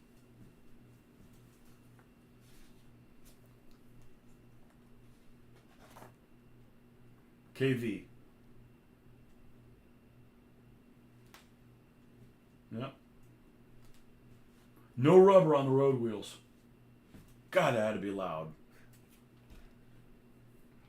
Oh, I never thought about that. Never any rubber on the road wheels of the KV. If you want to build models of tanks and you hate painting rubber on road wheels, build KVs. No rubber. Oh man. Or on the return rollers. Maybe on the early return rollers they had them, but the road wheels never had any. Be tearing up some ground. So you always see Soviet tanks, you always see that they're carrying like a log. Right? Well, Except you always see it in, except- except in the pictures that I have here. They always carry a log. And I figured, oh, that's just in case you got to go across a stream or something like that. You know, build a rudimentary bridge. You can put all the logs together. It was used for extra armor. They also had this box. And if you built any models of the KV, you'll have of a T-34 on the slope side. They have like this box, and it looks like, oh, it must be like tools in there. They filled it full of dirt, and it was extra armor. Well, think about it. Yeah, I'd sure. rather it hit that than not. I mean, I don't know if it makes a difference, but HE round, it's got to make a difference. For an HE, yeah. You know, it's got to make a difference. KV-85 is a good looking tank. They came out in late '43. JSU 122. Joseph Stalin only had 22 rounds in there. Oh my goodness. It's got to be cramped. It weighs the same as the Panther, but it's a much smaller silhouette. It had to be cramped as shit in there. Wow. So Ian likes the freaking Lee, huh? Yep. Somebody That is had kind to. of cool. It's kind of cool. Now they actually made them with two different 75 millimeter guns. This looks like the longer one. There was one that was about that long. This is the longer one. Obviously, that one penetrates better. You know. Yeah. I like the old Stewie. It's great as the honey. Uh-huh.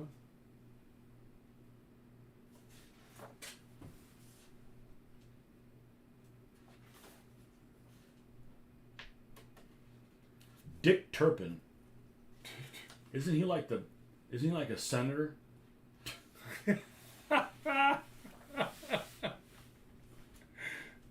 god. Flamethrowing Sherman? Sherman, yeah. If I was a priest gunner, I would not name my priest Rasputin. Well, it is a priest, I guess. Oh god. Maybe that's one they're gonna ship over to Russia. I don't think they got any of those. How'd you like to land on this thing? A glider, and you have a locust that comes out of it. Locusts were only used really late in the war. I want to say like some weird division used them. It'd be As the same it could gun be as, like, the glider Stewart. guys. Yeah.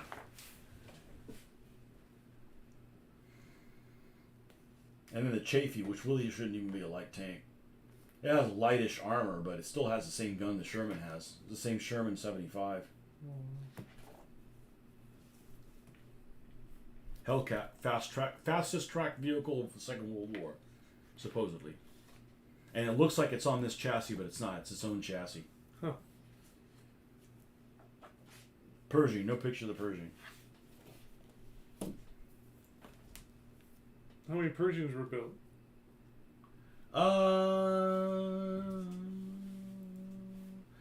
24, 28.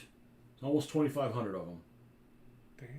From November 44 until the end of the war.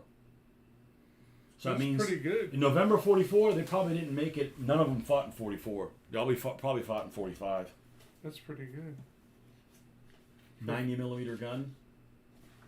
They probably You think they probably stopped making them once Germany? You know what's a good-looking tank? A Sherman Jumbo. Yeah. Sherman Jumbo's a pretty good-looking tank. All right, I think we put everybody to sleep. There's 4 people just droning on. Of course, it's been over 4 hours. So, those of you that hung in there, did anybody hang in there from the beginning to the end? We did. Yeah. So, anyhow, if this is something you enjoyed, well, we'll tune in to us. Of course, I don't know really where to announce it. Be surprised. Tony might have to work late. Put it on Facebook. Yeah, whatever. I wasn't working yesterday or the day before. I don't. I was off Saturday. I was off Friday, Saturday. Yes, more. Rick's over there. He's probably playing Skyrim. Mm-hmm. Skyrim and listening to a bunch of idiots drone on about stuff. We're going to do planes next, and which both of us not our area of expertise. No. Why? Haven't played very many World War II plane games. Yeah. So. Yep. We'll get in on that. See if this asshole likes Hellcats. Ooh. I like the tank destroyer Hellcat. I just don't like the F4 Really? whatever. They made a tank destroying Hellcat? Yeah, this thing. Oh, that one. Oh, yeah. Oh my god, that's what you get when you name the same name after everything. Yeah, okay, I forgot. Yeah. It's a fun game in It's a fun tank in World of Tanks. Yeah. They're fast. Yeah. Well, we were talking airplanes, and you said Hellcat, and I'm thinking of Yeah, the Hellcat wait a minute, airplane. What attack Hellcat? What are you talking about? They made a British destroyer named the Spitfire Did they? in the First World War. Oh, and that's where they came up the airplane then. All right. Yeah, it didn't have wings or anything. All right, folks. Thanks for stopping by, and you get to see this guy. Good to see y'all. His feet are still there, Yep. unfortunately. And we'll catch you guys on the next one, where we will talk some more World War II nonsense. Ta-da. All right, folks.